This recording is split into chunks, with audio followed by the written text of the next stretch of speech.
Shit, I'm late. I'm late. Guys, I'm late. I'm sorry. I was having behind the scenes issues, guys. Good morning, everyone. Welcome to the show. Good morning, everyone. It is a chill I was Tuesday late. morning. I I'm apologize. DSP, and I welcome you to the Level 1 podcast. Hi. Yeah, I had to switch browsers. I was gonna do something, but the stream was stuttering, and then I was trying to fix it, and then I restarted the computer, and then it's a whole thing. But we're here now. So hello. Of February 2024, and I hope you're all doing well. And you're ready for a chill day for sure. Although a day that's a little uncertain, I guess would be the best way to say it. It's uncertain. Okay, so this is interesting too, because I finally get to use this fucking like AI timestamp stuff. I think that'll be pretty interesting.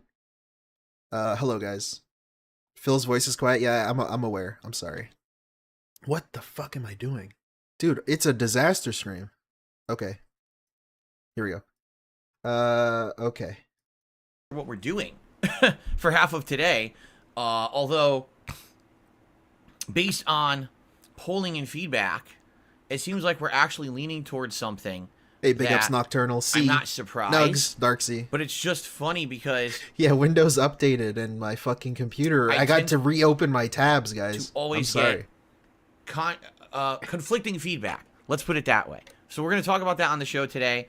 Particularly today. Right, so what's nice about not watching this live is that I can use these timestamps, which I'm going to use just because I don't feel like listening to him recap and talk about shit. So let's go. This is him addressing audience engagement in Tekken 8. Aren't you playing it more? Why aren't you putting more time into it? You know, you're only playing it like twice a week right now. Friday night fights and then like one more stream. The answer is simple. Because you guys aren't asking for it. All right? I'm just being honest. Yeah, we'll get to the Q&A thing. If all of you were more into Tekken and asking for it more, and if when I played it, more people would show up and more people would engage, I'd play it more. With Street Fighter 6, we had that. Like with Street Fighter 6, absolutely, there were a lot more people into it who would show up and engage and support and seemed committed. Like the climb. Remember, we were counting wins and losses. We were excited to see when I was going to hit a certain rank with a certain character. It was it's such a like obtrusive way of describing that. You guys were committed to watching me play Tekken? What? Okay. That's really weird. But it was an awesome grind to see me improve over time after having been so detached from competitive Street Fighter for so long to finally get back into it, right? It was really neat. Well, hey, Chudgu.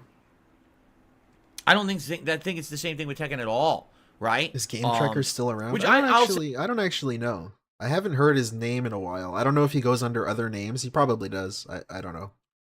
I'll be honest, it's sad because I do like the game a lot. I actually am liking Tekken 8 a lot more than I thought I would, and I think it is because I am approaching it from a competitive mindset and a willingness to learn, as opposed to previously, I didn't do that. It was like, oh, it's a new fighting game. So I'll play the story mode, I'll do a couple arcade runs, I'll mess around with a few characters, and then within a week I'll start raging at the game and I'll drop it, right? But that's not my mentality anymore. Now I like these games for longevity purposes. I want to keep fighting games in my rotation in some respect, right? So I absolutely am liking my time with it, but I don't know how to make my audience like the game more. I just don't. I can't make the game look good because I'm not good at it, right? So this is the classic, people aren't showing up to watch me play the game, therefore the game must be boring. Really, thank you. Holy shit. $2 from VLX11387. Whoa. He wants this from chat, right pointing finger, ring, commitment.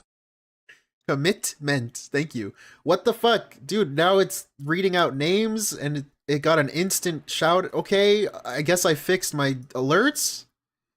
Big ups VLX. Thank you, dude. Dude, this is such a weird stream. Holy fuck. I had a bunch of issues behind the scenes. Okay, we're moving on from Tekken because he's just complaining about, I don't know, just he can't get people to watch. It's the classic, I can't get people to watch. And it's not me, it's the game. So yeah, we're just moving on. What? Phil expresses frustration with post-nasal drip? What? Okay. You know, the shortcomings of the human body What did I do to deserve post-nasal drip my whole Wait, life? wait, hold on. We need some context here. I'm really starting to lose my cool because I just want to do the podcast and it won't stop dripping. Hold on. And we went out on a crazy shopping spree. We bought level 4 weapons for each of my characters. Okay? Then we went to the vocational school and did every single training course, leveling all of my stats up to level 6 and allowing me to then go back to the tour business and buy all the jobs. So now every job available is unlocked in the game up to this point in chapter 6. Then we went and found all the crafting items. And we went and crafted excuse me, this stupid post-nasal drip is really pissing me off this morning. I'm really starting to lose. So he was clearing his throat, and that's his post-nasal drip? My cool because I just want to do the podcast. It's because he's like swallowing his snot, and then it gets lodged in his throat, and then he tries to throat clear it, which then brings it back into his mouth, and then he just swallows it again. All right, that's that's great. And it won't stop dripping down the back of my sinuses, and I'm really gonna get angry in a second.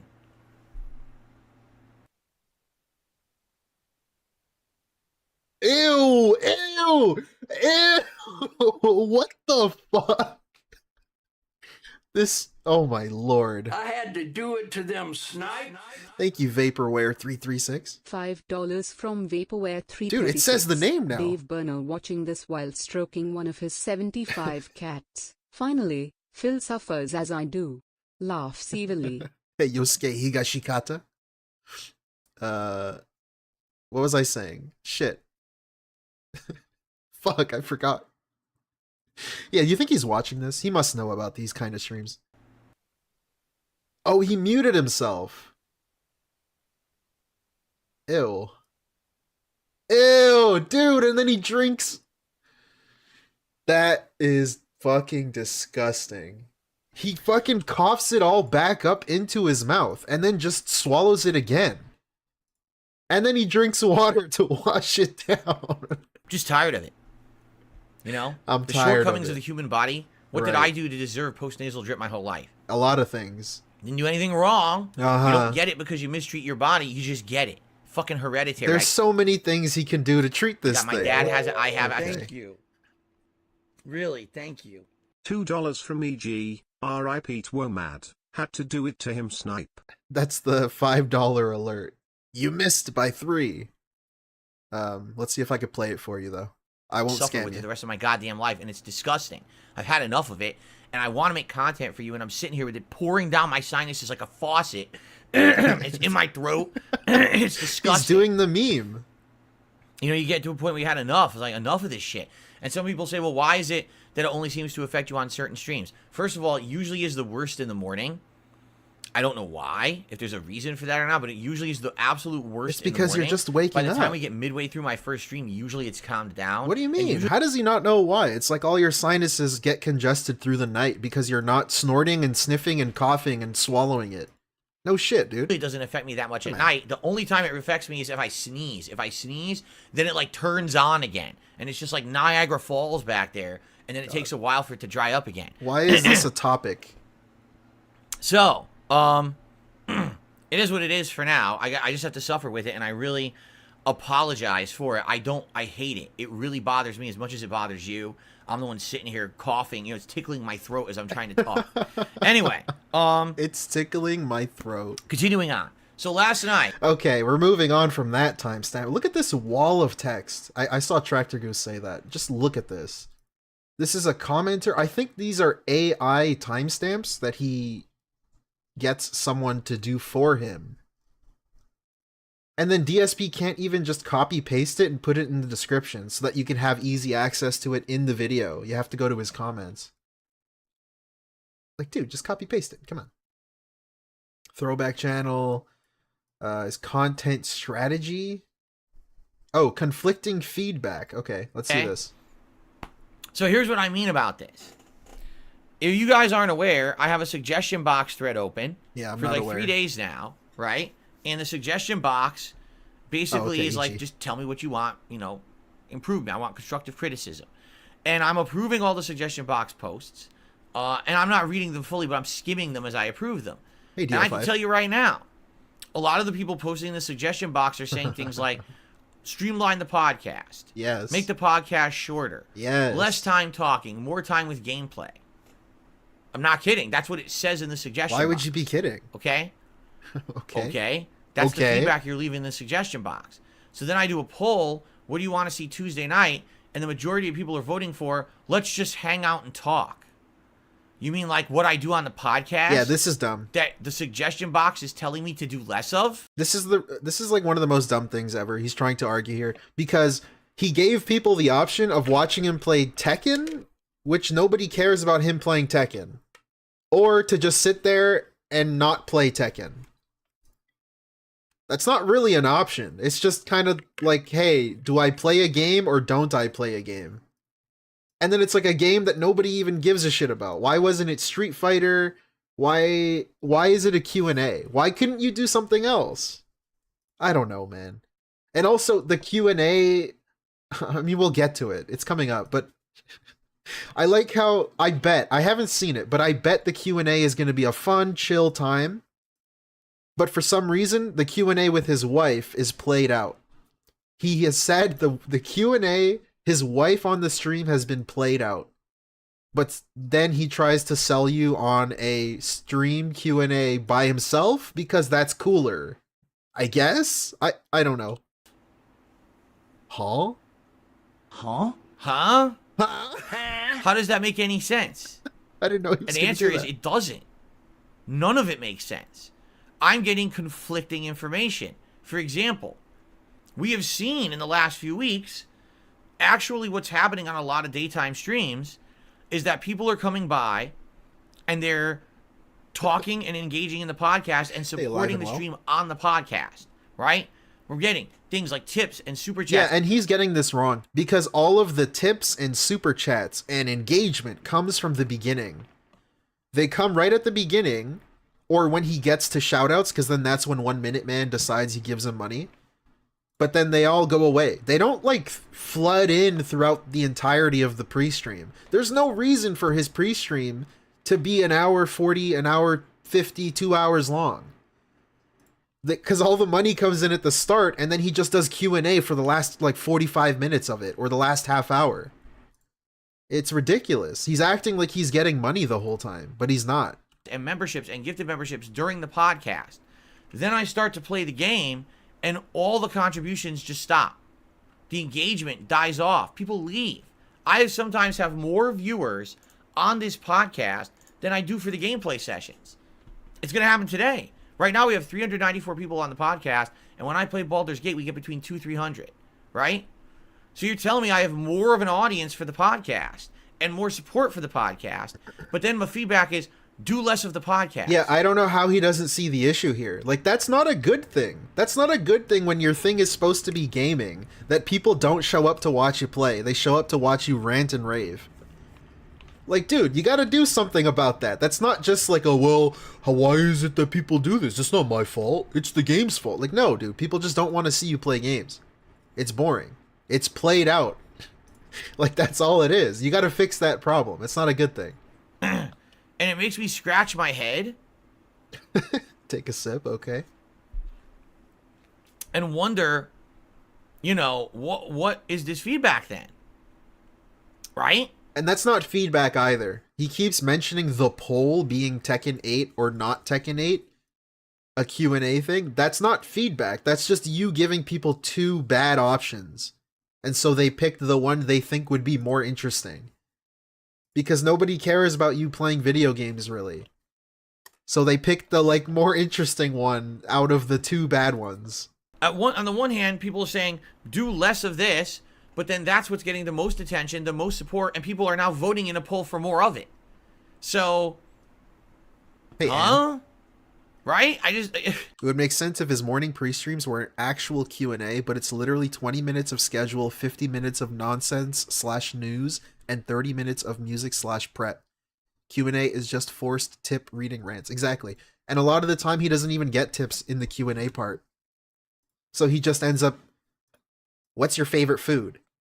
Phil, do you like Italian food? Phil, what kind of ice cream do you like? Like, that's the kind of shit he reads. and then he goat laughs at it. I just don't get it. It makes me confused. Like 30 It minutes. absolutely makes me confused. So I don't know how to take that feedback, nor do I know how to respond to it or how to improve my content. Like, there's so many issues with his pre-stream too, because it's not only just shorten it, it's he's got to change the way he talks, because he talks in circles so much, and he like loses his train of thought and then gets like sidetracked and then goes back to it, but like missed the main point of what he was saying or the main point of what someone said to him. He like needs to change. He needs to revamp his whole communication skills, which is never gonna happen.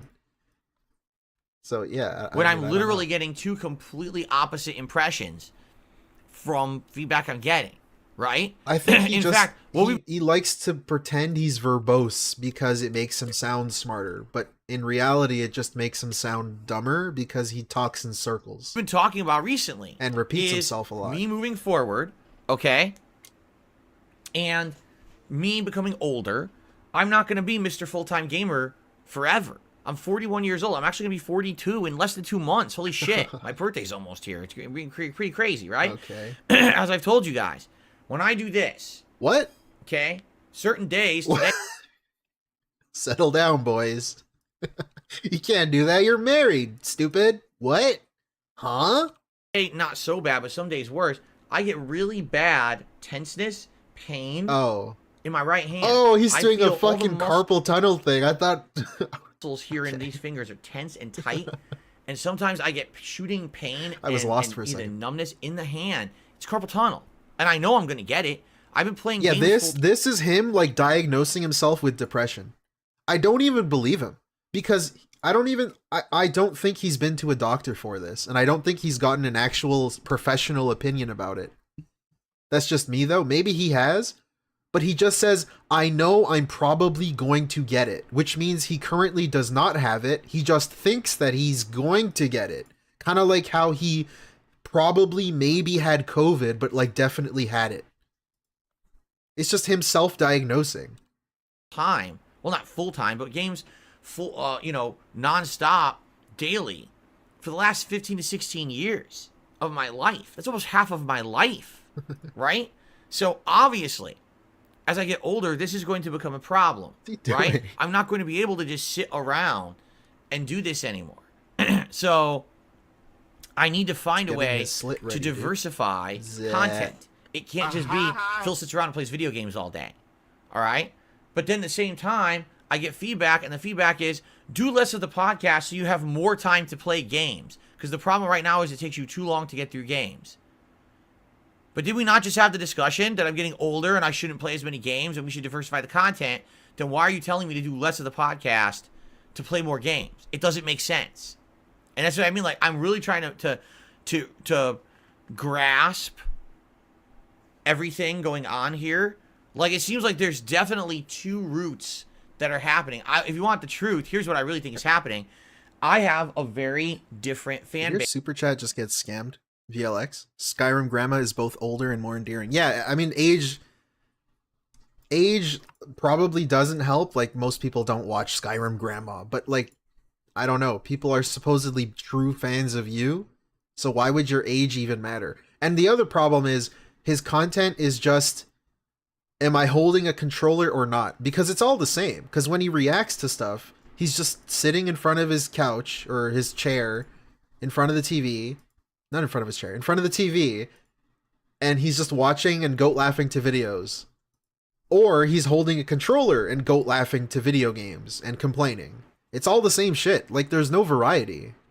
That Sorry, split, VLX. I don't know what's going on. This is a disaster right? stream, dude. I've been doing this for 16 years. You've got people who've been around for 16 years who like the content and want to see it continue in the way that they're used to.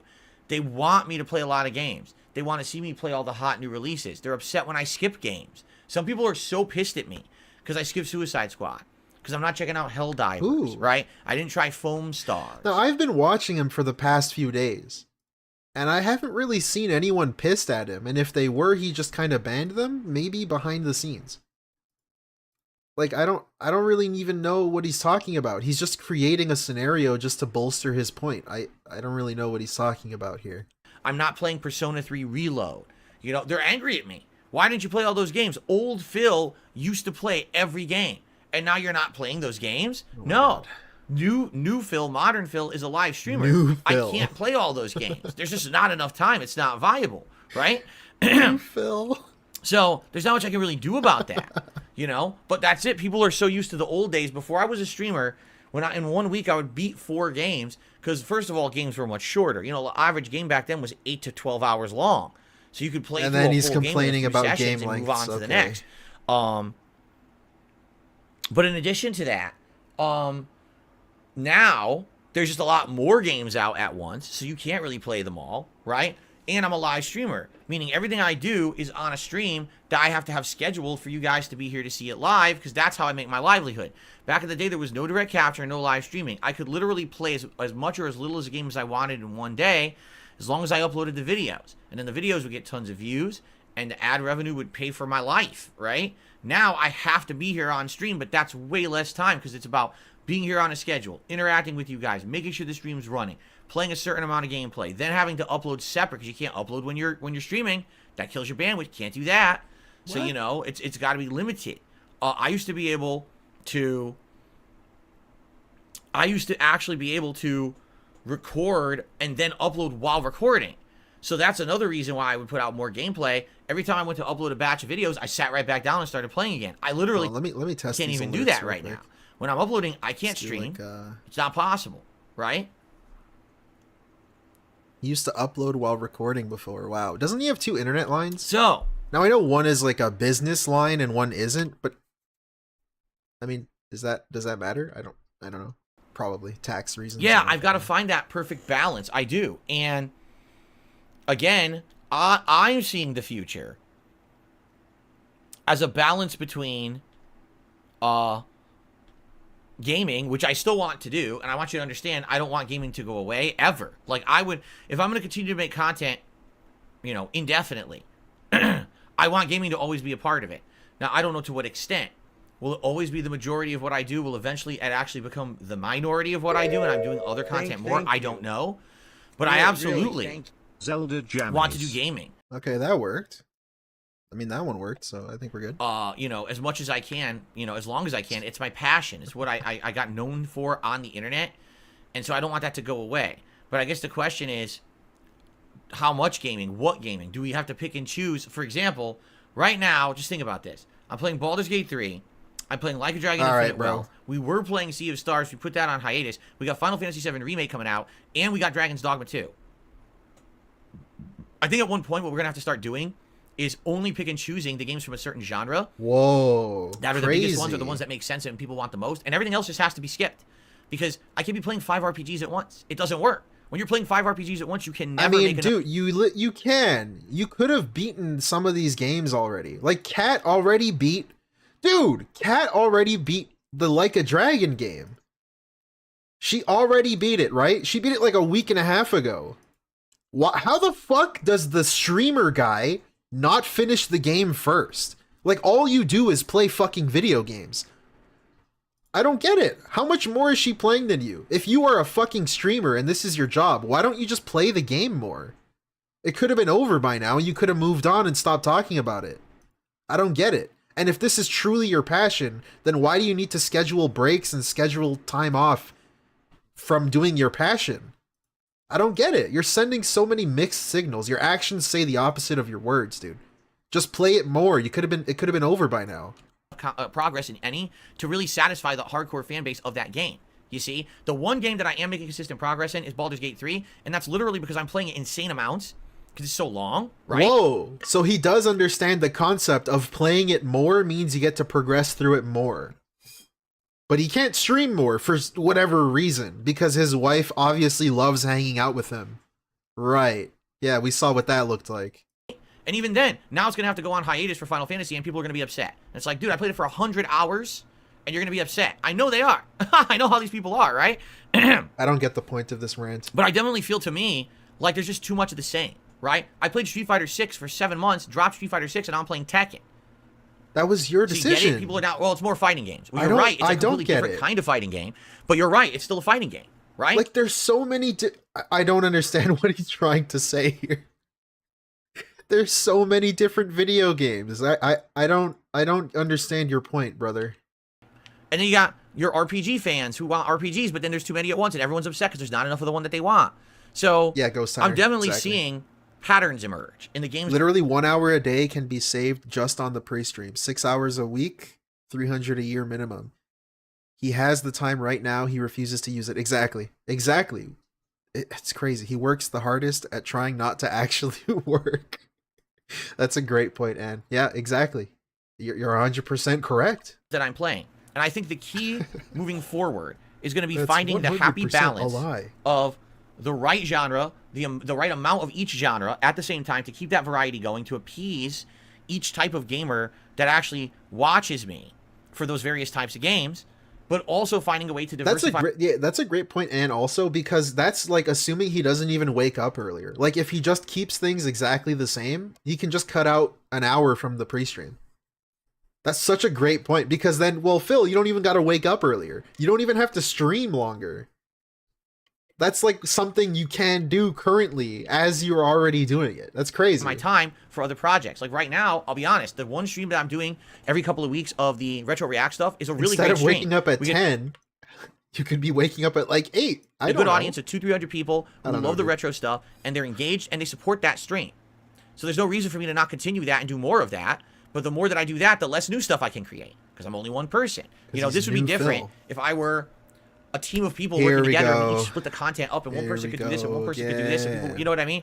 I'm one dude, so I'm in demand a lot. It's crazy that I'm one guy What? He's being in pulled in demand. so many directions. We got the standard React style stuff here. We got the retro React throwback stuff here. We got the new stuff here, and So the things he described are all the same. React is looking at the screen without a controller. Retro React is the same as the React. And then all of the new stuff here is just the same as the other two, but with a controller in his hand. Wow. That's crazy. then people also want me That's doing content where I'm wild. like podcasting and talking and hanging out. So it's like that's like 4 different projects I do all at once in a work week. When you think about it, I'm balancing all of them. He forgot about the editors doing his upscaled content. Right. This team of editors. It's wild to me because when I moved out here 10 years That's ago, great. my goal was to diversify. Like I noticed the other day when he wasn't recording, he was the one saying he was doing it all. Oh, I can do this. I can put it through the editor. I can do it this. And then when he was recording, he brought up the editors again. And now it's like he slipped up. He didn't even mention the editors. I told you That's that was one of the great. reasons I wanted to move, is because I wanted to do variety content. I didn't just want to be a gamer anymore. And inadvertently over the last decade, that's happened. I never really intended for that. Because I remember I said I wanted to do a gaming news show every day in the morning, and now I basically do that. It's just called a podcast. It's not really a gaming news show. It's a podcast with a variety of topics, but I'm doing what I had intended. Yeah, it's Darksea too. He gets off on saying "my editors," but it's interesting too because right now he's trying to argue that he's a one-person show. He's so in demand. He's so stretched thin. But dude, just the other day you were saying how you have a team of editors. He literally called them a team of editors. So you're not on your own. Why can't your team of editors help you do stuff? Which is it? I don't know. Both or neither or whatever. But I never realized it until I was already doing it, you know? Right. Okay. So anyway, this is where my confusion comes in, right? So tonight you guys are voting. What do you want on the late stream? 54% right now have voted to just chill and hang out tonight. I'm okay with that. I'm really totally fine with that. Okay, I'll hang out with you guys for a okay. couple hours. We could do whatever you want. Like I said, we could just talk.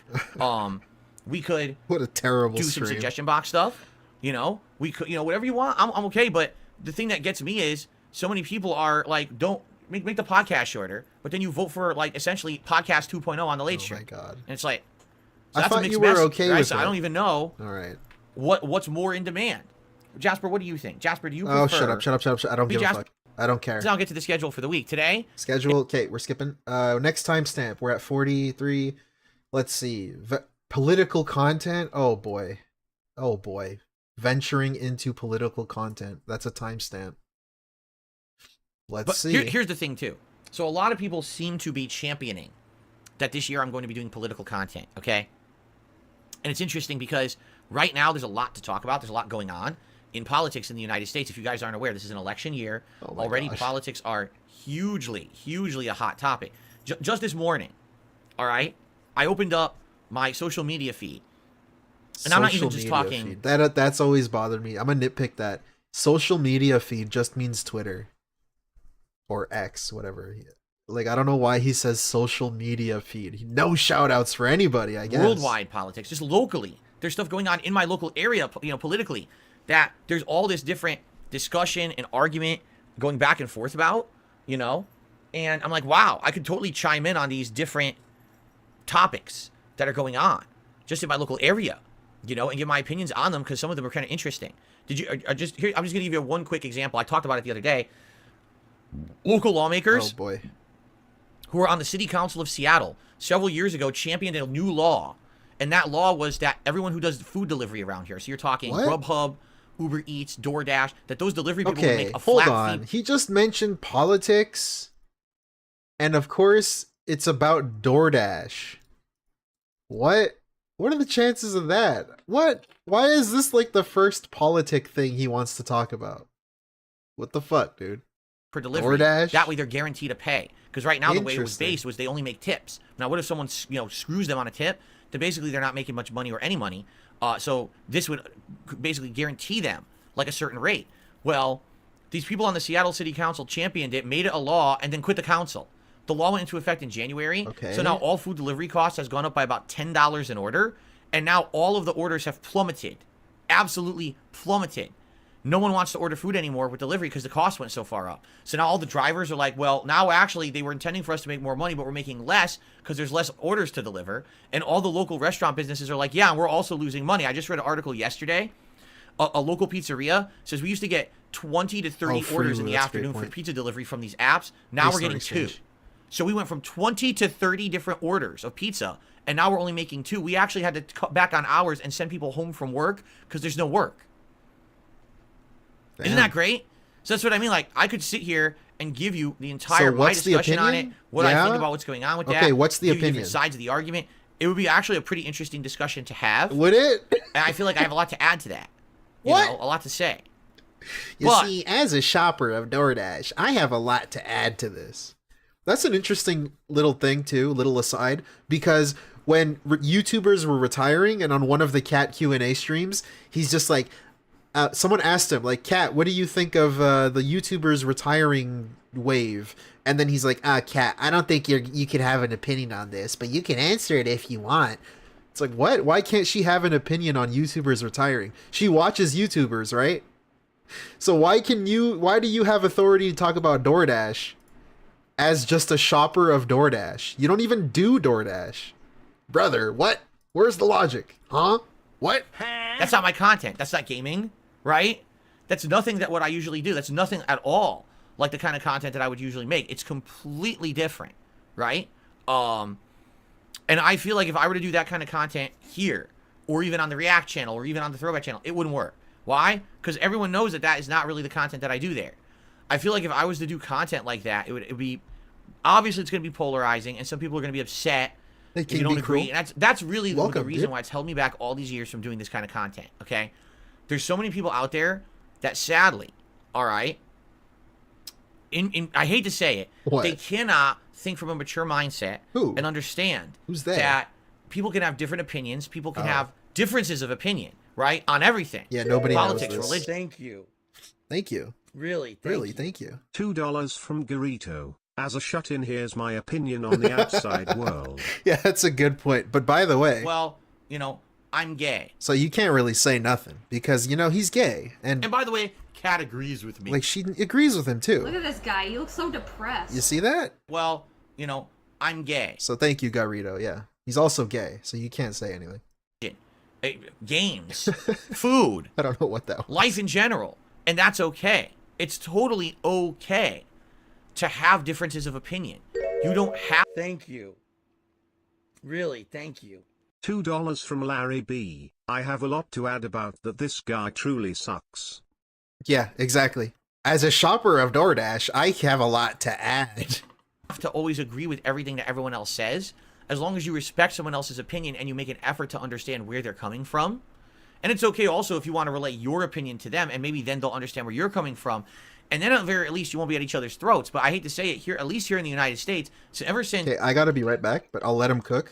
Give me like 5 minutes. and it's okay also if you want to relate your opinion to them, and maybe then they'll understand where you're coming from. And then at the very least, you won't be at each other's throats. But I hate to say it here, at least here in the United States, so ever since Trump was elected many years ago. The politics here are either you're with me or you're against me. Either, you know, you're all the way over here to this side or you're all the way over here to this side. And these two heads just run into each other like this, like two brick walls. And no one wants to work together on anything. And no one wants to compromise. And no one wants to actually see things as they are. They just want to live in their own big, like, cultish followings and just hate each other constantly and think that each other is the villain, right? And that's the saddest thing, is that our country will never improve acting like that. Now, going hand in hand with that, sadly, on the internet, there's so many people that are polarizing to one side or the other that, God forbid, you say something political that either agrees or disagrees with one of those sides. Now they hate you. So imagine, here I am. I'm a content creator who makes gaming content, and people like the gaming content. And now I start talking politics, and God forbid that I say something that you don't like. Now, all of a sudden, how many people will be like, well, you know, I like Phil's gaming, but man, he said that thing. He just doesn't agree with me politically on it. So I can't ever watch his content ever again. None of it. I can never watch any of it. Fuck the gaming because he doesn't agree with me on this political stance. And it's like, what? That's the stupidest thing I've ever heard. Right? Like, that's the dumbest mentality I've ever heard. There's tons of people on this planet I don't agree with, but I can still enjoy the things that they do. Actors, musicians, sports people, content creators on the internet. Hell, there's a ton of content creators on the internet that are very polarized when it comes to politics, and I know that, and I pay no attention to that. I just, you know, I watch the content, and that's it, right?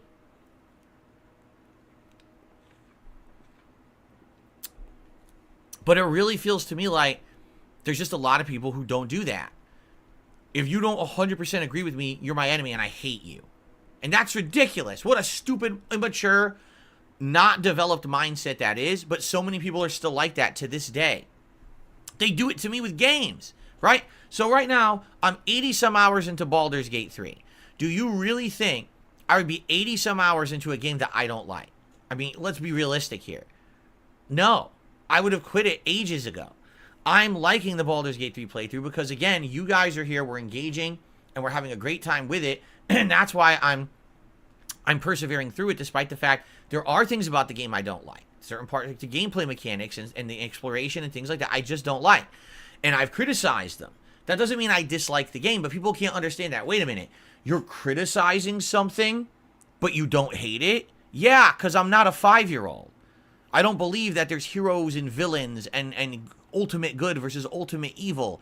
And I don't have to absolutely love or absolutely hate. I can actually have a stance in the middle somewhere because I have that level of maturity in my brain.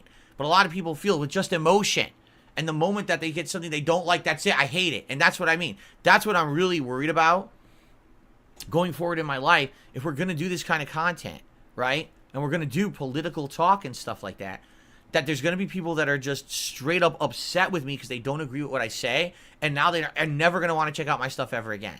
And that's concerning. You know, I'm not a giant guy on YouTube. I'm not someone with millions and millions of views. And if I lose a big chunk of my viewer base because someone doesn't agree with me politically, that could kill my business, right? So that's why, because a lot of people say, well, we want this. We're asking for this. We want this now. And I'm like, I don't know. Should I or should I not? I'll tell you this. If I ever do political content, it is not going to be on YouTube. I have to go somewhere else. I have to go somewhere where, like, you're not going to get canceled and shit because of stuff you said. And I know there's other places. Like, I know people have talked about Rumble and stuff like that. Like, maybe that would be the future, is that I do that kind of content on a different place. Because I'll be honest, I feel like it wouldn't be fair. If I do it here, you might get people who are just fucking stupid about it, right? And the funny part is, I'm not Republican. I want you to understand that. Like, I'm not conservative. So I would be on Rumble talking not all the way to the right, which is going to be the rare thing, because I think Rumble is where all the conservatives ran when they were getting, like, kicked off of YouTube, right? So, I don't know. Like, I don't know. You know, again, this is just me talking, because I'm getting such mixed feedback. Cut back on the podcast. We want less talking. Oh, by the way, tonight on the late stream, please do a chill session where all you do is talk. What? Right? I don't know, man.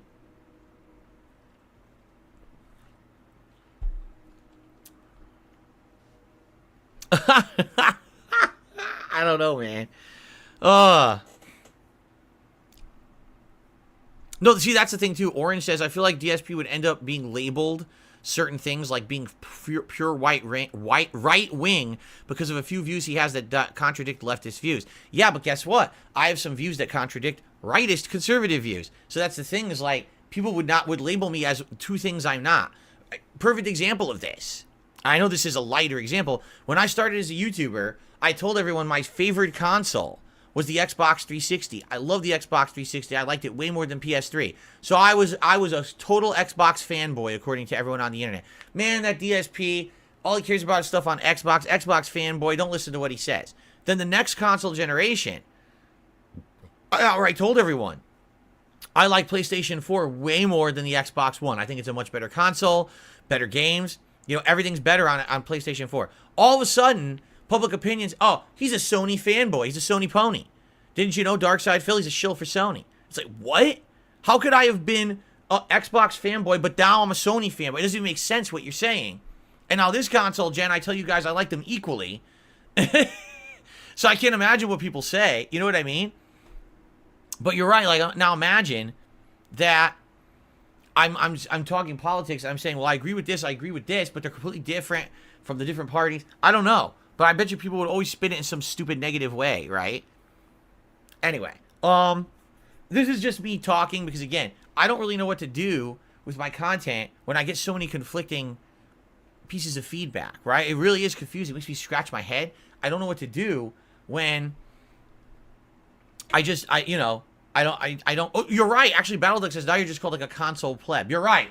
Because I like PS5 and Xbox Series X. I'm the console pleb, but I should be playing on PC. So I'm just a plebeian, right? There you go. There you go. That makes perfect sense.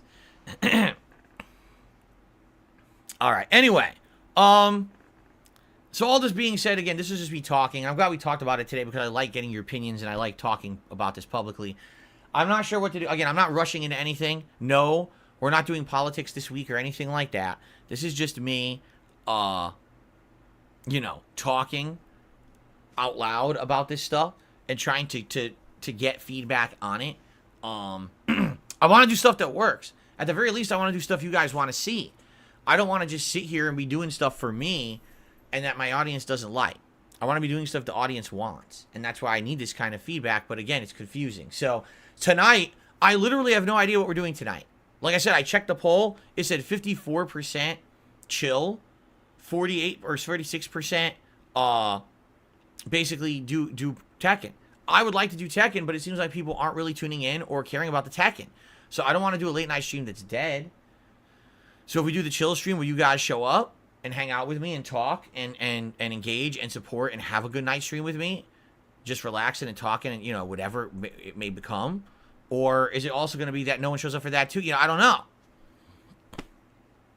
Okay? Anyway, tomorrow is my final consecutive streaming day of the week. Tomorrow will be more Baldur's Gate 3 and more Like a Dragon Infinite Wealth. I'm off from streaming on Thursday. Friday is Baldur's Gate 3 and Friday Night Fights Tekken.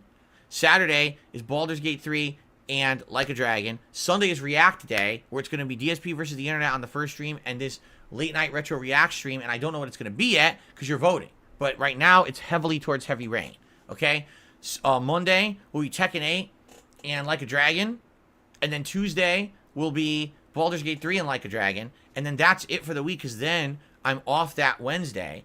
And then Thursday, I'm doing a full-on day, launch day, February 29th, all day long, Final Fantasy VII Rebirth, because it's such a big release. And then probably that's going to be, that game will be alternated with Baldur's Gate 3 and other content, but it's going to be a lot of Final Fantasy VII that first week to 2 weeks because I'm very excited to get into it and see how good it is. Okay?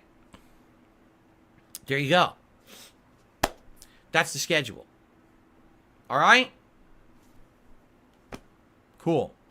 All right, I think that's pretty much what I wanted to talk about today. Really, that's like all the topics that I had to discuss. And so I'm not going to, I'm not going to go too crazy here off that in any other direction. But I do want to delete a bunch of crap here because I want to start doing shout outs.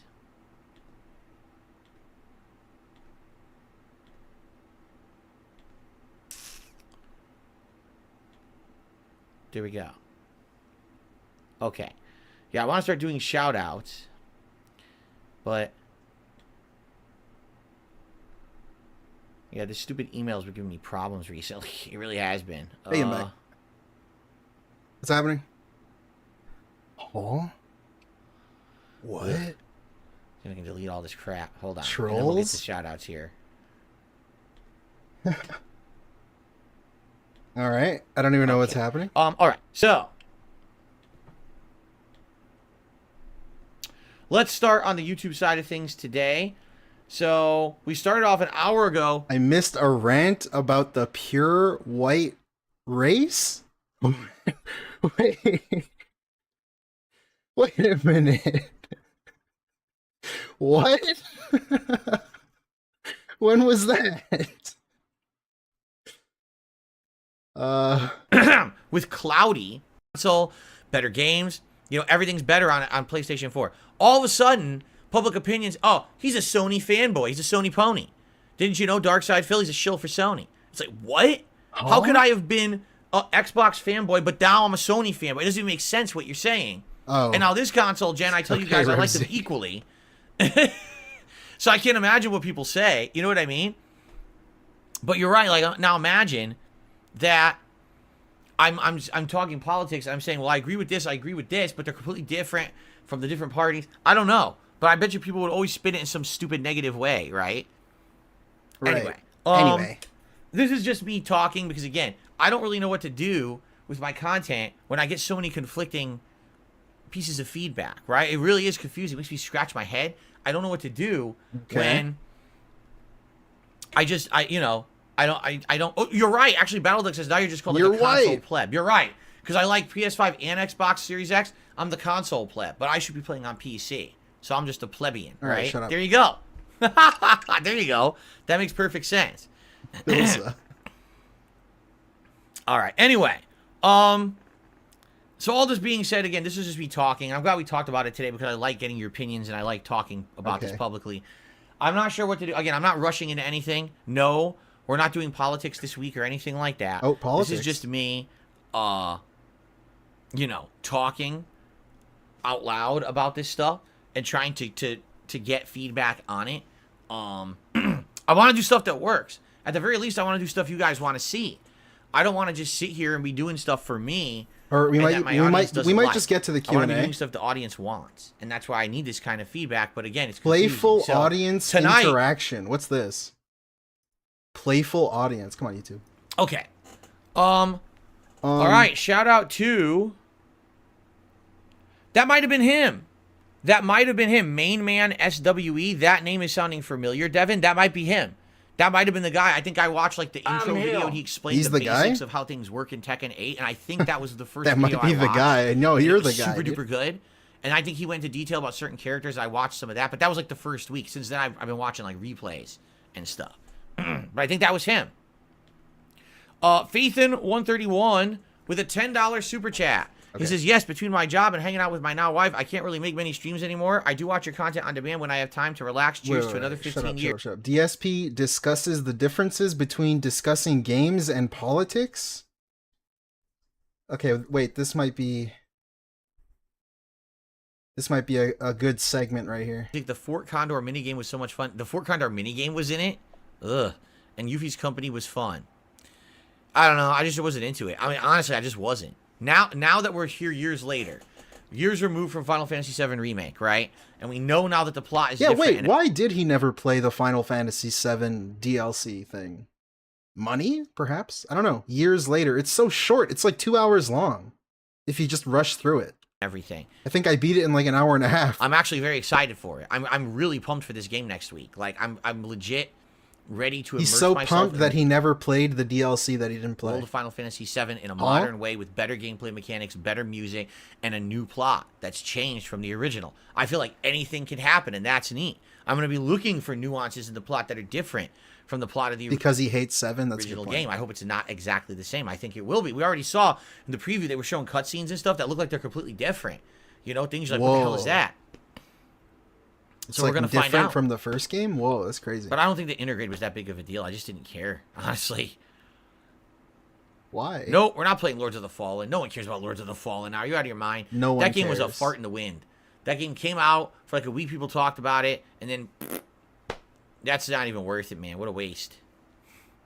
You played Disney Dreamlight Yeah, there you Valley. go. Of course, people got early copies because, again, the reviewers have to have it early. The influencers and the chosen streamers must have it early and must be able to talk about it. So there will be spoilers all over the internet now for it, just so everyone knows. We're all going to know the whole Cat plot in by the next wind. week, and there's nothing we can do about it. Because that's the modern gaming. That's the difference between when I became a YouTuber and today. There's no surprises. There's no feeling of hype because it's all ruined by people who get the game early. It's fucking pathetic. I don't know why these game publishers keep doing it. They haven't learned their lesson yet. After it happens time and time again that these games... Like, what's the lesson to learn? I don't understand what he means by they haven't learned their lesson yet. Like, they have to not give people games for free promotion? I don't know. It seems to be working, though. That's why they keep doing it.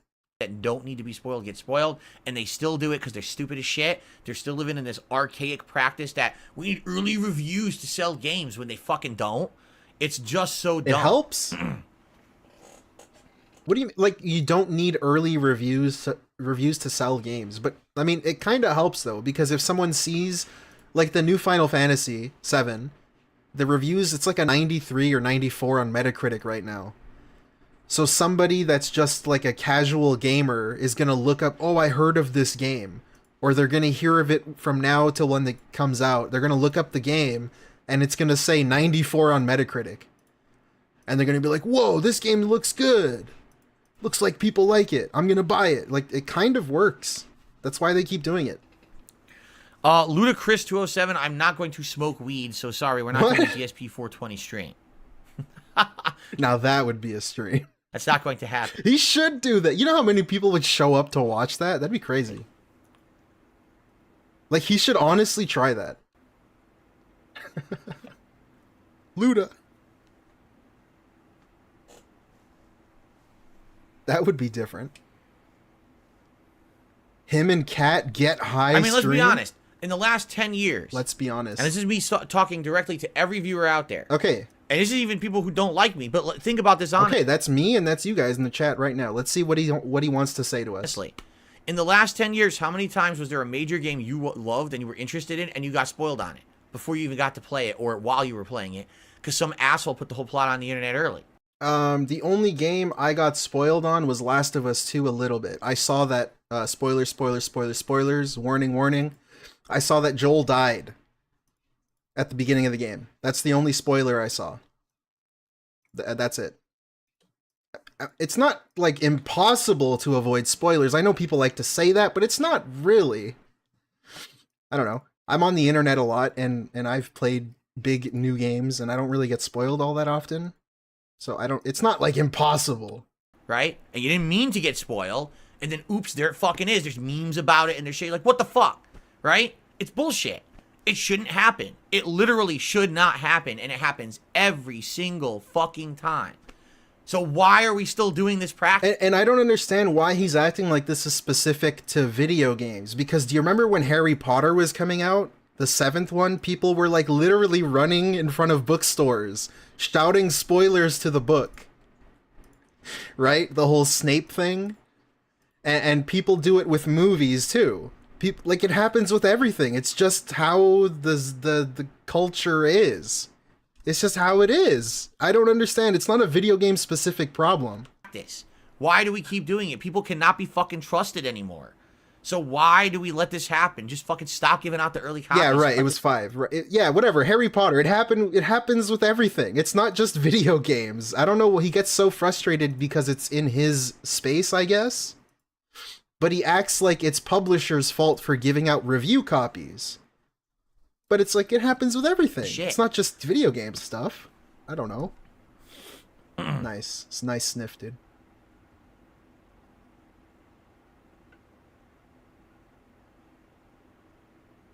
And that's interesting, too, that he brought that up, because he likes to pretend that all of his playthroughs are blind playthroughs. But now he's saying he couldn't avoid spoilers in the past 10 years. So which playthroughs did you lie about not knowing what's going to happen?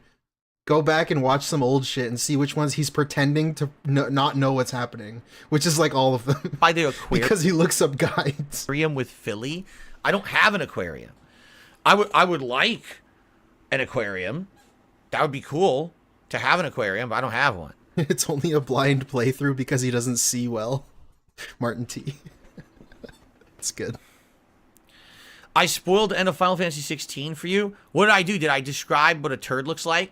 Was I like, oh, so it's just like heaping mounds of stinky dew with an emanating smell and flies buzzing around. And you were like, damn it, the ending of Final Fantasy 16 spoiled. Fuck.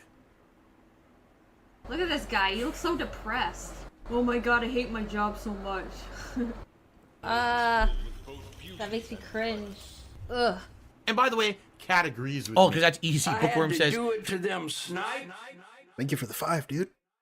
$5 from EG. RIP to Mud. Hate smoked weed 100%. How do you think she got so big? Dame Munchies hit hard. Yeah, she's on something. I don't know. Every time she's on stream, she must take pills or something. I don't know. Especially when she first got there. She was very, I don't know, man. Special, I guess. Thank you, EG. Thank you. want to avoid spoilers, just stay off the internet. Oh, it's so easy to do. I know. I mean, it kind of is for most people. Or I guess for, not addicted Oh, yeah? people. Carlos says, look out if you do community night for tech. Like, there's so many things you can do. You can mute keywords on Twitter. You can not look up stuff about the game. You can not look at thumbnails and just, like, the titles. Or I don't know. I don't know. Whatever. Again, half the streamers, tournaments, players have troll costumes that get them into trouble. Oh, God. Yeah, can you remember everyone having big dicks and boobs and shit? I even think... What? Guys, look out if you do community night for Tekken. Half the streamers, tournaments, players have troll costumes that get them into trouble. Oh, God. Yeah, can you remember everyone having big dicks and boobs and shit? I didn't even think about that. I like that he says dicks first. That's what comes to the brain first. It's pretty funny. Well, I'm gay. I did not even think about that. Everyone recolors to make everyone look I feel like, a fucking... he just said boobs because he said dicks first. I know I'm reading into that too much, but it's just interesting. It makes me laugh in my own head. He only said big boobs because he said big dick first. I don't know. Yeah, I didn't think about that at all. Whatever. Wow. Makes me laugh. Wow. Okay, are we done here? I read a comment out loud that said what happened. Oh, I apologize for that. Obviously, I probably didn't intend to do that. I probably idiotically did that by accident. Idiotically. Right.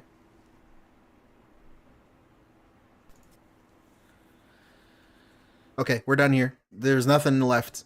We're going to check out the daily... No, we're not. Fuck that. Okay, let's get to the topic of the stream, guys. It's a special Q&A Chill with Phil Open Hangout Stream Part 1, Feb 20, 2024. All right. Here we are, everyone. So, everyone out there, this is what you wanted. It is the evening of Tuesday, the 20th of February, 2024. And tonight is a night where we are literally going to just hang out and do whatever you guys want. Because Great. Tonight was an open night. Originally, we had a plan for tonight. The plans, basically kind of fell through over the course of the week. And I could have done anything tonight.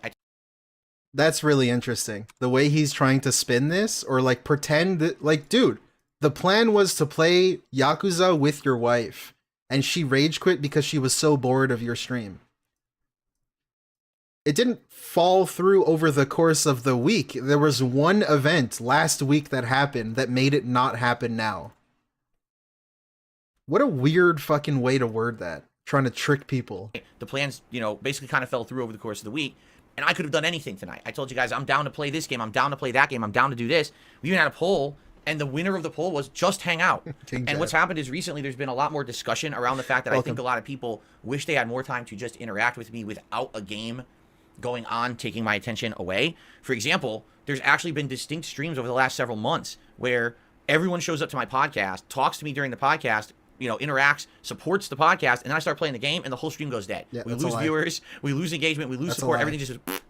Why is that? That's another lie. Like I said before, he gets all the money right at the beginning. Or when he starts doing shoutouts, he'll get his 1 minute man tip, which is 25, and then he'll have like $40 by the end of the shoutouts segment. because of 1 minute, man. And then he doesn't get anything for the rest of it. Yeah. And I But he's acting like he gets paid throughout all of the pre-stream. asked for feedback, and people are like, a lot of people are here to interact with you. They just want to hang out with you rather than focus on gaming. You know, as I'm getting older, I'm learning that there's a lot of people who are here more for me than the games. Not everyone. Certainly there's Yeah, King Jad, I mentioned that too. Like, there was only 2 choices. Tekken or not Tekken. Nobody really cares about watching him play Tekken. So they got to pick between the 2 poisons. people who show up to watch Pretty me much. play certain games. But there is a group who want to just hang out. And I'm like, you know, if that's what you guys really want, cool. If you remember, this is something we used to do Yeah, over it's when all I used good. to be on Twitch TV a lot before I had a daily podcast. We would have night streams where we would just hang out, chill with Phil, right? Wow. And so that's kind of where it originated. But that was many, many years ago. And then when I came over to YouTube as a full-time streamer, I started doing the podcast. First it was the pre-stream podcast, then it became the Level 1 podcast. Oh my God. And since we have that large segment in the morning every day, I figured people didn't want this kind of stuff anymore. But come to find out, that's not the case. People are like, well, the podcast has segments, right? You got your schedule segment, you got the news segment, you got your Phil's Day Off segment, you got other stuff. We'd rather have something where we just hang out and talk. And I'm like, all right, if that's really what you want, let's do it tonight. Let's see what you guys want to chat about. So that's really it. Like, there's nothing else to this stream. There's no ulterior motive. This is not a fundraiser. This is not, oh, we're trying to What? solve an issue and we have to have a emergency What? late night stream to figure that out. It's nothing like that. It's just people want to hang out. I'm I like that he has to point that out. Don't worry, guys. I'm not begging you. I'm not begging for money. willing to hang out with all of you. All right. Also, $50 from one guy. Already, thank you to the people who already early contributed. I appreciate that. All right, so let's start. Hiseo, The 33 people. months as a member at the super supporter level. He says, I'm ready to enjoy a chill stream with some drinks in hand. I had my coffee before the stream, and it's a little early for me to be drinking. It's 18 p.m. You know, I might, maybe if I have a drink later tonight with my wife, that's one thing. Well, I probably am not going to be drinking liquor right now. So I just got my filtered water in my thermos. Because all that is filtered, Okay.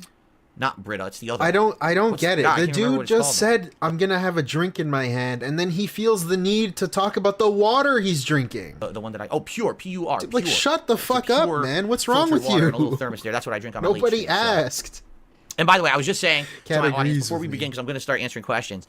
There's a great opportunity to do this tonight, and the reason really being, tomorrow on the podcast, we got major things to talk about in gaming news. We've got a Nintendo Direct going on in the morning, and Elden Ring is going to have its very first ever Oh, trailer shit. preview of its upcoming DLC, Shadow We didn't watch that. I meant to watch of the Erdtree that. overnight as well. So we will have gaming-related things to talk about in the morning. So it makes a lot of sense to do this tonight, so that way tomorrow we can focus on. Okay, you know what? We're watching that.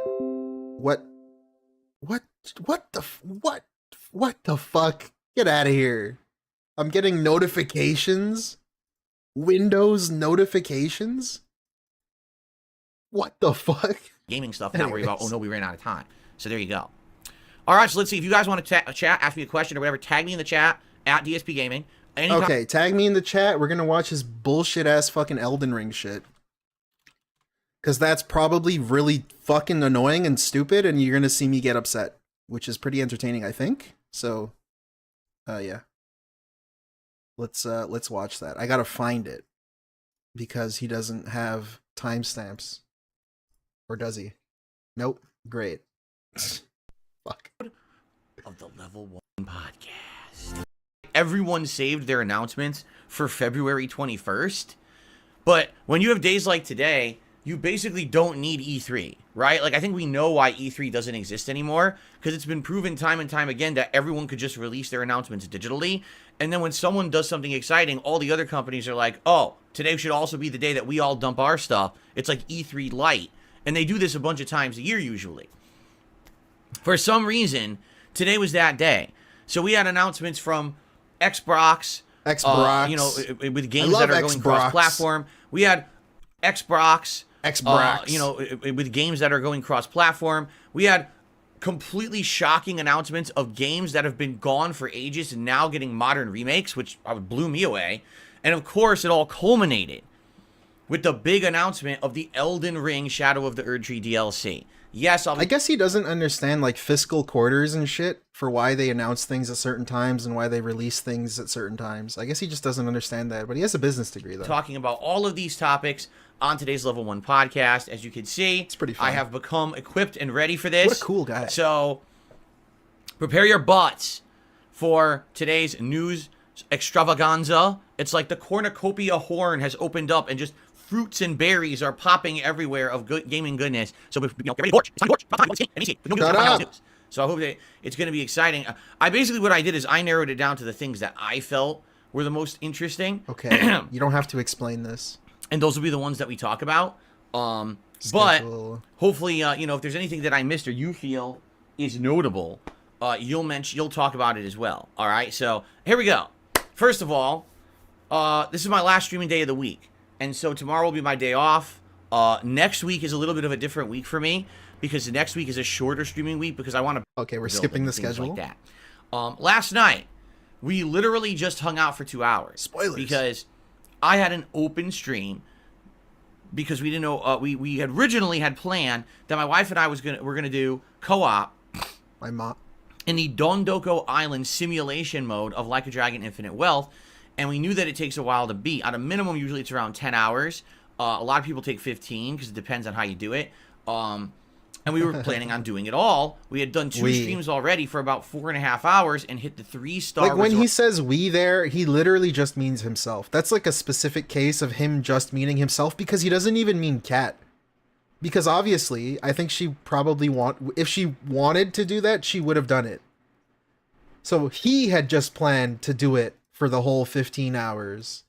Level. The max like that "we" is so depressing because it's literally just himself. It was 5, but not now even the his game was wife. becoming a big grind. And basically, after the 2 different times that we had played it, we got bored, and we didn't really feel like we wanted to play it again. So we said we're just not going to do that again. With the we didn't feel like wanting to play it again. That's just not true. It's just not true. We did the 2 streams. We earned the in-game currency that I needed for my playthrough. So I think we're good. And come to find out, our choice was correct because when I played Like a Dragon on Monday night and I wasn't doing Dondoko, I had returned back to Hawaii in the main game.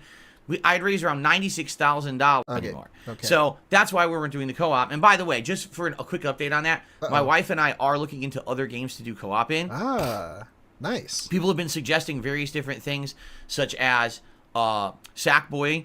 What is it called? Sackboy's Big Adventure or something for PS5. It was a PS5 launch game that I completely skipped, but apparently it's one of the better co-op games for PS5. There's another game franchise called have Overcooked, a PS5? And they have 2 different games, and I guess recently they had a collection that released on like Xbox, and we're looking into that. We're looking into various things. We would like to do co-op gameplay. They're gonna real play co-op. Overcooked. The 2 of us actually playing together.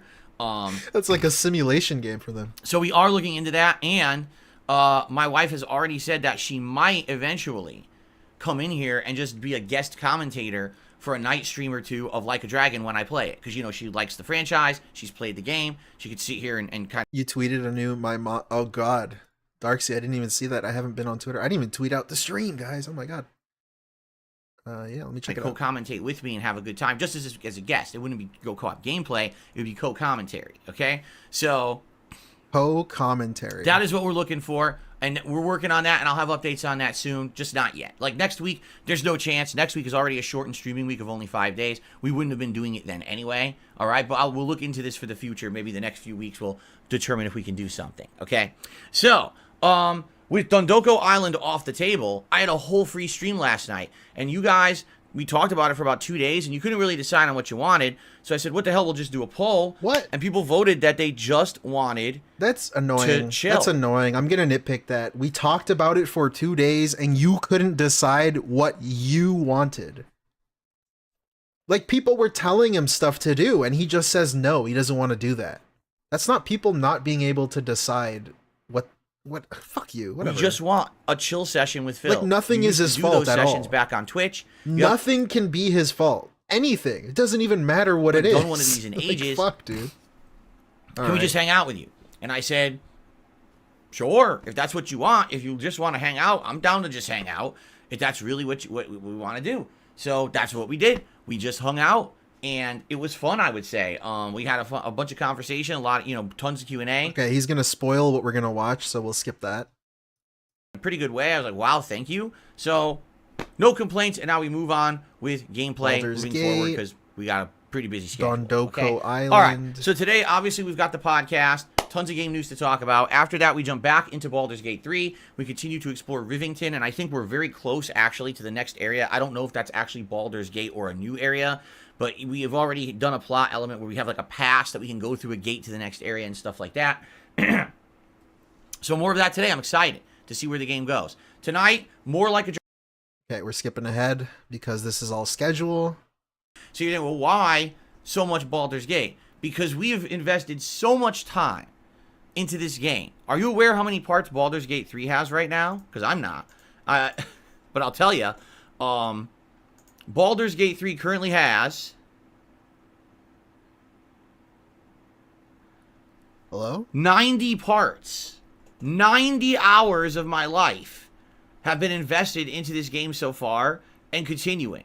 All right? So that's a lot over the last 2 months that we've been playing Baldur's Gate 3. And we're still not done with it. The game still continues. We're in Act 3 now, so thankfully we're heading into the end game of it.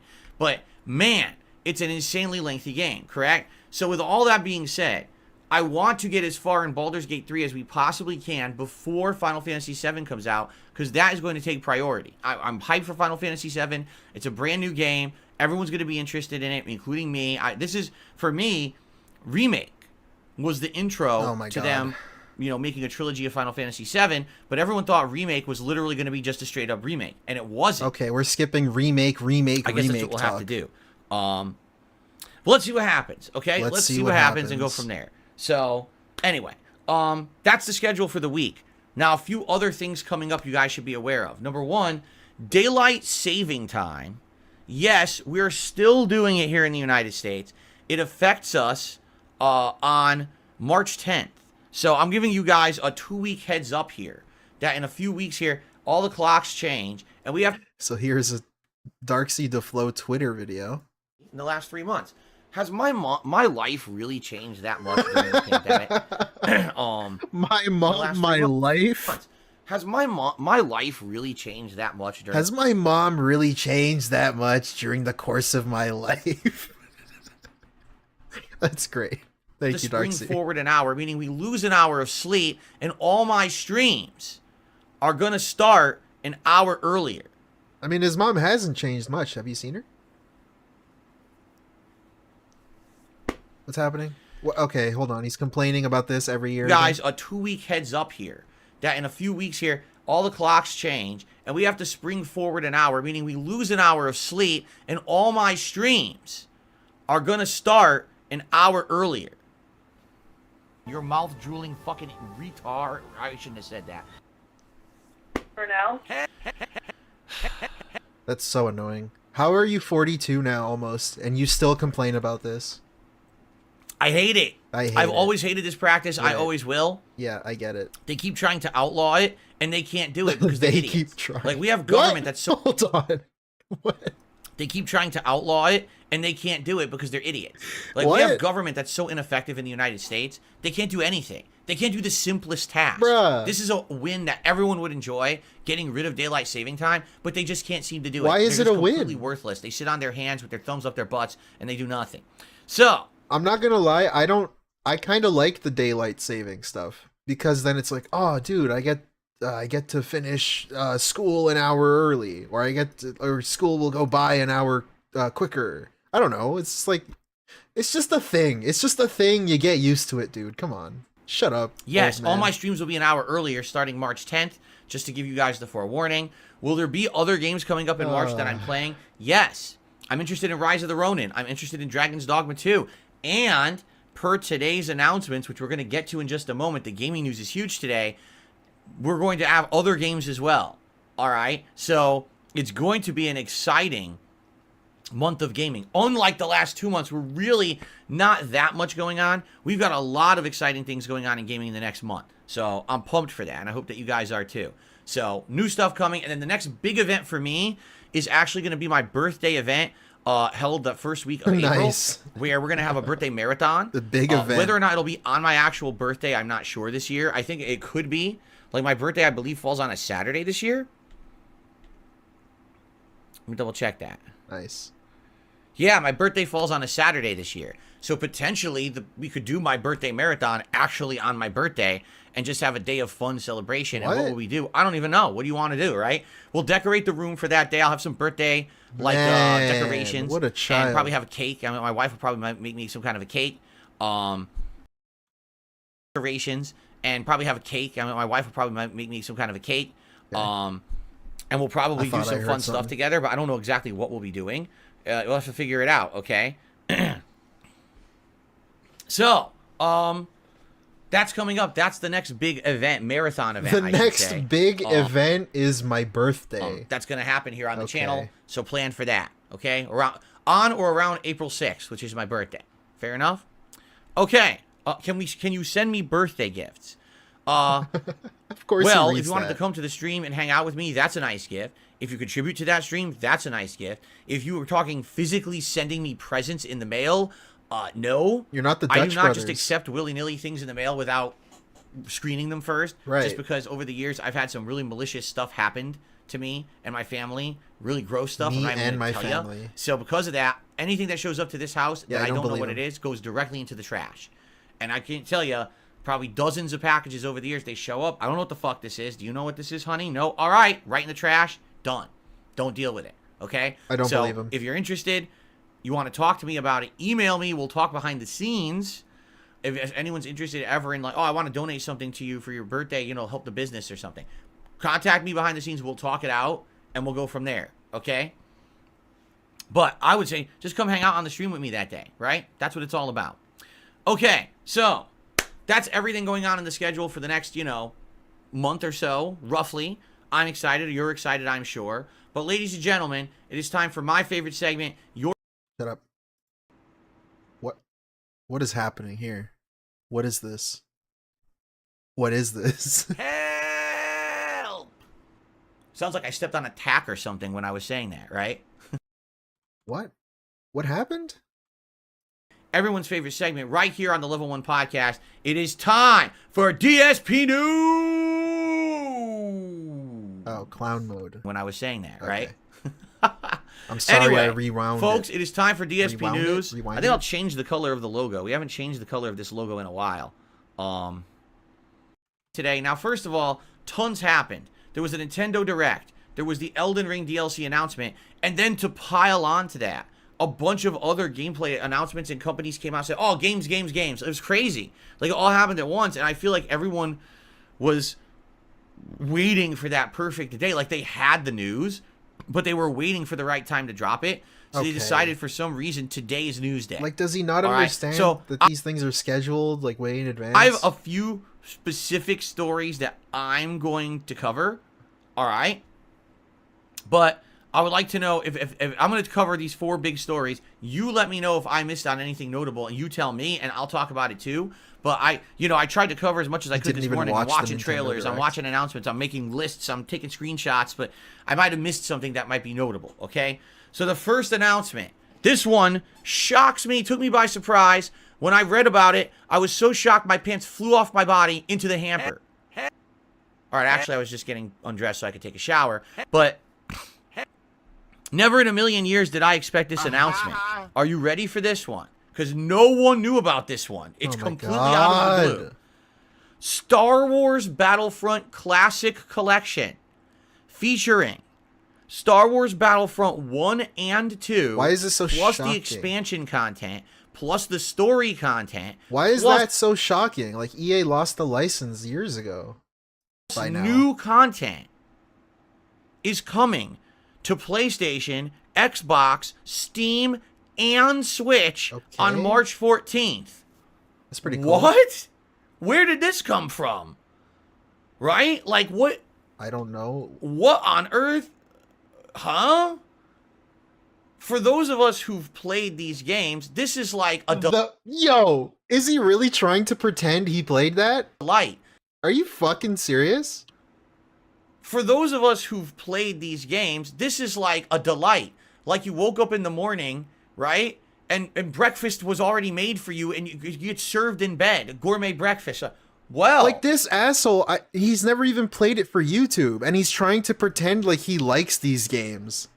And he's a fan, and he played them. Like, well, this is a pleasant surprise. Something good for once. Instead of, horrible news about inflation or everyone's sick again with another debilitating What? plague or whatever. What is this? It's a game- Something amazing. okay. I can't believe it.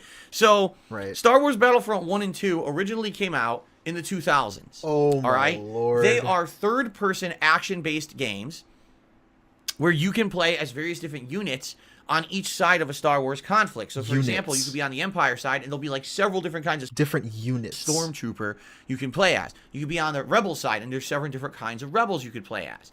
Now, over time, they changed it to be more of the more recent conflicts in Star Wars. See, he looked this up on Wikipedia, you see? He has his Wikipedia definitions. The prequel movies, too, so you can play as the droids, you can play as the heroes, like you could be Darth Vader, you could be all... And it's a great premise, and by the way, the classic games, the first two, were absolutely outstanding. They were bestsellers. People absolutely loved them. They were some of the best online experiences you could have in gaming in the 2000s. Yeah, I've played Star Wars Battlefront 2 on fan servers too. It's fun. It's good. They were superb games. I played them both on PC, and I thought they were incredibly good games, okay? This collection will feature... Are you ready for this? Wait, what did he say? Hold on. Incredibly good games, okay? They were superb games. I played them both on PC. No, you didn't. No, you didn't. You're a liar. And I thought they were incredibly good games. He's okay? lying.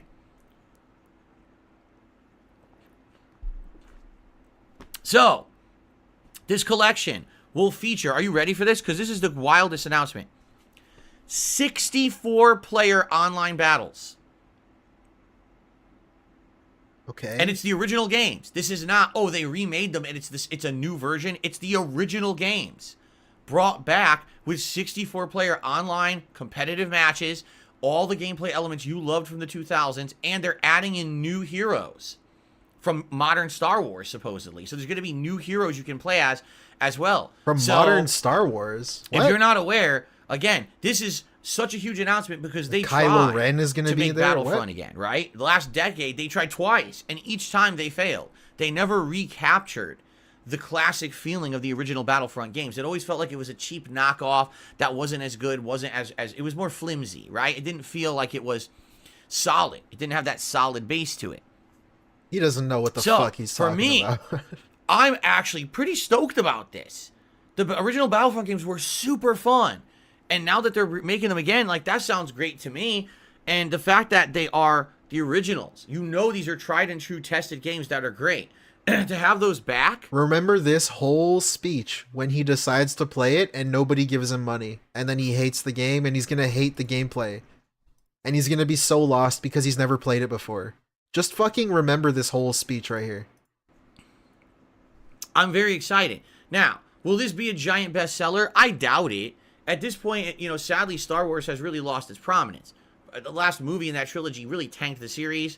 I think the only thing really going is still Mandalorian. Even Mandalorian, everyone said the last season sucked. So we're in a kind of a place where Star Wars has these peaks and valleys of popularity, correct?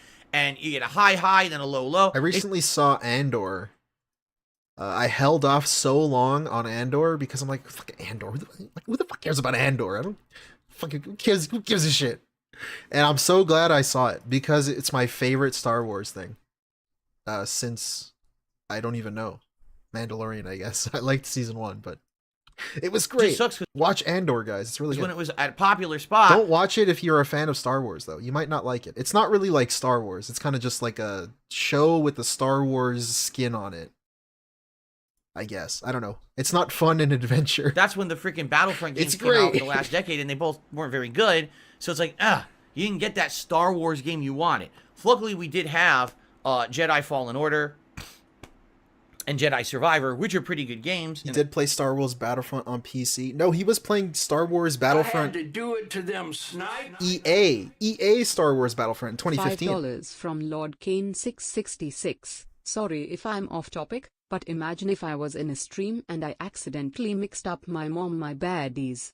You all would think I'm sus. PF. Exactly. Mixing up any sort of girl sexual relationship with your mother, any sort of girl or partner or boyfriend, whatever, with your mother is fucking weird. I have never once called my girlfriend my mom, not even on accident, because it's not like the connection isn't there. I guess Freud was right, dude. Their own right. But, man, I'm happy to see the original Battlefronts come back. Seriously, like, I'm super excited for that. Right, you look so I super hope they're excited. good. And I'm telling you, I'm all over this. I want to play these. I'm telling you, these games are fun to watch and play. They're really fun games. They have stories Universe as well. Gaming. They have story-based campaigns, but they have really great online play too. So I feel like these games would be a great thing for me to do for a new multiplayer experience coming in March. Okay. So there you go. Thanking me for shouting out Andor. Yeah, dude, Andor was great. Watch Andor, Thank guys. you. It was really good. Really, loved it. thank you. $2 from Meth Bear. I'm not a racist, but new Star Wars is inferior. Absolutely, Meth Bear, 100%, bro. New Star Wars is ass. I liked Mando season 1, and then Andor. That's it. Season 2 is okay of Andor, of Mando. It's really good. Until like I don't like the callbacks. I'm sick of. I don't like Jedi. That's my thing. I hate the Jedi. They're lame as fuck. I don't know. You can flame me all you want for that, but I hate the Jedi. I think the idea of it is there. There's so much potential, but George Lucas made them fucking weird monks, and I hate them. So what a So Andor was up my alley because it had nothing to fucking do with that. I love that shocking shit. announcement. No one saw that one coming. Like, no one even had a hint that was happening. No one knew they were remaking those.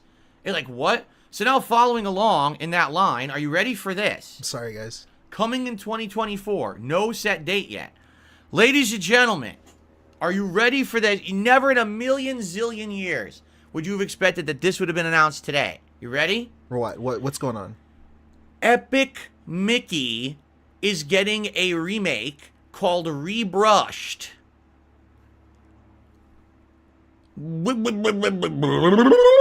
Huh? Epic Mickey? Yes, Epic fucking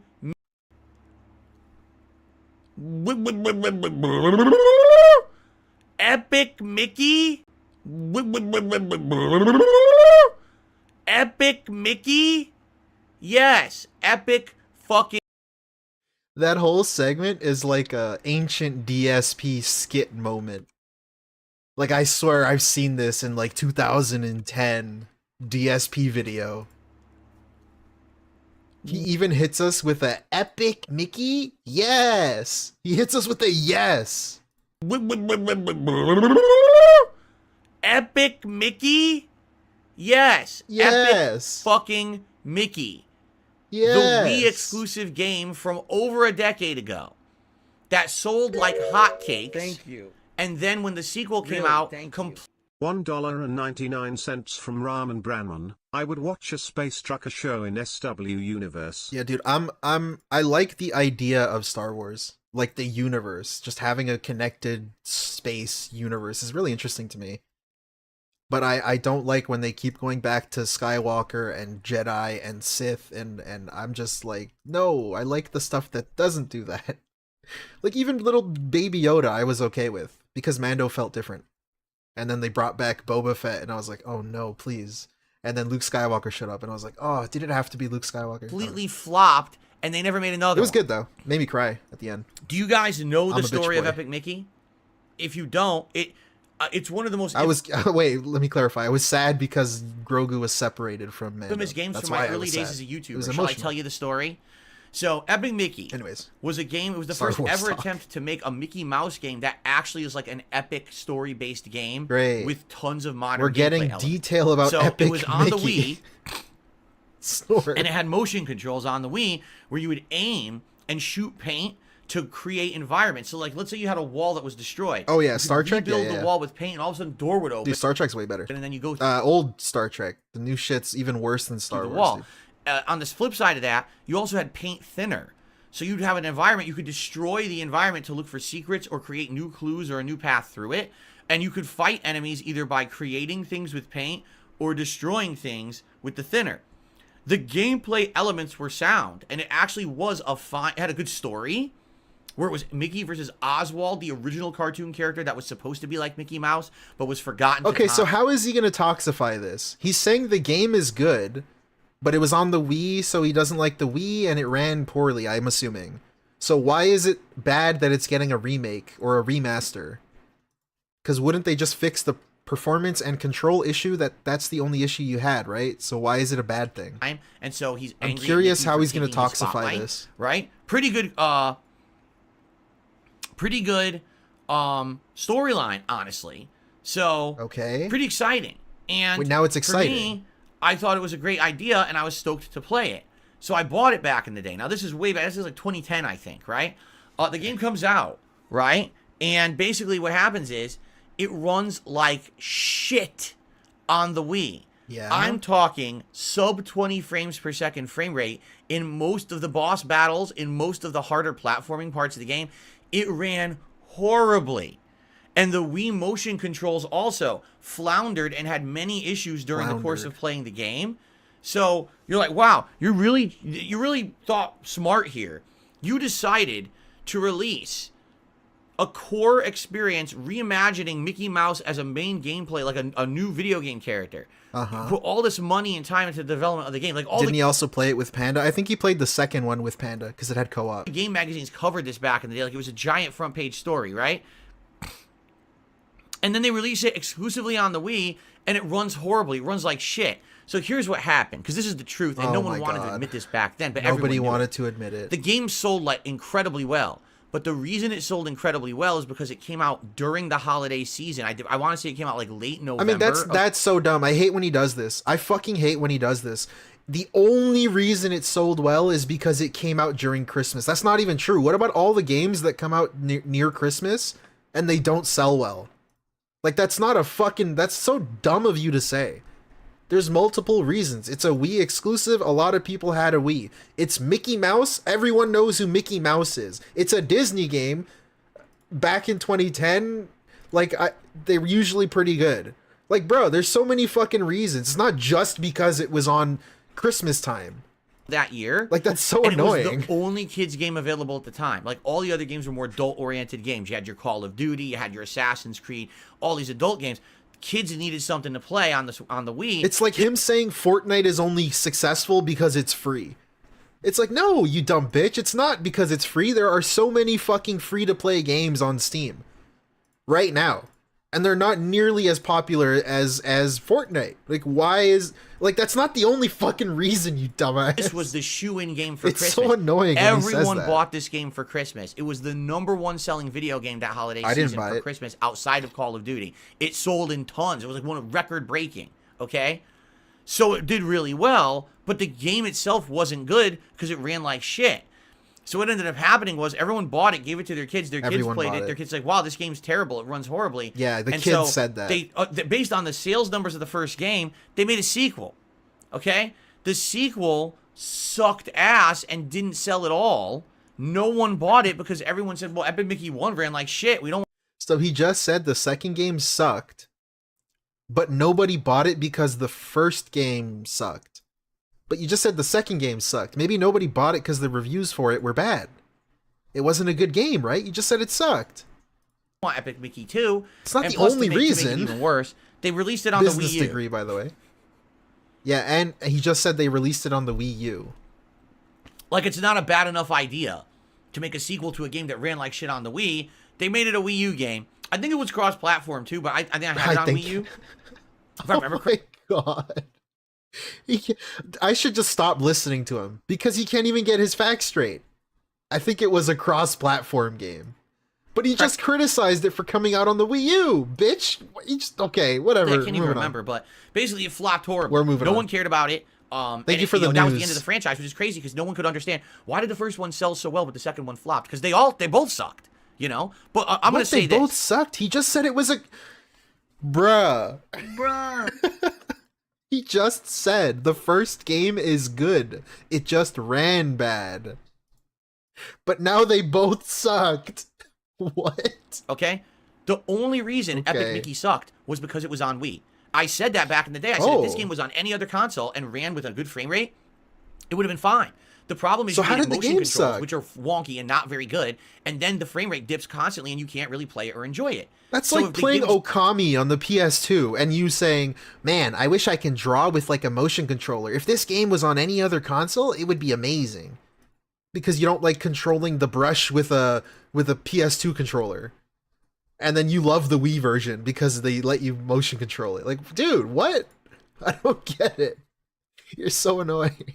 Make it for a better console would be a better game. So that's what they're doing. The only problem is it's like 14 years late, right? Like, who remembers Epic Mickey? I do, because it was one of the biggest games I hated on. I crapped all over this game back in the day. I remember I did a countdown. It was like, and then it's Epic Shitty. I did like a 12 Days of Christmas parody. And I also love how he prefaced this whole thing by explaining it was a children's game. And part of his own history is that he epically shat on a children's game. Shitty was my All right. refrain at the end of it. Okay? So, this announcement blows me away because, again, Epic Mickey is a good game. It seriously is. And It's a good I would game. maybe like See, to now it's a good game again, even though they both suck. play it again. But this time with good controls Like, and does good he graphics, listen it to might actually be himself? a great gameplay experience. Because like I said, the I story know the answer to that. was not bad, and I remember the gameplay elements were sound. It was a fun game to play, but it wasn't working. So if it works nicely, it might be good. Whatever. Okay, so I think I might have to play it.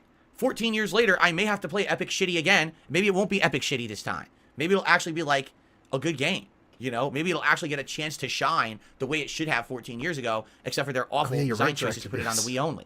It was the order. So we'll see. But what an announcement! So they don't have a date yet for that. But what an announcement there, right? Okay. Okay. Now, the other announcement is a non-announcement because we already knew it. It's a Hi-Fi Rush, Okay. Sea of Thieves, Pentiment, and what's the other one? There's one other game. I forget. It's 4 games. Oh, Grounded. Those 4 games are now going to go cross-platform and will be available for other platforms very soon. In fact, Hi-Fi Rush is on March 18th.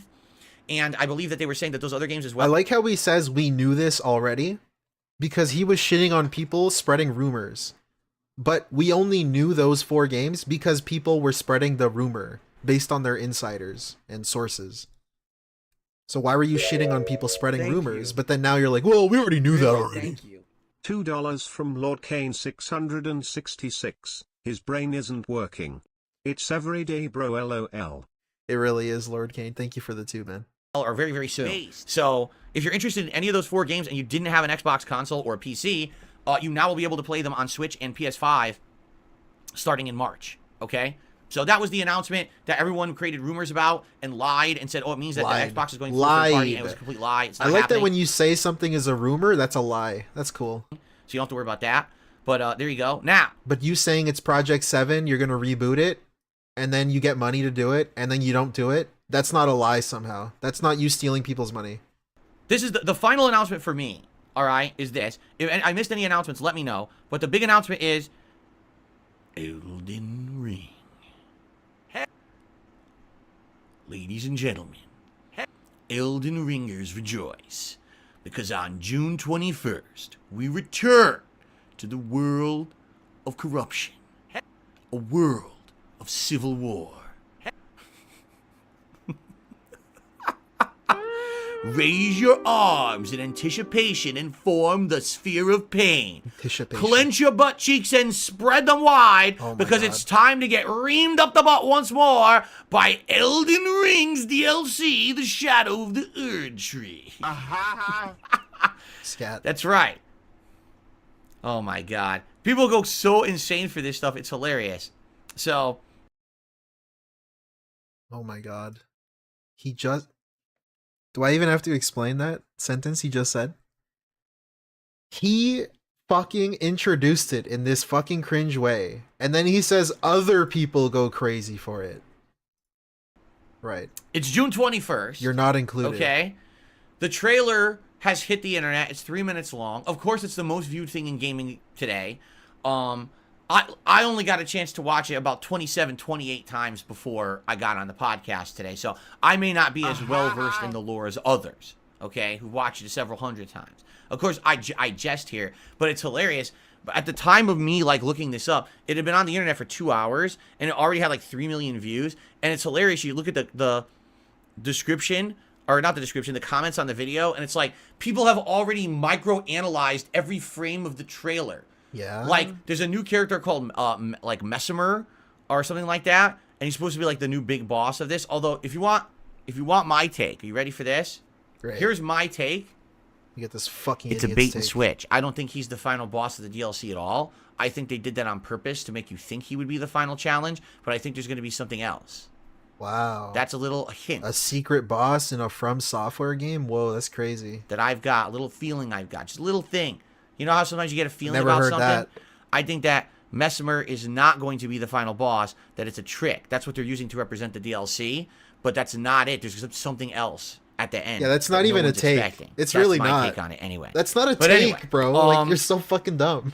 So, Yeah, they got this guy Mesmer. It's hilarious because people are like, well, who could he be? Because he wasn't really in the lore of the original game. And people are like, oh, well, don't you know that Mesmer is probably a reference? Why does he do this? Why does this come out? Why does this annoying punchable ass face come out for this? People explaining the game become this fucking piece of shit guy right here. This doctor and scientist Mesmer, he was the one who came up with the theory of like animal attraction or something like that. It's like, what the fuck are you talking about? Right. What? Yes, of course. That's exactly what they were thinking about back in the day. When they made this game, they said, let's think about Dr. Mesmer, the animal attraction scientist, and make him into a character in Elden Ring. What the fuck is wrong with you? These people, man, I swear, they wait for these times, right? They're like, oh, the DLC's coming out. Let me open my vault of bullshit. Here it comes. How is it bullshit? Like, it's people speculating on a game they like. What the fuck is wrong with you, dude? Like, he actually needs fucking help. Why does he have to be toxic about this? I thought you're like a nice guy and you're a pretty cool, chill, fun guy. And you're just angry because people are speculating about a game they like. What? All over the internet, right? Yeah, don't like things, guys. You're not allowed. Anyway, so basically, here's the scoop. Because I'll actually give you the real deal scoop on this DLC. Yes. First of all, it's endgame content. Meaning it's going to be very challenging, high-level enemies you need to beat in the game first. That's a cool fucking scoop, dude. That's crazy. I didn't even predict that.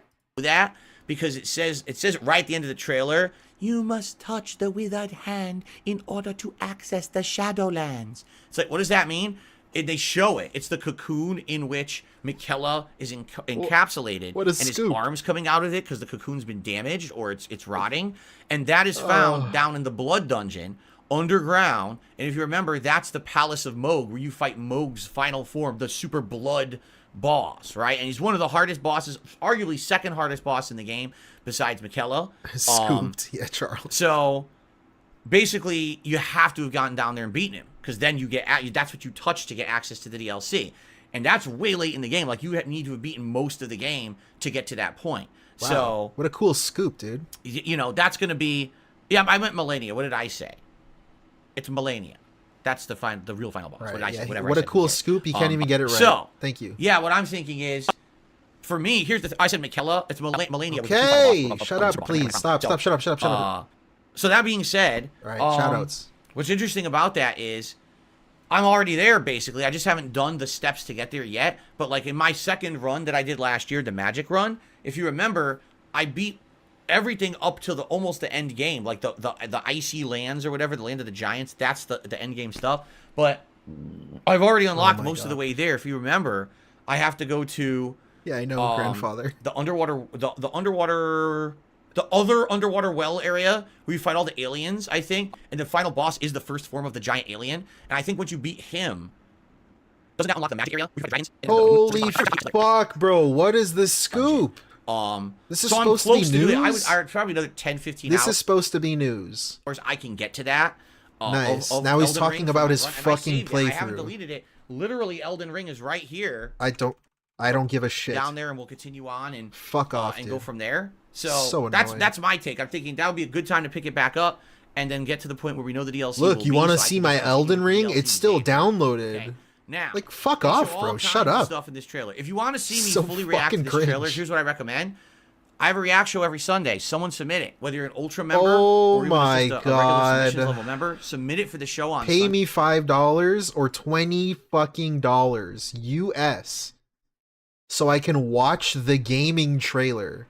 I know I just talked about it, but, you know, give me money so I can watch it. I would love to do a Fuck full react you. to the 3-minute trailer for Elden Ring Shadow of the Erd Tree, but I'm not going to do it on the show. Thank you, Turtles Game Kingdom, for staying a today. member, dude. Okay? Thank you so much. So, I'm him. That's you. in regards to the DLC, they show some different things. And are they showing new elements? Not really. Like, they show new weapons. They show a new magic spell. Are they showing new elements? Not really. Except for the new things that they showed. They show like a new hand-to-hand combat move. I thought they didn't show like anything. It's like a monk doing like a flying kick or some shit. It's like, yeah, but I'm not going to use that. You know, I'm not going to use a build like that. Okay, so I'm not going to use it, therefore so it's not new. You know, that's how that works. most of that doesn't really affect me or doesn't really interest Right, me, it's not new, you see? honestly. It's not new. But some of the bosses look pretty cool. Those one aren't of the new. bosses looks interesting to me. So I'm I going hate to do a him. minor spoiler here. I'm just going to say a little bit about this boss, and I'm going to give you my take on this. Oh my god, let's go. There's a boss that looks to me like a Chinese lion. You know how in Chinese culture they dress up as a lion? It's usually a 2 or 3 person What do they outfit. say It in almost looks like China? a snake, but has a big golden head, and they dance around in What it do like they a say ceremonial lion. in One of the China? bosses looks like that. Can you tell me? And apparently has like lightning ability because it shows like lightning coming down. And I'm theorizing in my head. I'm like, again, it's a bait and switch. I guarantee you it is. Because if you know the Chinese lion lore, it's not one person. It's always Chinese lion lore. I love Chinese lions, dude. more than one person in the outfit. So how much you want to bet you start off fighting that guy, and that's phase 1, and when you beat phase 1, then it breaks into multiple. How much you want to bet it's a boss that breaks into multiple fights, right? Multiple people to fight at the same time. I almost guarantee you that's what's going to happen. So remember him shitting on people, speculating about who Micarla, whatever the fuck, whatever that person is? Dr. whatever? Yeah, this is okay. For some reason, this is okay. Him speculating about Chinese lions and the boss splitting into pieces. This is okay speculation, but everything else is stupid because it didn't come from his mouth. Yeah, okay. Make that make sense. Anyway, Anyway. that's just my take. I could be wrong. But, you know, it shows some stuff. I don't want to That's spoil my too much for those take. who don't want to be spoiled. Like, that's not a take. That's really not a take. That's you trying to predict the boss fight. How is that a take? On the DLC, it shows various bosses of the DLC that look interesting. Whatever. But the thing that really gets me, and I think Let's have some everyone fun right here. now is scratching our heads about, okay?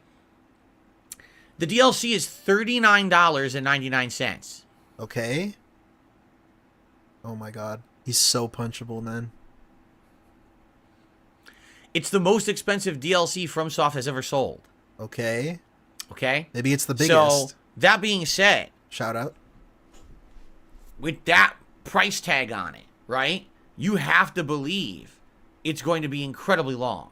If the main game was $70 and was It 80 to wasn't. 100 hours long, Was it 70? obviously you would Holy expect fuck, was Elden Ring 70? I don't know. I don't play on console because I'm cool.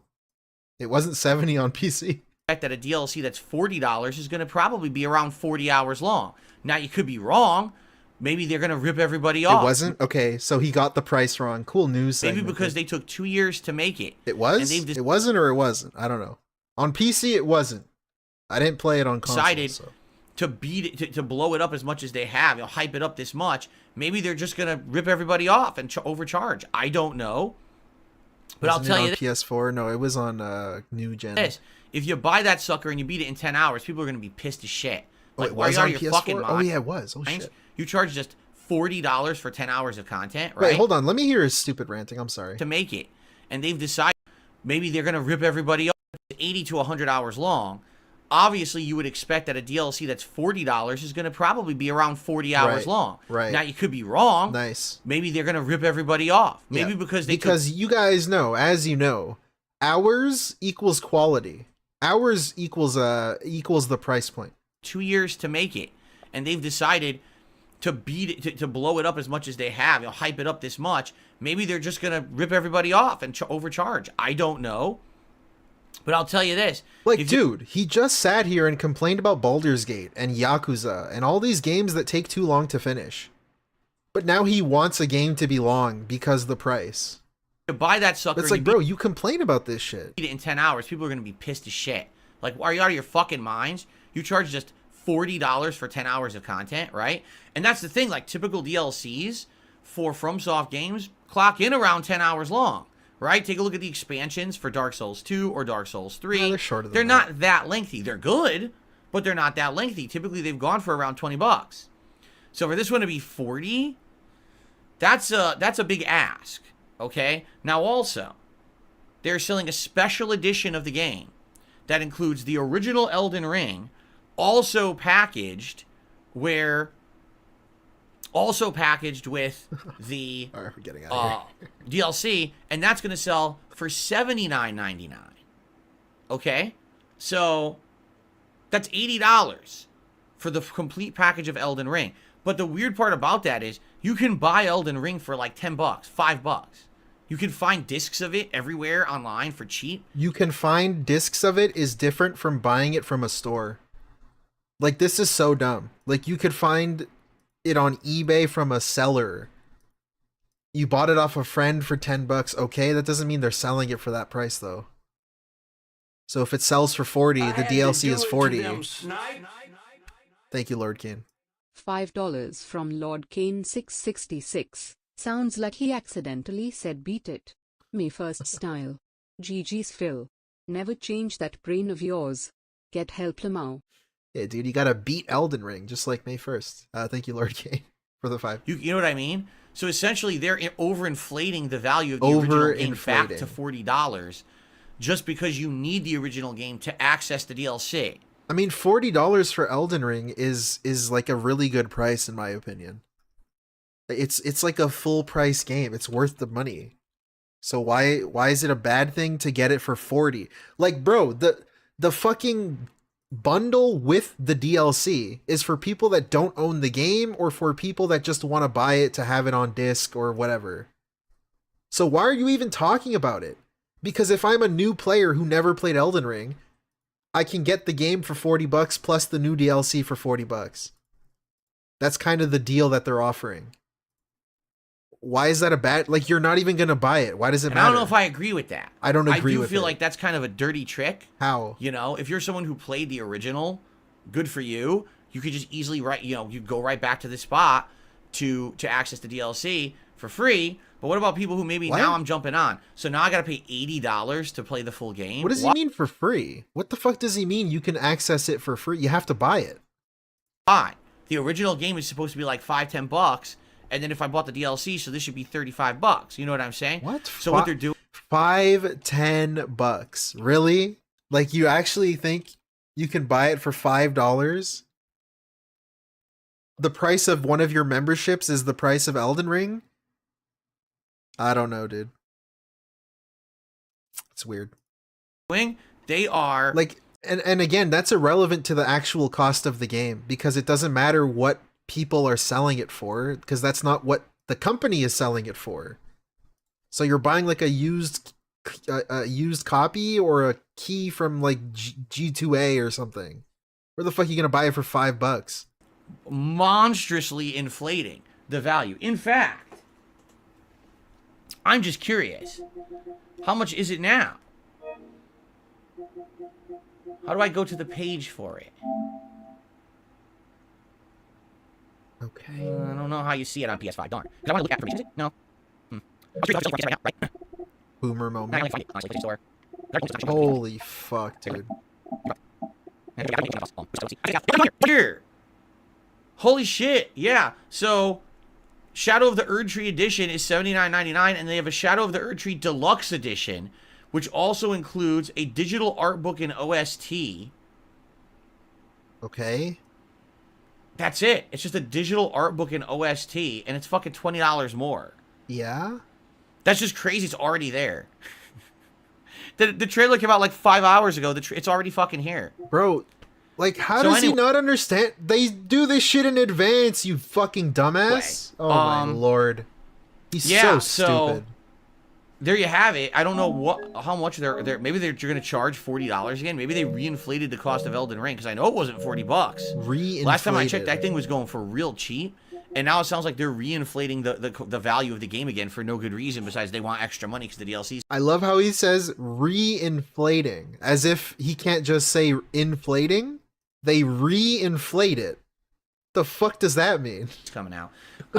There are collector's editions as well. I saw one that has an actual statue of Mesmer the Impaler, right? And someone in chat was saying there's another higher end edition that has a fucking a helmet or something.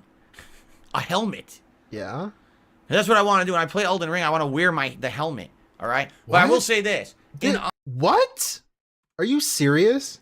And that's what I want to do. When I play Elden Ring, I want to wear the helmet. Bitch, I'm about to fact check. This fucking idiot. Your mouth drooling fucking retard. I shouldn't have said that. Like, what is wrong with you, actually?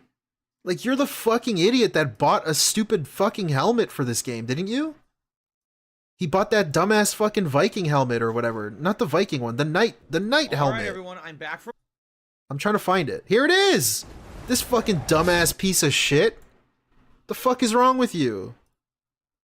This fucking clown right here with the stupid fucking beanie helmet.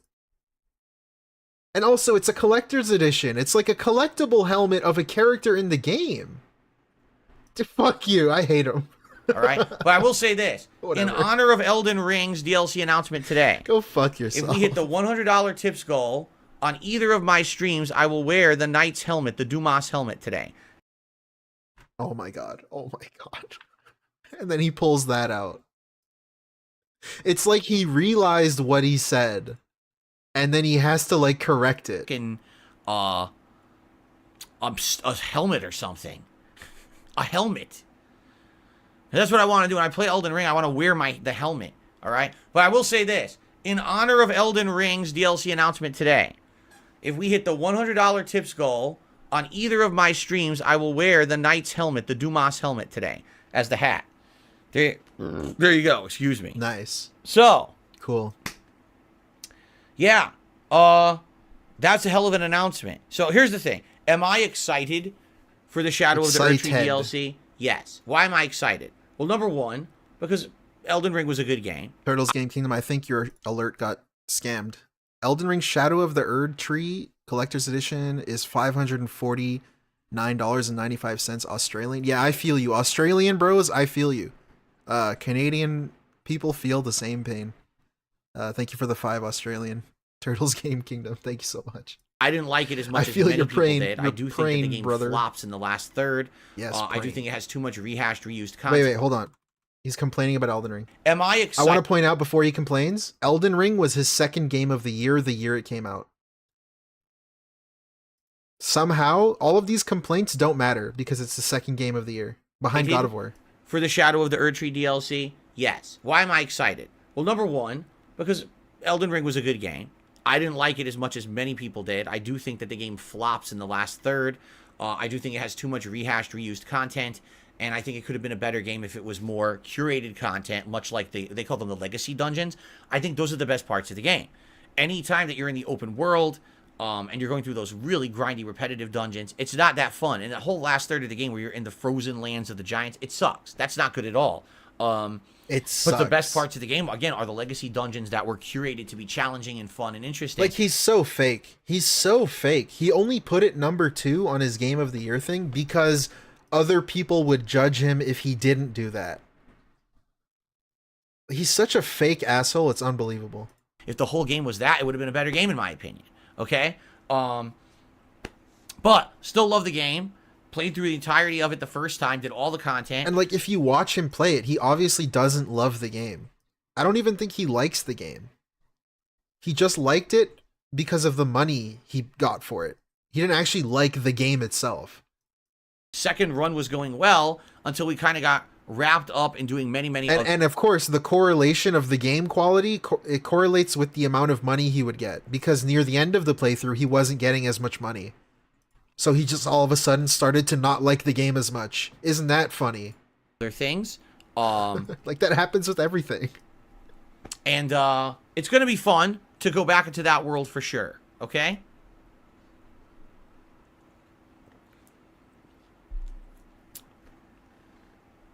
It is going to be fun to go back into the world.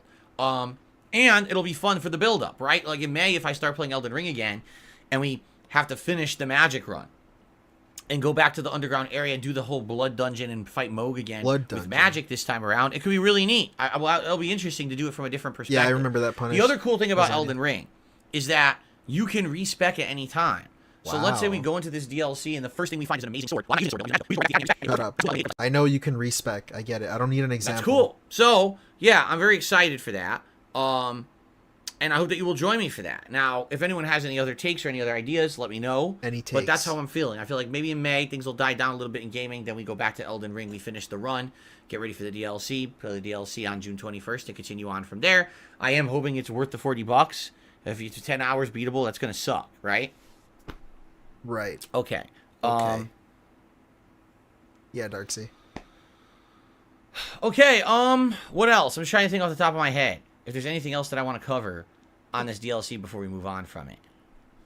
Oh, there's nothing. Okay. I don't think so. Right? I think we covered all of it. All right. So, Droids did a $2 super chat and says, I subscribe, but I still am not able to chat. It is a 24-hour sub mode. And I'll tell you why in a second. I want to get you up on the leaderboard. Great. But I want you to... There's a very good reason for YouTube to be a full-time streamer in 2021. Oh so almost 3 years ago now. YouTube had a lot of very bad limitations and a lot of things that were missing from Twitch chat. For about a month, I streamed on here, and there was no sub-only mode at all. And this chat room became completely and utterly unmanageable. We had constant bots coming in here with clone accounts doing the most disgusting and vile things you can think of. They were saying racist stuff, sexist stuff. Like they were Kirk. doxing people, including me and my family members and others. They were basically doing every possible awful thing you could think of. Yeah, And Kirk the is problem allowed, was though. we had no way to control it. So these bots were coming in nonstop, 50, 60 at a time sometimes in a day, and the chat was unmanageable. And people were literally saying, man, this is not good. You know, hopefully things get better because this is making chat not fun. And then they basically instituted subscriber-only mode, and we tried various different levels of it, okay? We tried, 10 minutes, 1 hour, 2 hours. Basically, the only thing that deters trolls is 24-hour sub-only mode, all right? It's not foolproof, but think of it this way. Basically, once a day, a troll would have a chance to come in here with a dumb account, a troll account, say something stupid, immediately get banned, and now they got to wait 24 hours to come back and try it again. The only exception is if they literally sit there for hours on end and stack 40 fake accounts and use them all in succession. But even then, it's going to run out, and then you're good for the rest of the day. You see? If you have 10 minutes, literally it takes a troll, 2-3 minutes to make another account? So they could just keep coming in nonstop anyway. It doesn't affect anything. The only way that we found to stop the bot trolling was 24-hour sub-only mode. I don't like 24-hour sub-only mode. I like the idea that if someone comes to the channel and subscribes, they can just talk immediately. But it doesn't work because sadly, the level of harassment and trolling that I receive and my community receives on the internet, we have to do this, okay? It's just a necessary evil. I don't like it. I don't want it, but we have to do it. I'm sorry. You came in here. You wanted to talk today. You can't. That's unfortunate, and I'm sorry for that. I would love to speak with you right now, but I can't. If I turn it off, immediately you're going to see a flood of bots and assholes come in here and try to ruin it for everybody. The only reason people can even talk in the chat right now intelligently is because of the sub. Gaming. All right? So, sorry about that. And I hope that you'll stick around. I'm not here tomorrow, so when you come back on Friday, you should be able to chat. Okay? I'm sorry about that. Okay. Swinging over from the YouTube side of things. We're going to skip ahead. Let's see. To... Here we go. Skipping ahead. I see something interesting here. 672 says, imagine the support you would receive if you switched to Elden Ring today instead of Baldur's Gate 3. I wouldn't get any increase in support because no one would know I'm doing that. I didn't announce that, So, no one knew what the DLC was going to be. So, no, that wouldn't actually, I think it would backfire. Schedule. We do have regulars who show up to hang out and support for Baldur's Gate. And that crowd's been a great, consistent crowd. And I do feel like it would actually backfire. People would be upset if I canceled Baldur's Gate to go back to Elden Ring today, and then we have less Baldur's Gate. Plus, as we know, like I said, Final Fantasy VII's coming out in a little over a week, and I want to get as much Baldur's Gate in before there, so it makes more sense to focus on Baldur's Gate for the next week. So there you go. Okay. Number Moving one, on. please keep Baldur's Gate 3 as a Wednesday-only day stream, then we can watch it on your day off and keep the playthrough ongoing. Number two, Miyazaki said the DLC will be Limgrave-sized with a poison level and many legacy dungeons. Yes! Many legacy dungeons. You just spoke directly to what I want. So that sounds great to me. Also, he basically confirmed in the interview Bloodborne will most likely get a remake for PS6 instead of a remaster for PS5. Number three, Hi-Fi Rush and Pentiment are getting limited run physical copies as well. Xbox isn't going fully digital yet. And four, Battlefront fucking rules. Well, there you go. So Limgrave is the whole first area of the game, which is big, but honestly, not as big as you would think for $40. Right. But hey, if there's tons of legacy Like dungeons, a micro penny. that's Really, great. thank you. That's exactly. $2 from Joshua Doughty. Remember, you're not detractors but detractors.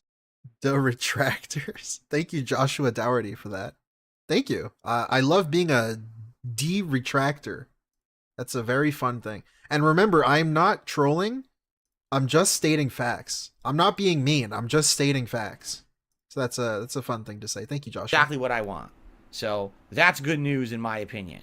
So thank you, Carliga, for. All right, I think we're done here. Let's get to the point of the stream now. Yet again, the Q&A. This is garbage. I don't blame you if you leave, but we'll fast forward through it and we'll try to Contributions that come find in on- some funny moments. I'll even open the transcript so we can skip through I'm bullshit. going to shout out and address those as well. So let's see what you guys have on your minds tonight. Good So evening, this, in case you're just joining us, this is the Q&A that he did yesterday or 2 days ago at a night stream. Nobody bothered to restream this because it's probably bad. So we'll see what he had to say. Tracy says, And I want to point out that a Q&A with him is a fun, chill, meaningful style thing that he can do. But for some reason, a Q&A with his wife is played out. And it's intrusive and it's very negative. It got boring. Those are bad, but by himself is really cool and fun and positive. hope your night's going well. So far, so good. It's good, relaxing, chill weather outside right now. Good, a good, Look at that. kind of cool air Relaxing, breeze coming through. chill. What's up, No Sleep Real Vibes? Good evening. How you doing, man? Dabian says, I don't get the hype for the Elden Ring stuff. It'll look like the regular Elden Ring. People need to relax. Well, here's the thing. Whoa, the Elden Ring DLC will look like Elden Ring. Oh, I think I don't know. Nobody really liked that game. So why are people excited? I don't know. Nobody liked it. I think the reason people are excited is because, number one, there hasn't been any new Elden Ring content in 2 years. Elden Ring came out 2 years ago, if you can believe it. And it's a great game. People loved it. It was the best-selling FromSoft game, right? And people were expecting that they were going to have the DLC right away. And that didn't happen. It's been 2 whole years. And everyone's now like, well, what happened, right? Even me, I've started a second run and everything. And like, it'd be nice if they had new content. Now, you're right. Do I believe that they will actually have brand new gameplay content? Oh yeah, he's wrong about that. The arena came out after release. Yeah, I remember that. The arena PvP stuff. Yeah, he's wrong. There has been new Elden Ring shit. Content, but likely they're going to show the new correct. dungeons, some new bosses, maybe a new Big weapon or shocker two, there, a new he's wrong. spell or two, right? But you're right. It's not going to be like, oh, they redesigned the game. Look at all this brand new shit. Now you can fly on a flying Pegasus horse and shoot lasers out of your What? butthole as you spin in the air and decapitate enemies. It's not Okay, going to be. did this motherfucker ever talk about the Witcher 3 DLC? Did he ever play it? Because that's viewed as one of the best DLCs, expansions in gaming, at least recently. And that didn't really change the game either. It's kind of just more Witcher. I like it better than the main Witcher. But it didn't, like, change the game. Why is he implying it must change the game? It's just a fucking DLC. Just give me more of the thing I like. Like that. You're right. It's going to look like You're Elden right. Ring. But Yeah, people are okay. excited. You're I am right too. somehow. I would like some new FromSoft gameplay. Like, even last year I was craving it, so we did, the first 2/3 of a second run. Then we put it on hiatus. Then I played Lies of P, and Lies of P was really good. And that was like, wow, gave you the bug back. Like, Shut the fuck hands up, above their please. heads like this. And What? What's happening? Clay JT says, what's better, Baldur's Gate 3 or Elden Ring? Well, here's the thing. It depends on your perspective. Are you an Elden Ringer? Or are you a Baldarian die roller? 20-sided die roller, right? I don't know. If the Elden Ringers all stood up in a big army with their hands above their heads like this, and then the Baldur's Gators ran up with their dice and they were shaking them like this and started rolling them, who would win? I don't know. That's a tough question. You might actually create a big black hole, that sucks everyone in, destroys all of reality. I'm not sure. Slayer, good to have you here tonight. I missed your entire message. It just scrolled off the screen. Sorry, but I saw that you were here tonight. Wait, you can't scroll Did I hear up? about a new Xbox console coming out in 2028? They're just targeting a new console, and they said they want it to be new tech, but there's no actual new console to speak of yet. What? Is salami a legit pizza topping? I've never had actual salami. Have a red sauce over that. That's Shut up. and I wish him well. I hope he has a great life. Wait, what? Of my past, I know you don't watch wrestling anymore. WWE's current top star is finishing the story.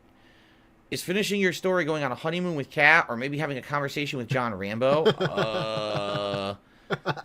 First of all, let's address a few things, okay? John Rambo, his one true love, dude. Well, I'm gay. Let's see this masturbate. Masturbate, dude. I have already addressed all of my past with John Rambo and all of that stuff is long in the past. There's no lingering stuff there. That's been dealt with, talked about.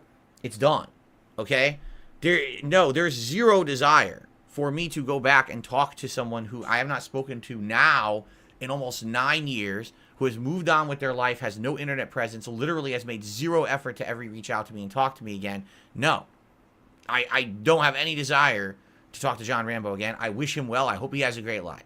But doesn't affect me in any way anymore, right?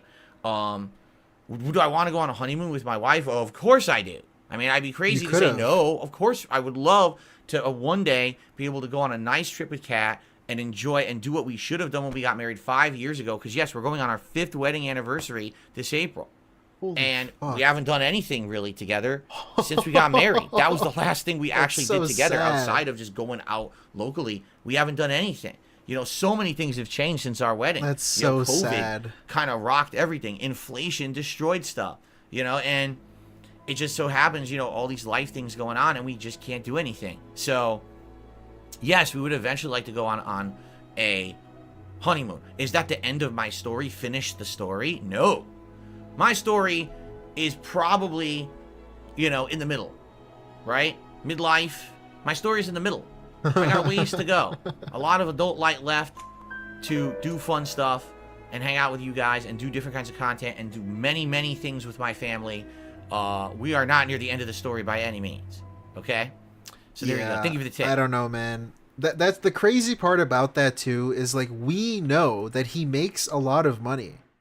And you don't really have credit card debt anymore. Like, in reality, how the fuck have you not been on a trip yet? If, like, he's implying that if he had the money to do it, he would have already done it with Kat. But, like, dude, you do make enough money. Like, that's crazy. What do you think he tells her? I don't even think she wants to go on a trip. Because, like, what would he say? If she asks, like, Phil, what can we go on a trip? What's he gonna say? Like, I don't have money? But you make a lot of money, dude. Whatever. Let's see here. Did I see the Eddie character release for the Tekken update? It's at 2, and then in Tekken 3. Don't give a shit. I don't know anything about it, though. I've never played it. Do I feel the fabled midlife crisis coming? No, I told you. I'm the anti-midlife crisis. What? What does that mean? Because most people, when they get a midlife crisis, they hit the age of 40, which I already passed that. But they hit the age of 40, and when they hit the age of 40, they look at their life and they feel miserable. Because they're locked into a dead-end job or something they don't do for employment. Yeah, that's you. They're with a family, and maybe they feel like I'm trapped because now I have like a family with kids, I'm married, and I don't really like that. Or yeah, you don't really like your wife. there's parts of it they don't like, and they feel like they're trapped. Yeah. Oh no, I have the family van car instead of the nice car I always wanted. I don't live in the nice house I wanted. Instead, I live in this, again, house that's maybe good for the family. Stuff like that. You know what I'm saying? Wouldn't a nice house be good? That's when you have the midlife crisis. And then you have the, you know, the person at the middle of their life. I got to go act like I'm a young kid again. I got to go splurge money on a sports car. Or on champions. Right? And I got to completely change my lifestyle. I'm going to act like I'm a young hip guy or something like that. Wait a minute. You changed your whole wardrobe. Was that not a midlife crisis? You had to splurge money on a bunch of new clothes that you now wear on stream because you got made fun of and you had a midlife crisis? Because of low tier god. I don't have that. I have the opposite. I have the opposite. Literally, right now in my life. He's the main character. Just like always, he is the main character, and everything that happens to everybody doesn't apply to him. He's special, you see? This midlife is better than when I was younger. Yeah. When I was younger, I did not like my life. I suffered from depression. I hated who I was. I hated everything about it.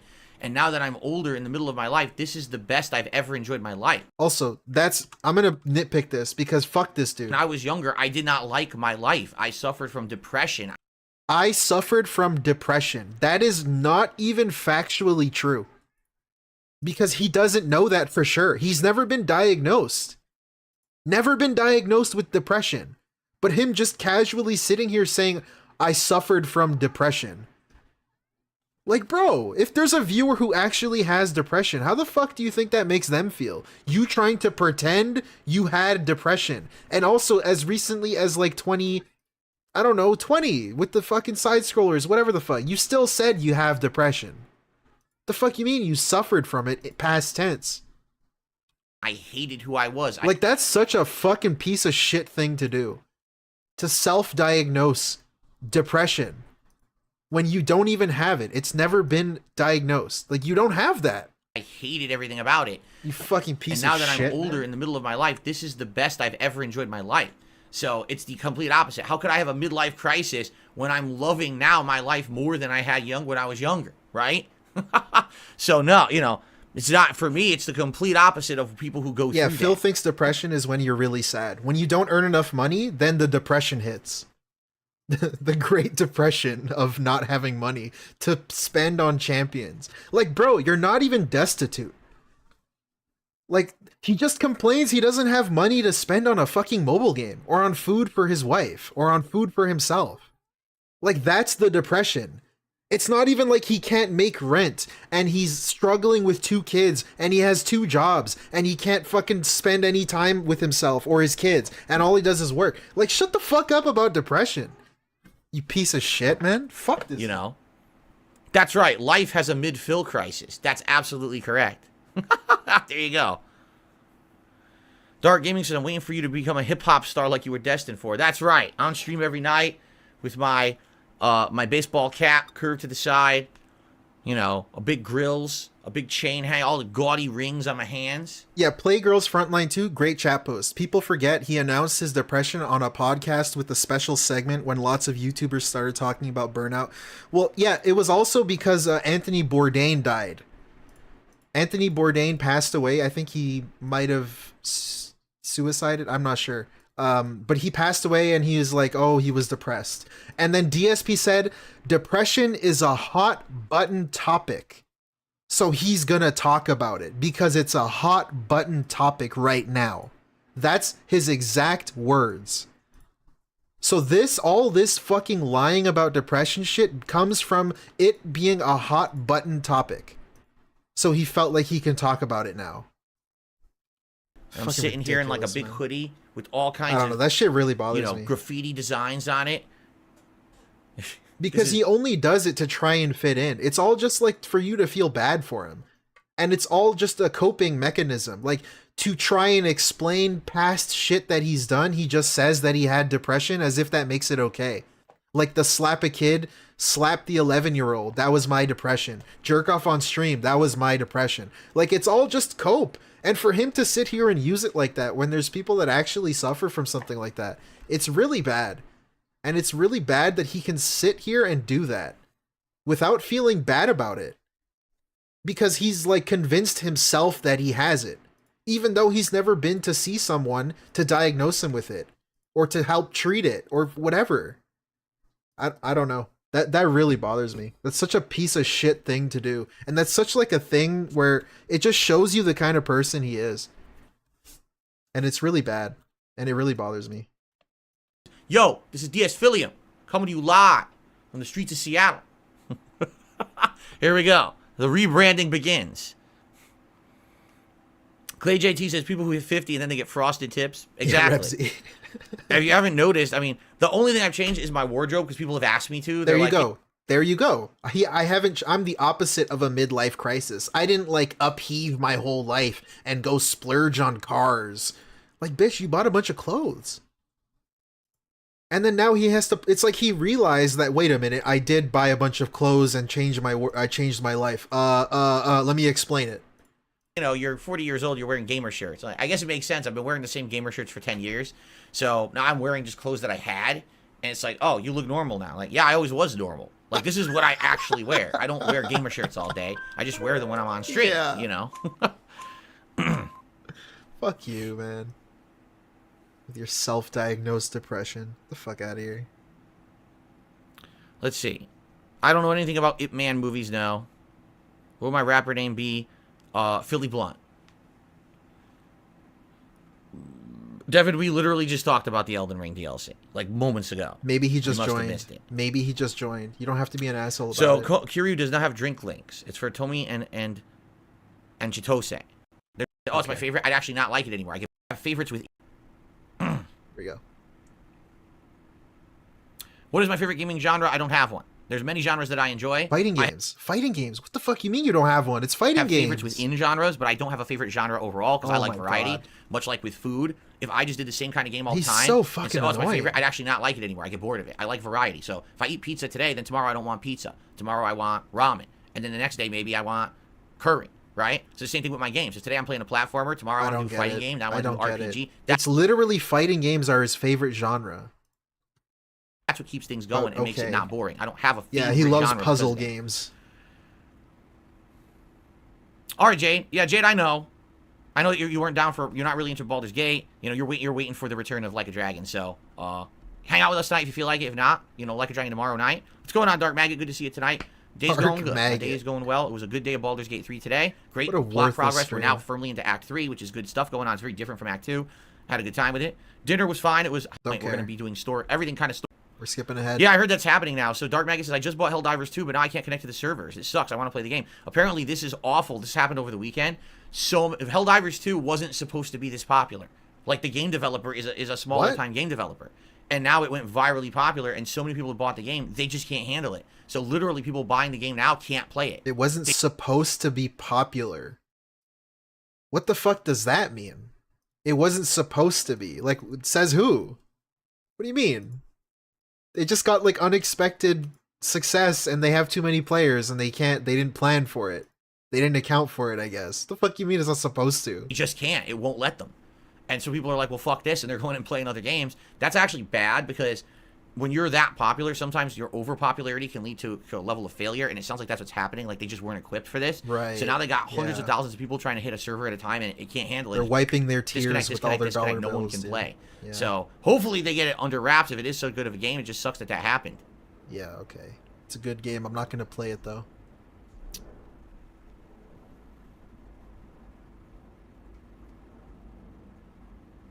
No, my wife is not interested in playing fighting games competitively. She likes playing them casually or, you know, something like that. Like Tekken, she liked the demo. The first day that it came out, we played it a lot. We played it like a ton of hours that day. The next week we played it again, and then she played it like one more time, and she's like bored with it now. So it kind of sucks because she bought it, and I thought she would like it more, but that's kind of how it is. Like when she basically she did, well, she almost beat the arcade mode, which is the one with the simulated arcades, and she played a few character story missions, which was interesting, and she wanted to try online. And as soon as she went online, she saw how online play is. She's like, eh. It's like, because this is going to be the end game of it. I don't like it. I was like, well, that's that, I guess, right? She's just not into it. She's not into competitive games like that. Clay JT, this has already been answered on the podcast. I'm not here to rehash the same things we've talked about a ton of times on the show, so I recommend you check out some podcasts from last week. If you want to hear my opinion on Xbox having some games go to PS5 and Switch. Maybe he just joined. Good evening, Mark. Good to have you here. How you doing? Oh, Helldiver 2 has destroyed some... Like, dude, the whole point of this thing is chill with Phil, open hangout stream, and he yells at you to go watch something else because you asked him a question. Like, bitch, this is an open hangout stream, right? Just say a quick summary. Suicide Squad. Like 1 Helldiver second. 2 has sold way more than Suicide Squad. Basically, what happened is Helldivers 2 came out, and then Suicide Squad's dead. Like, anyone who was going to play Suicide Squad got Helldivers 2, and that's it. That's not true. Done. So Suicide All Squad right. completely dead How on can you arrival. know that? I hate to know what's going to happen to that studio now. Rocksteady, that's not good. But yeah, it's done. It's dead. Right. Whatever. I'm playing both Rise of the Ronin and Dragon's Dogma 2. Do I have more interest in one or the other? No. Holy shit. Jesus Christ. With the holy 20 fucking gifted memberships, dude. Holy shit. Based a la Bloodborne. Blue block up. Big black butt. Thank you, dude. Thank you, Jesus Christ, with the Qui-Gon Jinn photo. No, we're not doing a drinking game on stream with my wife. That's stupid. How is that stupid? That's actually fun. A drinking game with your wife on stream would actually be kind of fun to watch. That would actually be something different. Not the same bullshit. That would be fun. I don't know. How do you post a video for me on DSP Reacts? Well, you have to be a member of the submissions level or higher. Submissions level members get to... That would expose him if she drank, maybe. Post up on a community thread that's there all week. I don't think so. And everyone posts up. At the end of the week, I put those submissions into a actual playlist. Really, thank you. $2 from Lord Kane 666. He just makes his wife seem boring as Love Man. Yeah. Like, they can't do anything together, Lord Kane. Exactly. Thank you for the 2. Yeah, it's just like, why? Why can't you do anything? She doesn't like all the games. She doesn't like anything. She doesn't want to watch anything. She doesn't want to drink with you. She doesn't want to be on stream. Like, I don't know. What is this lady? On the show, I literally hit. It's like your daughter. It's like trying to do something with your daughter who is like 15 and you're like a dad and, you know, she's like kind of her own person now and she doesn't really want to hang out. It's like so fucking awkward. Isn't it? Have I ever watched True Detective? I owned the first season, but I could never finish it for whatever reason. Right. I don't even know what a CRPG is. What? You're playing one. Thoughts on playing other CRPGs because I've enjoyed Baldur's Gate 3. So you're saying that basically oh my god, Baldur's Gate 3 is its own genre of RPG called CRPG? What does the C stand for? Yeah, he used to play all the time on PC. He knows, he's a PC gamer. He knows all this shit. See, I don't know that. He doesn't know But that. anyway, if you're telling me Baldur's Gate 3 is the epitome of it, I probably wouldn't want to play other games. Like, I played Divinity 2. I got really bored of it. I probably would not want to continue with a game like that. If Baldur's Gate 3 is the best, then I just want to continue to play the best. Because even Baldur's Gate 3, I have issue with, and I get bored. You know, so I'm glad that I have an interactive, engaging audience to help me with it, to keep me engaged in it. If I didn't have that, I literally would not have kept playing it. I would have gotten bored and stopped playing it by now. But yeah, like, I don't think so. Like, I think that newer games coming out that are following in the steps like, he's basically sitting here and telling you, I hate the game, I don't want to play it anymore, but you guys keep giving me money, so I'm gonna keep playing it. Like, dude, what? Baldur's Gate 3 or other games in the series made by Larian, I would play, but I probably wouldn't go back and play older ones, no. That would be the equivalent of, you really like Skyrim. Oh my god, Ghost Hunter, you got scammed. I'm so sorry. I'm him. Ghost Hunter with the 5 fucking gifted memberships. Hey, babe. As baller as possible. Hello. Thank you. Hello. Thank you, Ghost Hunter. Legend. But if you go back to play Oblivion, you realize it's more outdated. You're like, it's not for me. Like, I know that. I played Divinity 2, and I already know it's not for me. So I'm not going to then go try to play other games that are similar to Baldur's Gate that are older and just be disappointed. There's no point, right? How would you be disappointed? Did all go to the super chat? He says, what are your top 3 narrative experiences in gaming? Once again, I'm not a top-ranking guy like this, okay? What? But if you're asking me, like, what's some of the best stories, I would say... That's what he asked. Bioshock 1. That's literally what he asked, there. but okay. Probably one of the biggest twist moments. Spoilers? Jay. Silent Hill 2, because when the plot was finally explained and you realize what all the bosses and all the Walking Dead season 1. Walking Dead, okay. Using strong emotion, I actually cried at the end. So Bioshock, Silent Hill 2, and Walking Dead are the best stories. The characters were so well written, and to see the best end be twist so moments awful, actually legit made me tear up and feel Walking terrible, Dead twist moment. You know? How was that a twist? So I'll just throw those 3 out there off the top of my head. Nice. That's all I'm going to say. Off the top of my head, those 3. The Walking Dead one wasn't really a twist. Yeah, if there's ever another fishing game you guys want, I would be down for it. There just hasn't been one in years. You know, it was 2 years ago that we were doing the Bassmaster. Okay, I received a $10 tip. All right. From Cody again. Thank you, Phil. Hope your hand gets better.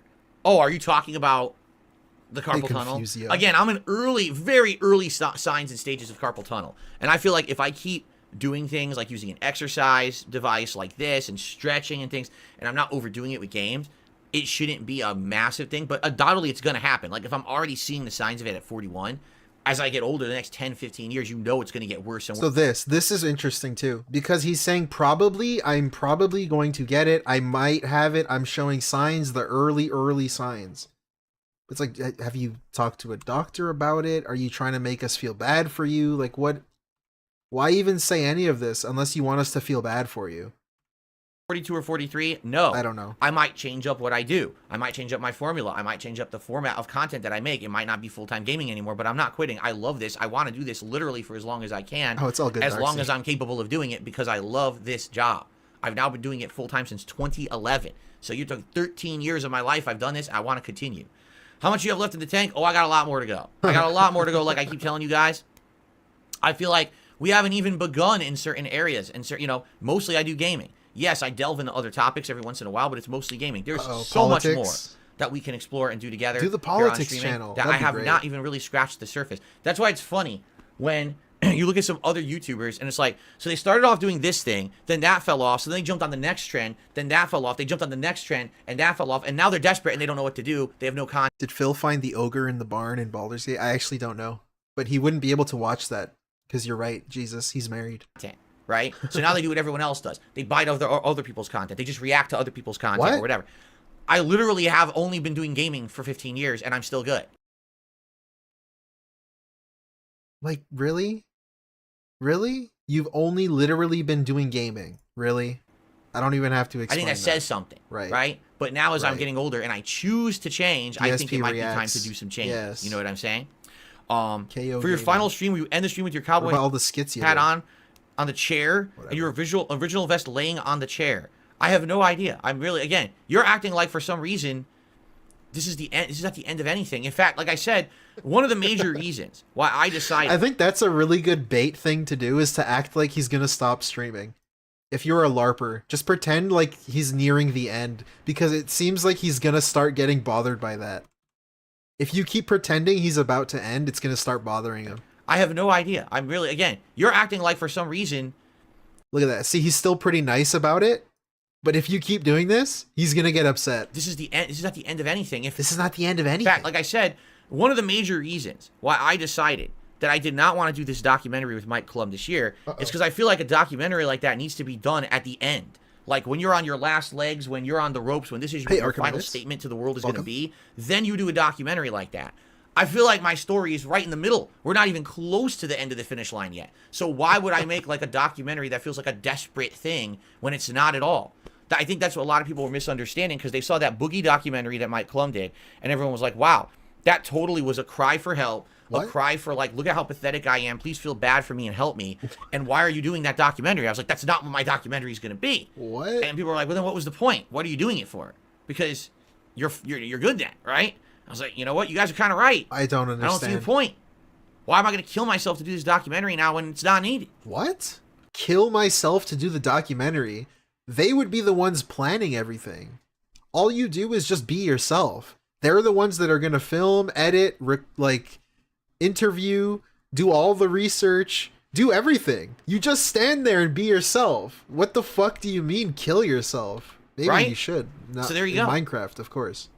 DC, good evening. He's got a haiku involving rain. Rain cloud covers skies. The relaxing, toxic calming today. rain. Water sound soothes souls. We got rain outside right now. So it's a very pertinent haiku. Thank you, DC. Okay. Tub says, Dave the Diver and Dredge are pretty fun. Thank you.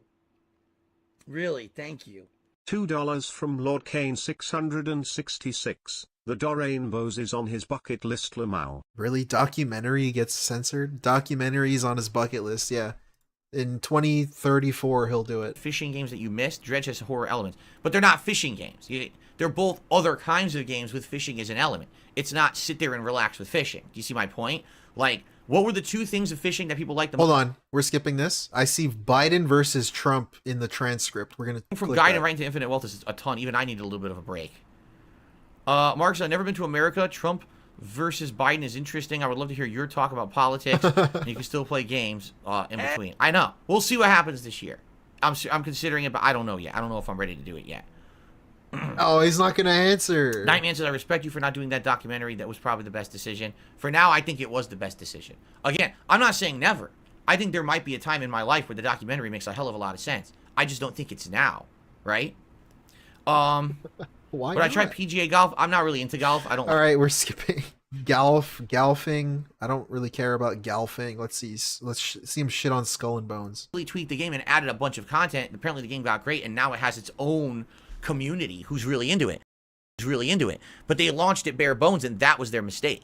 Okay, Skull and Bones isn't even a video game. Skull and Bones is a mobile game that they released on console and PC to pretend like it's a full game. It's not at all. It's an unfinished mobile game. Yeah, right. It's really like, dude, you're just spreading misinformation, isn't he? Straight up. This isn't confirmed, is it? pathetically bad. And I don't know, they should be ashamed of themselves, except I think that they What? wanted to cancel it, which is what they tried to do many times, but they were roped into releasing Yeah, it. dude, Singapore- he literally just creates shit in his brain. They tried to cancel it government 'cause they took a multiple grant times. there to develop it. So I think they had to do it no matter what. Right. Seriously. I think they were screwed into that. So Okay, let's see. let's see here. I see streaming on Kick. Let's see him talk about Kick. Lizard Man, as I've already explained, which I guess I if I'm to understand it correctly, okay? People ask me to will I check out Kick, this other rival streaming website, right? Because let's all be real here. There is no growth on YouTube for streaming at all. It will never happen. Like, when you're on YouTube streaming, you are who you are, and there is no way to get noticed. There's no way to branch out. Streaming on YouTube is stagnant. It always has been and always will be. I don't know about Since that. the day they launched their streaming platform, they don't work on it, they don't promote it, they don't try. Guess, There's no way to grow on YouTube as a streamer. I've accepted that, okay? Like, I know that, right? Twitch, there's potential for growth, but Twitch continues to go down this toilet spinning spiral of bad choices and awful takes and things that are terrible. I would never go back to Twitch because I can't monetize my content there. They won't let me. And they won't explain why, so why would I give them the time of day? So then people are like, well, what about Kick? This is a new competitor. Number one, Kick's business model is not sustainable. Kick is focused on paying people a ton of money, but that they're not generating the revenue to keep that business model self-regenerating, or what's the word? What? Business degree. Self-recycling, right? Self-recycling. It's never going to work. What? It's just a bunch of investors threw money in it, and so they're paying all the creators, but there's no model there that's going to work long-term, in my opinion. Number two, your Kick has no moderation. You don't know the...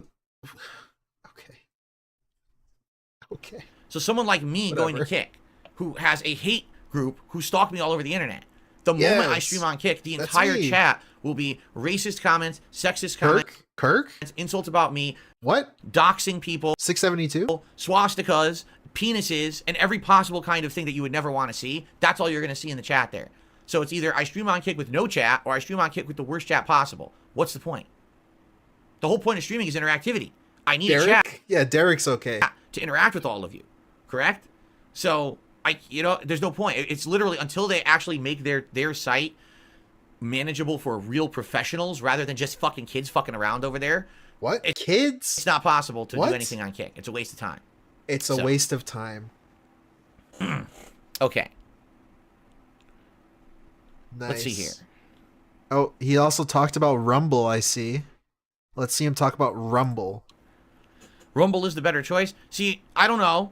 Rumble, I thought you can't stream on Rumble. I thought that Rumble was trying to be like a competitor to YouTube with video sharing. But can you stream on Rumble? I don't know anything about that. Right. See, here's the thing. I've already been there, done this with Blip. So if I were to do oh my god, Blip was in like 2010, dude. Like political content, and I went to Rumble, I would only put the political content on there. Stuff that I do with gaming would never work because playlists, and you need to have functional playlists, functional organization. What? When it comes to your stuff if you're doing gameplay. And Blip didn't even have that. Like, Blip didn't even have freaking playlists. Okay, why? So good luck watching That's a playthrough irrelevant. on Blip TV. That's irrelevant 11 years Rumble. ago, 12 years ago when they existed, because you couldn't watch anything in order. It was just you had to find the random part of a playthrough. Why is he even talking about Blip? Even if Rumble didn't even have that, it would be fine because it would be like the videos would be, okay, tonight we're going to discuss this topic in politics. This is going on, here's the date. So then you can just search by that, right? It's not like it's an ongoing narrative of a story where you need to have it in a playlist. I mean, and it you're could uploading be 1,000 videos. if it's I a wouldn't be doing politic that. thing. But my concern would be the streaming. That would be the stream. Like the streaming, is it viable to stream over there? Can you stream over there? Because I need to have interactivity with an audience, or what's the point, right? You can get banned for off-site action. That would be funny. Okay. Really? Rumble is a streaming site now? Okay, see, I didn't even know that. I did not even know that they had streaming capability. Okay, so are you going to use it? Are you going to answer the question, or are you just going to move on? Okay, he's moving on. For now. Let's go. What are my overall thoughts on aging and getting older? Are you afraid of it, or do you embrace it? Both. Am I afraid of getting older? Yeah, I am. Because as I get older, I can't do the things that I used to do. My mental capacity depletes. My physical capacity depletes. Bro, you're things 40. that I used to be able to do, I can't do anymore. I don't have the energy. I have pains. I have problems. Like, dude, in your 20s, you just sat there and played games. You're 40. You can still sit there and play games. You're not like an athlete. You're not fucking LeBron James. He probably wishes he was. But you're not LeBron James, dude. You're not an athlete. You're just a guy who plays video games. You're doing the same shit you did when you were 25. You don't need, like, the best. My back, I know my back's just going to get worse as I get older, and I'm going to continue to have issues with numbness and shooting pain and problems and, and other things as well.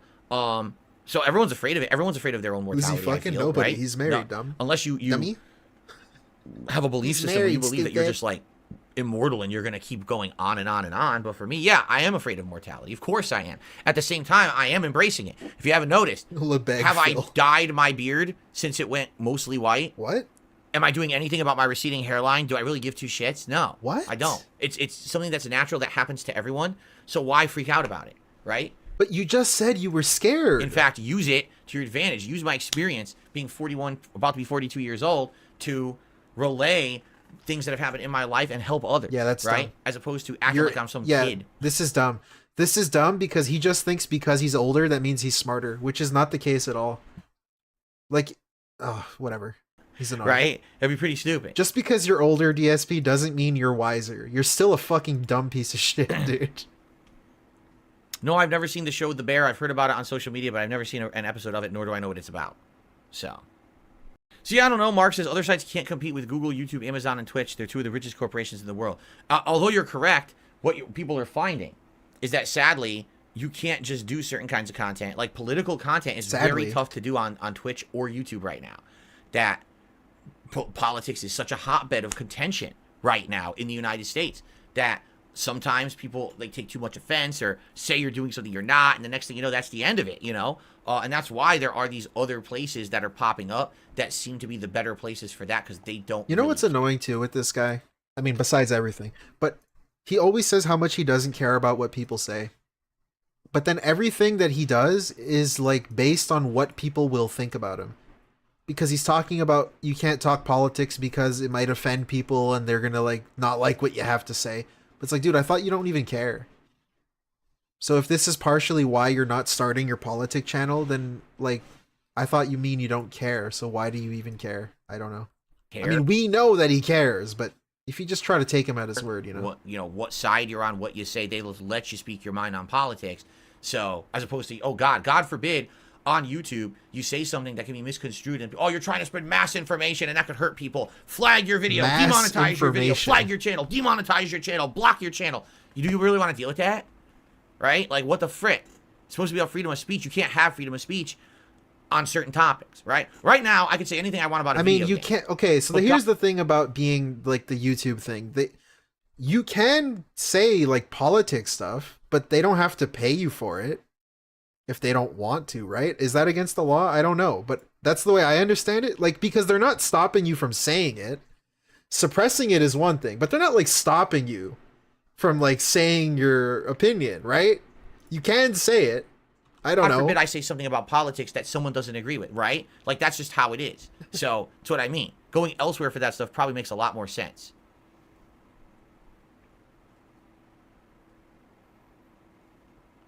I don't know, dude. No, I probably would never grow out my beard because it bothers me. Unless I could find a way to get it to not bother me. The times I've tried to grow out my beard fully, it itched too much and really, really bothered me.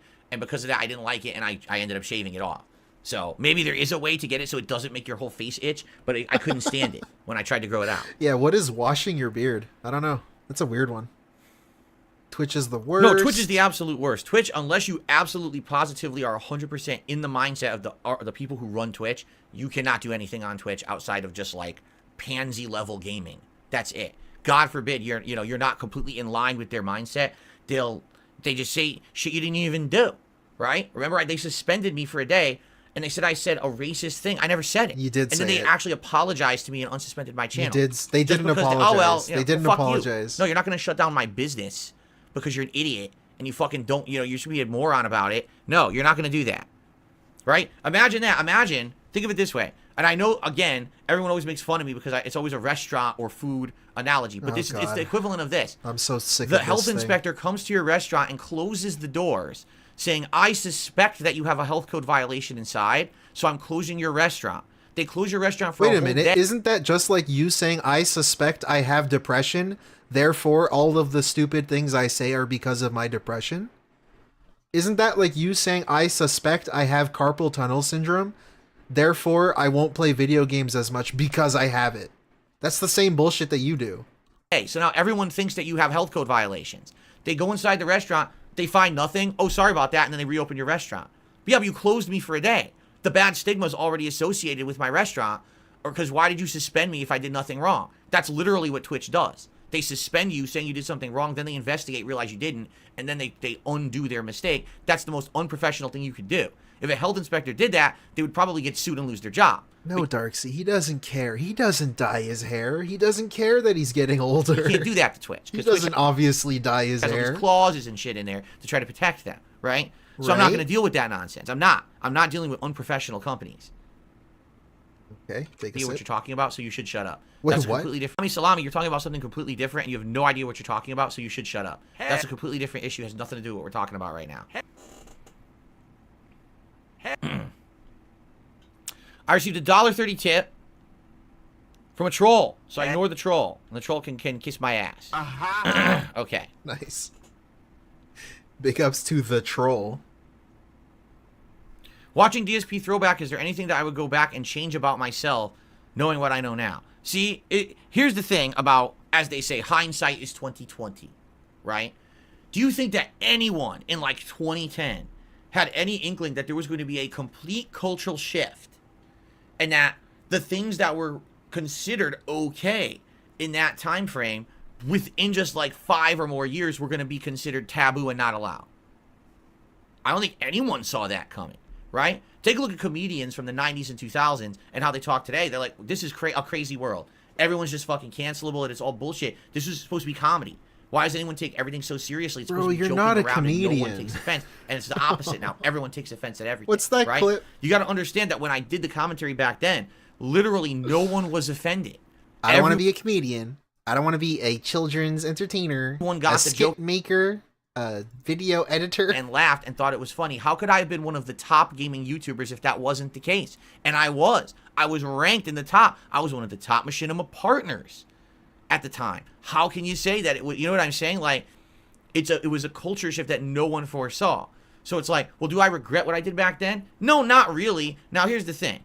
If there are people who over the years I did offend, it wasn't intentional, but you know that sometimes when you say stuff, you could actually offend someone unintentionally. And maybe there are things that I said back then that people did take offense at because they didn't understand that it was a joke and they thought I was being serious. That sucks. You know, that's kind of just an inevitability. When you're someone who's a public-facing persona, the things you say and do sometimes have impacts you don't expect. Like, I'll tell you right now, again, I always bring this up as the example.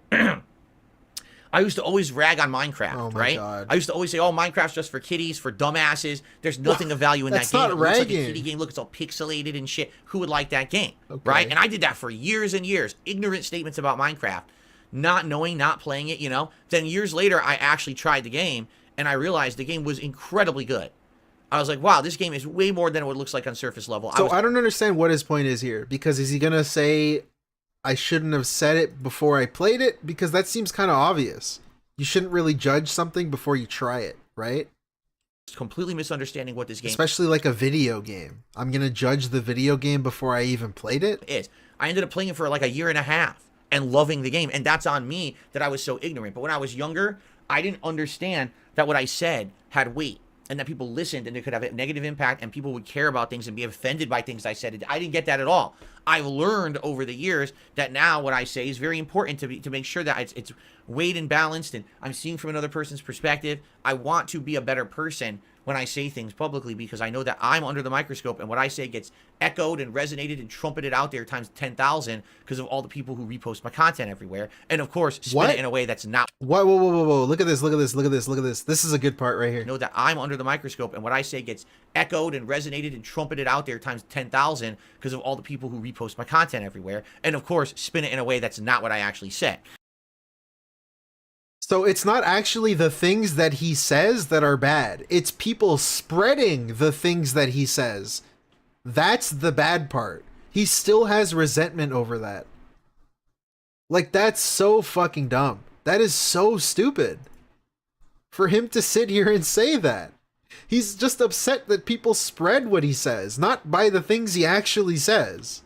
Right? So anyway, do I regret what I did back then for commentary? No, I don't regret it. Now he doesn't regret it, but he's changed. But certainly, if you knew... Like, bro, you could find clips of him saying that he regrets this stuff. And how bad it was, and how he shouldn't have done it. And then at the same time, he still laughs at his old jokes. And he wishes that it can go back to the way it was before. The future, right? Like, for example, things I absolutely would have changed. Number one, I would not have reacted negatively to This Is How You Don't Play. I would have watched them myself. I would have literally watched them, reacted to them, and laughed at them. And if that had happened from day one, people would not hate me today.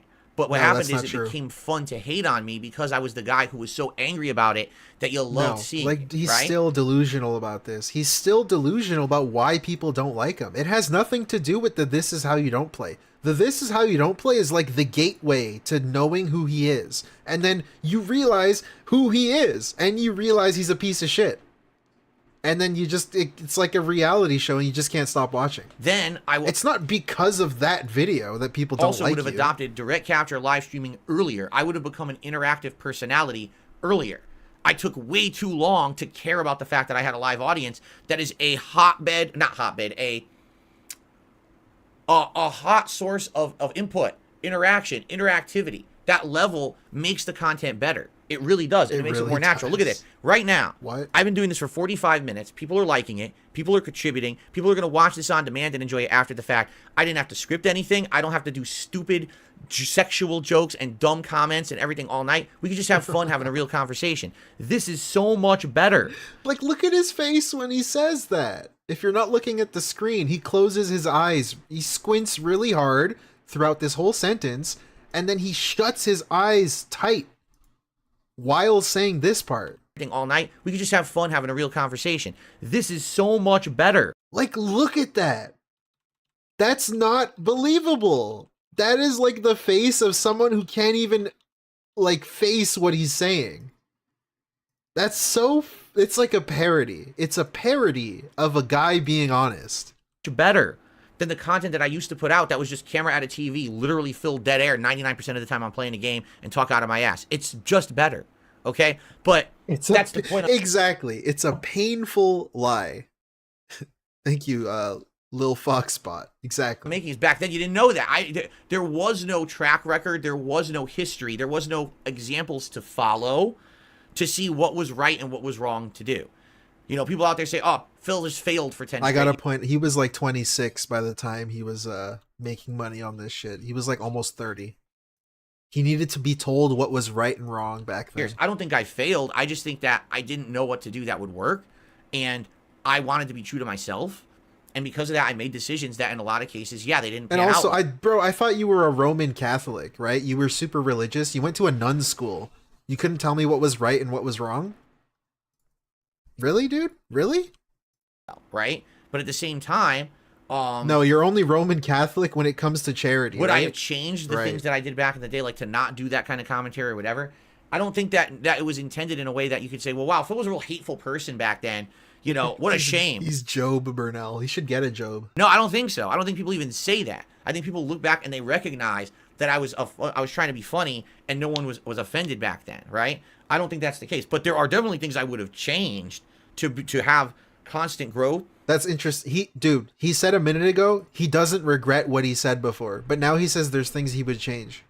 I thought you had no regrets. And go with the times rather than being stagnant and being very stubborn to change. I have no regrets except for all the regrets that I have. Reacted way more positively and gotten the joke with people criticizing me and doing things like this is how you don't play. Now I mostly do that these days, but it's too late because now it's become such a hateful meme to just crap on Phil and everything he does is bad that it doesn't matter what I say and do. No one really cares, right? Yeah, exactly. Ghost Hunter. Exactly. Okay. Hold on, I got to ban an idiot. Yep. Who's saying really dumb things. Uh-oh. For the record, I just should bring this up since people are so stupid. I should bring this up. When someone speaks on a topic and has a lot to say, that's not a rant. It's just not. Like, if you ask me a question, I'm like, oh, I have a really interesting answer, an insightful answer with a lot of information to give you about it. That's not a rant. Look it up in the dictionary, stupid. I mean, it's so dumb. A rant is implying like an uncontrolled, almost like nonstop stream of consciousness blabbing that isn't really going anywhere, right? That's a rant. Ranting and raving, full of emotion, angry about something, right? That's not what... When someone's just answering a question nicely and giving you a lot of information because they feel like, oh, I can actually... Okay, so the definition: speak or shout at length in a wild, impassioned way. That's kind of what he was doing. Tell me to look up the definition. That's what the definition is. Add a lot to this one. That's not a rant. You're an idiot if you call it that. You're giving it a... This right here is a rant. This, what he's doing right now, is a rant. Negative association because you don't understand the word. So look it up and don't say it in my chat or else you're not going to be in my chat like that joker right there. It's a moron. What? Okay. Well, you know, I'm gay. Oh my God. Oh, let's see here.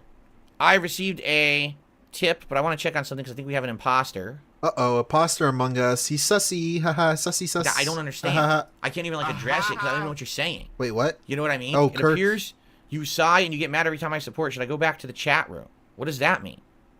Kirk, I'm not sighing every time you support. I have no idea what you're talking about. Half the time when you're tipping now, you say something that I don't understand. I can't even like address it because I don't even know what you're saying. You know what I mean? Like, you said something earlier. I was like, huh? Well, thanks for the tip, but I have no clue what this even means. So I don't know how I'm supposed to respond differently to that. I really don't. I don't know what else to say. I wish that I could respond in a different way, but if I don't understand you, I can't really respond in a positive way, can I? Right? Now, in that case, I understood what you said, but I disagree with you. No, I'm not sighing every time that you contribute. I think what it is you basically, you backed yourself into a hole. You got your situation. Backed yourself into a hole? I think what it is you basically, you backed yourself into a hole. Okay. You got your situation where you said so many stupid things in the chat, people don't like you anymore, so now they don't want you in the chat. There's a target on your face, right? Right here on your forehead, there's a target. And now you say stuff, and now you always feel like there's a negative association. I don't think there is when you tip and stuff, but people are going to act that way regardless because the target you now have on your head because of the things you've already said in the past, right? Okay, Clay JT, there is no way I would ever answer that stupid question. Sorry. That was a really dumb one. What? No, I do not meditate. Not in any formal way, anyway. Not in any formal way? So you do meditate, just not in a formal way. Destiny wanted to talk to you before. He would be a good person to get political content advice from. He's been doing it for over a decade. Everything I hear about Destiny basically is like drama, drama, drama, bad idea. First of all, he's incredibly leftist, right? What? I'm not incredibly left or right at all. I stay away from that. I don't want to be one way or the other. What I've heard, he's like all the way to the left, right? Super left. The first interaction I ever had with Destiny, okay? I'm sitting here on a Twitch stream many, many years ago, and I was playing Prey. Anyone remember that game, Prey? Which was, it was the Shut the fuck up. And again, I know nothing at all about this guy. I never heard of him before. I literally have no clue who he is. And I'm just sitting here playing Prey, and people are coming into my chat on Twitch, and they're like, yo, Destiny wants to come on your stream and talk to you. And I'm like, who the fuck is Destiny? Like, what are you talking about? So I'm ignoring them. I'm timing them out. I don't want to hear this. Then there's more people coming to my chat. Yo, Destiny's talking about you right now. He wants to come on your stream. I was like, what are you talking about? Who's Destiny? Why does he want to talk about me? He wants to talk to you because he heard that you said it's a buyer's market for cars. And he wants to come debate you on that and tell you it's not. Huh? Huh? What? Huh? I'm a gameplay streamer. I'm sitting here playing Prey. Alright, bitch, before you get into that. I'm a gameplay streamer. Then why did you talk about it being a buyer's market for cars if you're a fucking gameplay streamer? Why did you even feel the need to talk about that? So you can talk about it, but someone else can't talk to you about it. I'm a gameplay streamer, stupid. For an audience of hundreds. They want to see me play the game. You want me to pause my stream and have someone come on I never heard of to debate about if it's a buyer's market for buying automobiles in the United States. You're serious about this. They were serious. There was like dozens of people coming into my chat bothering me about this. Oh, we're fans of Destiny. He wants to. I was like, no, I have no fucking interest. And if you keep coming in, I'm going to ban you. And they did. They kept coming in and saying so. I banned a ton of people that day. Right? What? So all of a sudden now, I was like, oh, see, Phil's a Destiny hater. Phil doesn't like Destiny. Phil's a, I don't know anything about the fucking guy. This is the first example of any interaction I ever had with this man. Apparently, he's trying to be intrusive. You didn't even interact? What? Intrusive? Also, first example of any interaction I ever had with this man. You didn't even interact with him. You literally did not even interact with him. What do you mean? The first example of any interaction I ever had with this man. Apparently, he's trying to be intrusive to my business and my content with a baloney topic. Has nothing to do with anything. Again, this guy is the one that brought up the buyer's market for cars thing. He went on like a 25 half an hour long speech about how he leased a new BMW. And he talked about the car and how cool it was and how the salesman fucking scammed him and how he bought all the insurances. Like for 25 fucking minutes straight, this guy spoke about it. And then someone wanting to talk to you about it is not okay. That's intrusive. But somehow you explaining it all is not intrusive.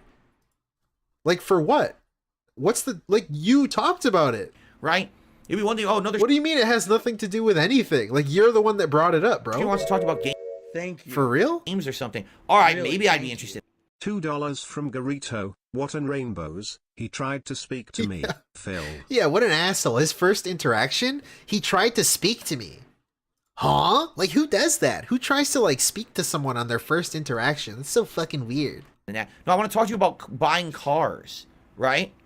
Right, Like, no. How about no? How about that's incredibly dumb, right? I want nothing to do with that. right. So then, over the years, you hear he always talks about me negatively. Well, I don't know anything about him. What do you mean I literally know always? nothing about the man, Okay. right?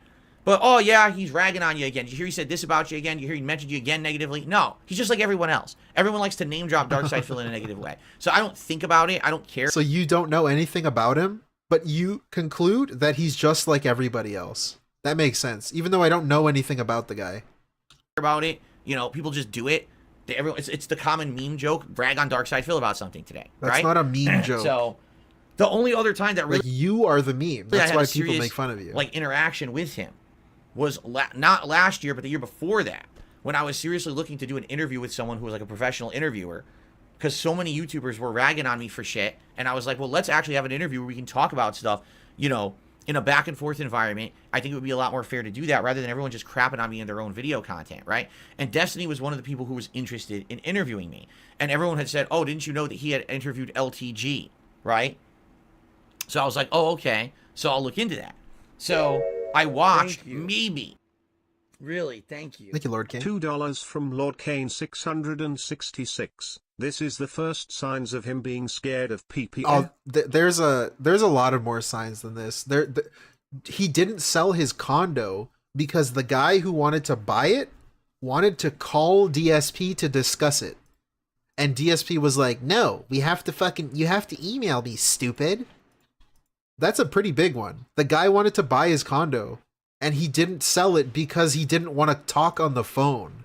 That's a pretty big moment. There's a lot of other moments too, but this is not the first one. But yeah, I get the idea though. 5 minutes of Destiny interviewing LTG. And all I could notice the entire interview was that Destiny was not paying attention to LTG whenever he talked. He would go and play a game on the side. And I was like, I was so confused. Wait, what? Yeah, I was Arkham Edits, you don't know about that? When DSP left the condo and moved to Washington, eventually, at one point, somebody wanted to buy the condo. Like, he put it up for sale or whatever. And somebody wanted to buy it from him, and the guy wanted to call DSP to, like, get more info or, like, discuss whatever. Because, you know, that makes sense. You want to call the person, call the person selling the house, the condo. And DSP was getting angry and then wanted to email instead. And so he never ended up selling it after that because the guy wanted to call him and he didn't want to talk on the phone. if you're going to interview someone, why would you have a game open? Why would you be doing that? Don't you want to give your guest your undivided Look at this attention? narcissism, right? And that way you're really letting it absorb what they're saying, and you can respond intelligently. Like it actually blew my mind that he was doing that, and I was like, is there something here, an underlying thing I'm not aware of or something? So come to find out, I did talk about this on my stream because people had said, "Will you consider doing an interview with Destiny?" And I was like, I was really turned off by that interview style that he did with LTG. Like I never would want to do that because it just felt like it was weird. And apparently people said, oh, that's because he actually has like problems, like focusing. He Like, has mental problems where he can't just He focus has on one thing. His mental mind, like, goes all over. problems. So by doing that side game, Holy actually shit, dude. distracts or lets him focus better or something like that. And I was like, okay, I guess that makes sense. It didn't seem like he was trying to be offensive to LTG by doing that. Like he wasn't ignoring him. I just found it odd. I was like, I'll be honest with you. I think that would drive me nuts. It was a rental You know what I'm service. saying? Okay. Like, So I honestly it was someone calling to rent the condo. Like they were going to give DSP money. think that if I did an interview with someone and that whole time that I'm trying to talk to them, they're over here doing something else, it would probably like totally drive me nuts. And that's not on them, that's on me. That's just my own thing. Like if I'm having a conversation with you, I want to be talking direct to you, going back and forth, you know, having intelligent back and forth. Not you're distracted over here doing something else. You know, same thing. You're talking to someone, all of a sudden they answer their phone, they start talking on their phone. No, I don't want that either, right? That's not the same though. I want people to be focused. Yes, on what listen they're to doing, me. right? So nice narcissism, dude. What the that fuck being is wrong said, with you? it turned me on. I said, I'm not interested in doing an interview with the guy, right? So basically what happened was he had actually reached out to me, interested in doing an interview, and I said, no, I'm not going to do it. So Yeah, then on one of his shows, he was talking about it, and I heard it. I heard the segment, okay? It's not like this is, I heard this third party. I heard the segment. It was clipped from his show, and I heard it. He literally admits that if he did actually interview me, that it was going to be a trap interview where they were going to pull all kinds of stupid pranks. Like, for example, I'd be talking and all of a sudden they would start playing clips of pro wrestlers talking about mobile games and shit like that and dumb shit. So basically he would turn it into a joke. Instead of it being like a real interview, respectful thing, he actually just wanted to do like a big joke thing and get popularity off of it. Look, he's the guy who fucking punked Darkside Phil, you know, treated him like shit or whatever. So after I heard that, I was like, well, guess what? I mean, that I lost all respect for the guy at that point. It's like, why would I want anything to do with this man who's going to be a dick to me, basically? Okay. Like, he literally publicly admitted it. And they all treated it like a joke segment on his show. Yeah. Like, haha, yeah, that would be great if you did that. Ha ha ha ha. Like, yeah, ha ha ha. Well, fuck you. You're an idiot. If you actually had any semblance of being professional, you wouldn't say that on your show after. I mean, they don't care. Like, dude, that just tells you what people think of you. People don't give a shit about you. You're a joke. You're the joke. It's not that deep. Doesn't matter if he admitted it after. Like, it does. That's how little he gives a fuck about you. He admitted it after, like, because who gives a fuck? Right? So you already admitted it. So why would I ever want to do anything? And he keeps saying admitted it, like as if he was hiding it. Like, it doesn't even matter. It didn't happen. That's how little he gives a fuck about you. With you moving forward. So now I know you stay away from that kind of person, right? That kind of. And that's that. Like, since then, I don't involve myself with any of that shit. I don't even know if he even mentions me anymore. I ignore it all. So that's it. I don't give a shit about the guy. He can have his own life, do whatever the fuck he wants. I don't give two shits about him. He's talking about Destiny. Nor do I have any interest in him. The streamer guy, the buyer's market for cars guy. That dude. Dwarflet, nobody cares. You can stop saying that in the chat now. Nobody cares. What? Stop spamming. Okay. Okay. Open Hangout stream, part 1. Do I think I was born with natural talent as a gamer, or was it cultivated over years of experience? I had a natural affinity for certain kinds of games. All right, like fighting games. God. But no, I didn't have like a ton of great skill at games in general. That came from practice. He's like so when I started as a easy to YouTuber, bait, go man. watch the content of me, an early YouTuber, and I'm terrible. At most games I play, I'm terrible. Only the fighting games was I actually doing really good. Outside of that, I was doing awful at everything else. I really was. And everyone liked that. That was the joke. Phil's just kind of the Joe average guy. He's terrible at most games he plays, but he still makes entertaining content, so let's all watch his stuff and laugh at him, right? And I was okay with that. But now, after me having done this, you know, full time for 13 years, and actually doing it as a hobby 2.5 years before that, so you're going on 16 years as a YouTuber, I do feel like overall my skill has improved. You know, I can jump into generally any kind of a FromSoft Soulsborne style game and do pretty decently at it. Okay. Not great top level, Whatever. but I get my bearings right away. You know, take a look at Lies of P. I think that was a good example. Dude, Here's how a old are you? They just created, but because I know kind of the ins and outs of how FromSoft works, I'm able to jump into a game like that. I don't even see the point of genuinely trying to answer this question. It's kind of embarrassing for you as a 41-year-old to try and say you're trying to argue your case for why you're okay at video games, and your best case is, well, I get my bearings pretty quickly in FromSoft games. Like, what? Shut the fuck up. You want a medal? Like, shut the fuck up, dude. Anyways, part 2. We're almost done. And then alrighty, everybody, welcome back to Chill with Phil, a late night chill stream where I'm just hanging out with my live audience. This is what people had voted they wanted to see tonight rather than gameplay, and I said, much obliged, I'll do it. If you guys really just want to hang out and talk, I'm totally okay with that. So that's a great point, Tractor Goose. He needs his chat to play Baldur's Gate, and he's talking about how smart he is in video games and how good he is. Let's go ahead and continue on and see what people want to talk about. Let's skip ahead to a question. I see a wrestling question. Let's see. SmackDown. I don't give a shit about SmackDown. Here we go. John Rambo. Let's see.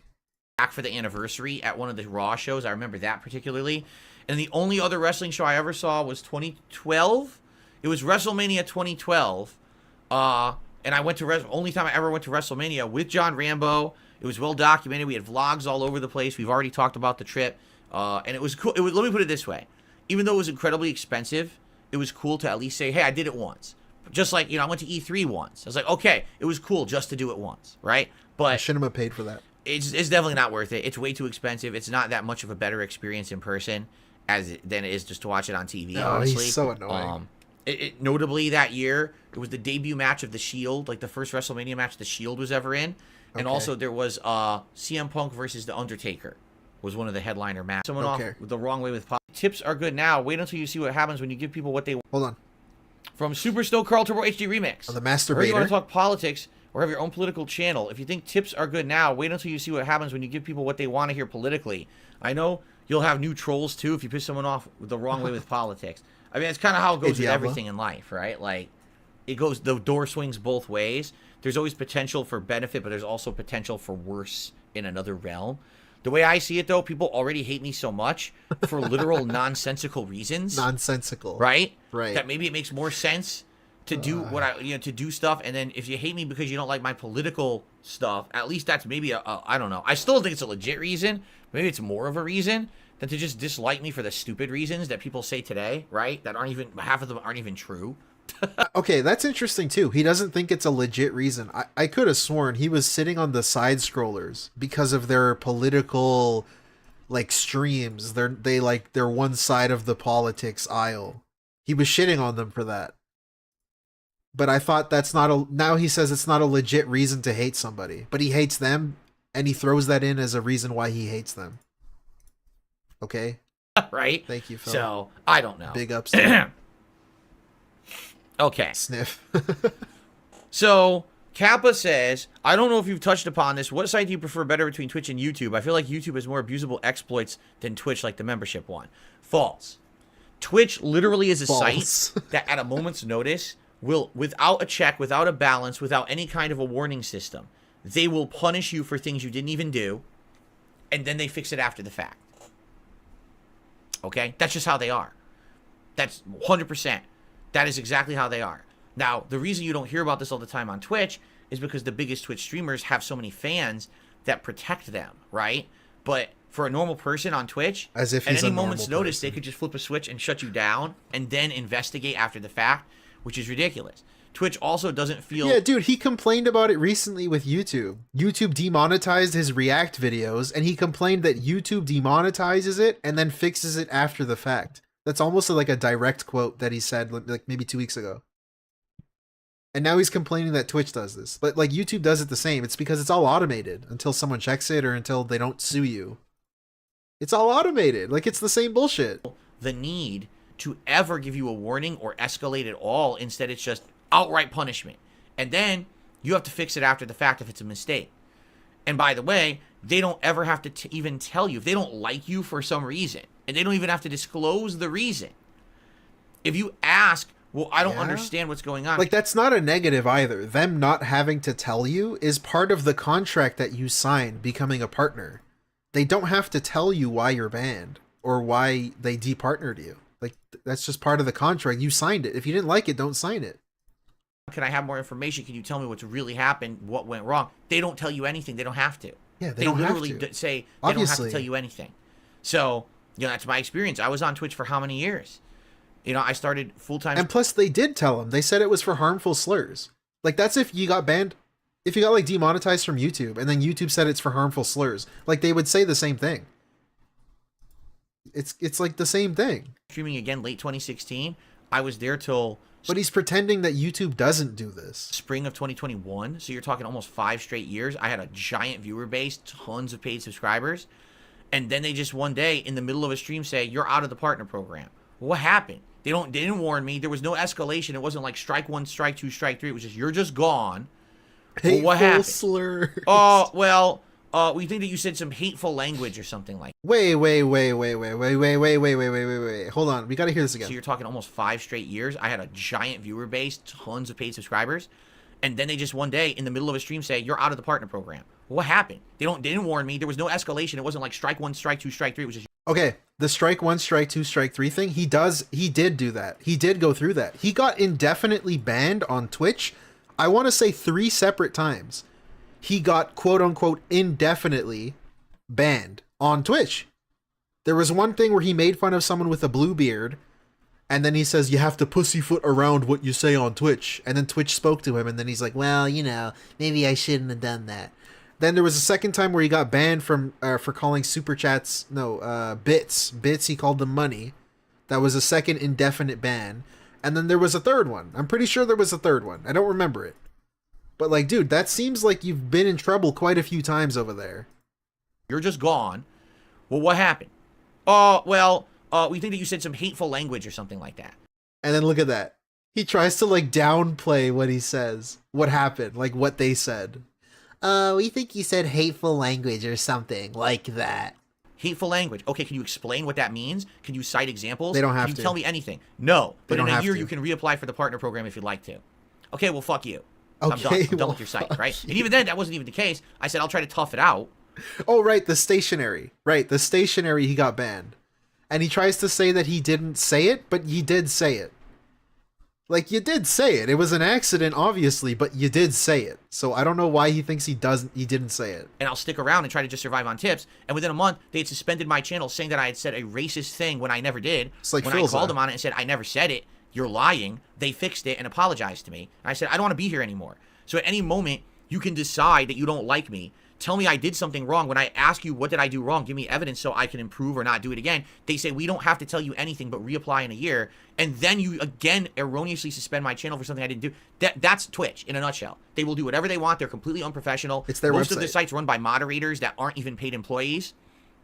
Did you know that? You probably didn't. There's a lot of people who do that moderation who are just volunteers. So it's trash. It really is. And the only reason it's really prominent is because no one has really been able to compete with them because they are owned by Amazon, but they are failing. You're welcome. Take a look at Twitch right now. They are absolutely failing, okay? They've made so many mistakes, so many squandered opportunities. It's a terrible site. I mean, I can sit here all day ranting about Twitch. Now, does YouTube have problems? Yes. YouTube has tons of problems, but YouTube has made efforts to get better. They do have some checks and balances in place. They're not absolutely destroying you. Like, they're not just going to shut down your channel or business instantly.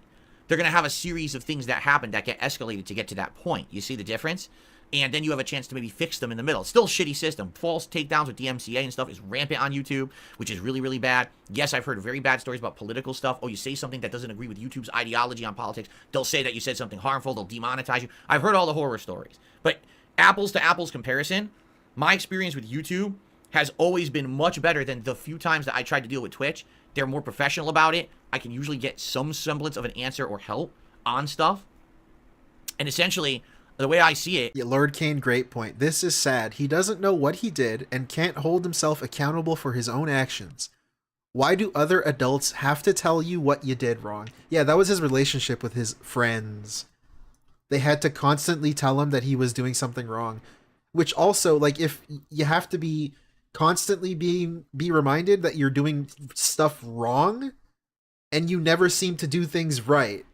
Like at certain point, it's just like, well, this dude just always does wrong things. Why do you have to always be told you're doing something wrong, dude? I have more of an opportunity to be a professional creator on YouTube than I do on Twitch. On Twitch, I can never take it seriously. Professional any moment you creator. rub someone the wrong way, you're gone.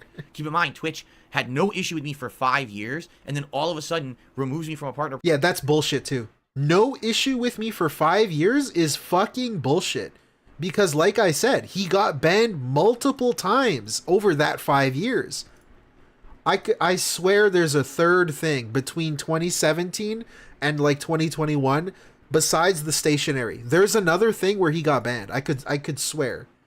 I don't know what it is. But he's been banned in that 5 years at least 3 times. That's once a year almost. Like, dude, that's not all of a sudden them having problems with you. Program, but won't tell me what I did wrong. Literally will not say, here's the reason why we did this. And also him saying they don't tell him what they did wrong is a lie too. Because he would tell us he had a contact at Twitch. His name was like Yusuf or something. He turned out to be a sex pest at Twitch. But like, he had a guy called Yusuf that he would talk to on Discord about Twitch when he did something wrong. And the guy would tell him what he did wrong. That's all retconned now. All of a sudden, that's gone. That didn't happen. Like, what? That straight up is a lie, what he is telling you right now. So if you don't tell me what I did wrong, how can I ever get better? Hassan, right. I thought it was Yusuf. Whatever. Right? I'm racist, so hell I guess. Down, you know? Definitely I'm YouTube the is a better Canadian situation than Kurt. Twitch. Twitch is definitely in a downward spiral right now with the choices they made, the horrible things they've done with creators, payouts, all of that crap. So yeah, let them continue. So basically the point is he had a contact for the 5 years and he's been banned multiple times in that 5 years and he had the contact to tell him what he was doing wrong when he got banned. So it's just a lie. He's just lying to you. To go like this down the drain, right? And again, I realize there's no discoverability here on YouTube, but I'm happy with the amount of people I have, and sadly, my stuff already gets echoed because of others, so I really don't need the exposure I would get on Twitch. I never really benefited from exposure on Twitch when I was over there regardless. You know what I'm saying? Kappa, I have no idea what you're even talking about. Yeah, the blue hair dude I mentioned. When you were on Twitch, it was a very while, you had a long while with little problems. Ever since you came back to YouTube, it's been problem after problem. I don't even know what you mean by that. No, it hasn't been problem after problem. It has been problem after problem. It hasn't been. It I don't has know what been. you're talking about at all.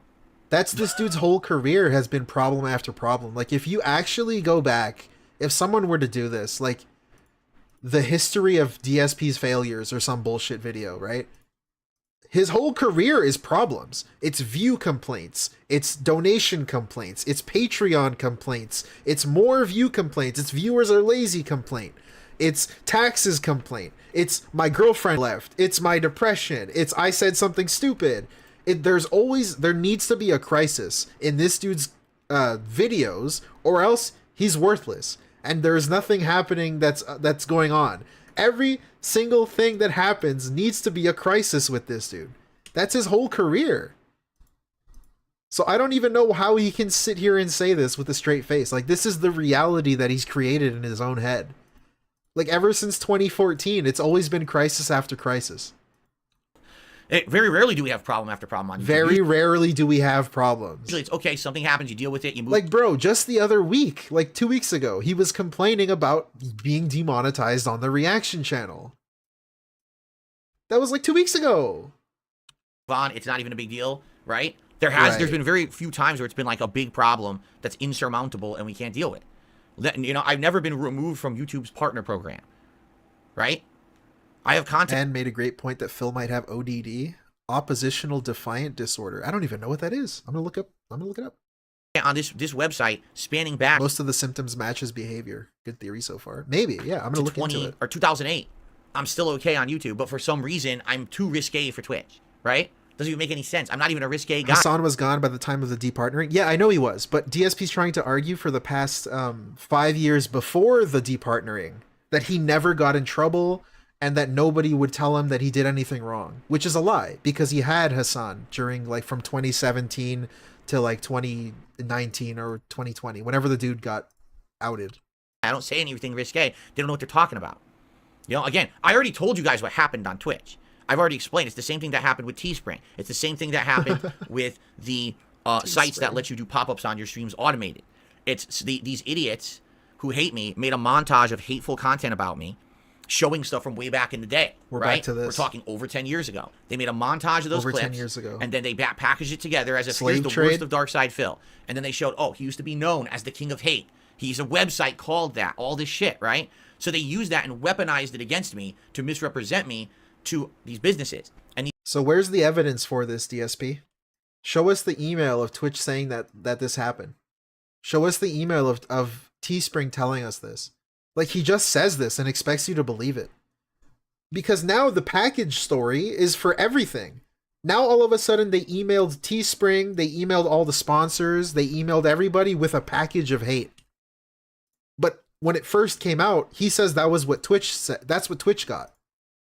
So now it went from Twitch to like every single person he's ever, or company that he's ever interacted with had got this package of hate. It's like, which is it, man? How is it Twitch and then all of a sudden it's everybody? Can I see this package? businesses, they sent it to you, right? How would you know? Looked at it and said, well, here's the thing. We don't actually have a problem with Phil. Right. But if we're going to have a hate group actively complaining about him, we can't have that negative stigma. We can't have people harassing our social media. Take a look at a couple times. And also, this is dumb too. Because if, like, in reality, if you're a company, let's say I'm a startup company and I sell gaming mice and gaming mouse pads or something, and I want to sponsor somebody, the minute I see this dude, I don't want anything to do with this guy. He's so fucking toxic. Look at the rant he's going on now. Look at how delusional he is. Look at how he treats his viewers. Why the fuck would I want this guy to sponsor? Like, it has nothing to do with a hate campaign or people messaging me or whatever. Like, you just need to look at this guy for like an hour. Not even, like 10 minutes, whatever. You just see how much of a piece of shit he is. No company wants anything to do with you. And somehow that's not on you. That's on the people sending them videos of you. Like, that doesn't make it sound any better because they're just sending them videos of you. It's you, right? Hello? Twitch actually did this. Listen to this. Twitch put me into a montage on Twitter.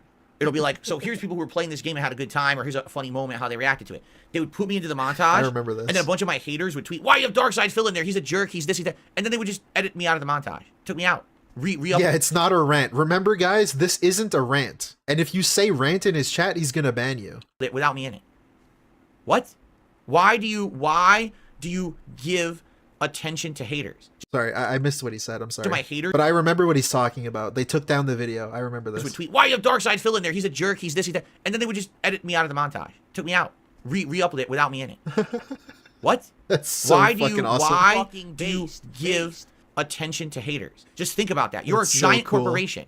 You are immune to them. You can ignore them. But instead, you give them attention. All you do is empower them when you do that. And they have done that again and again and again over there.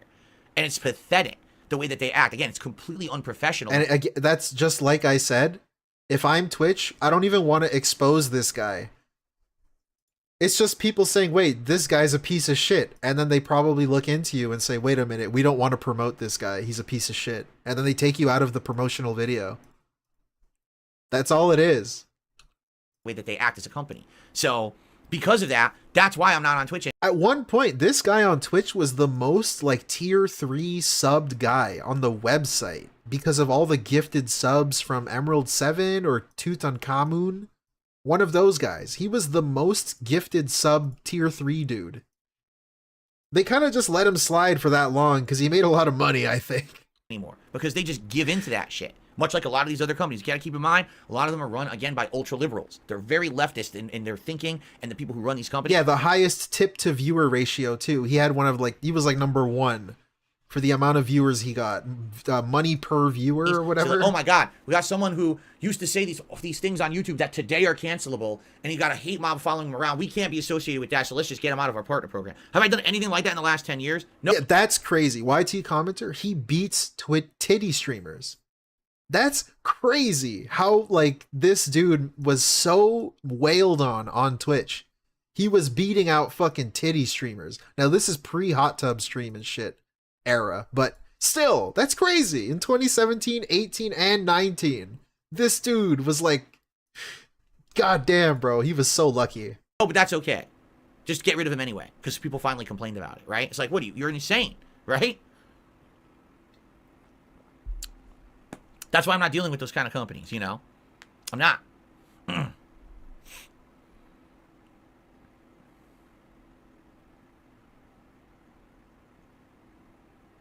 Burnell?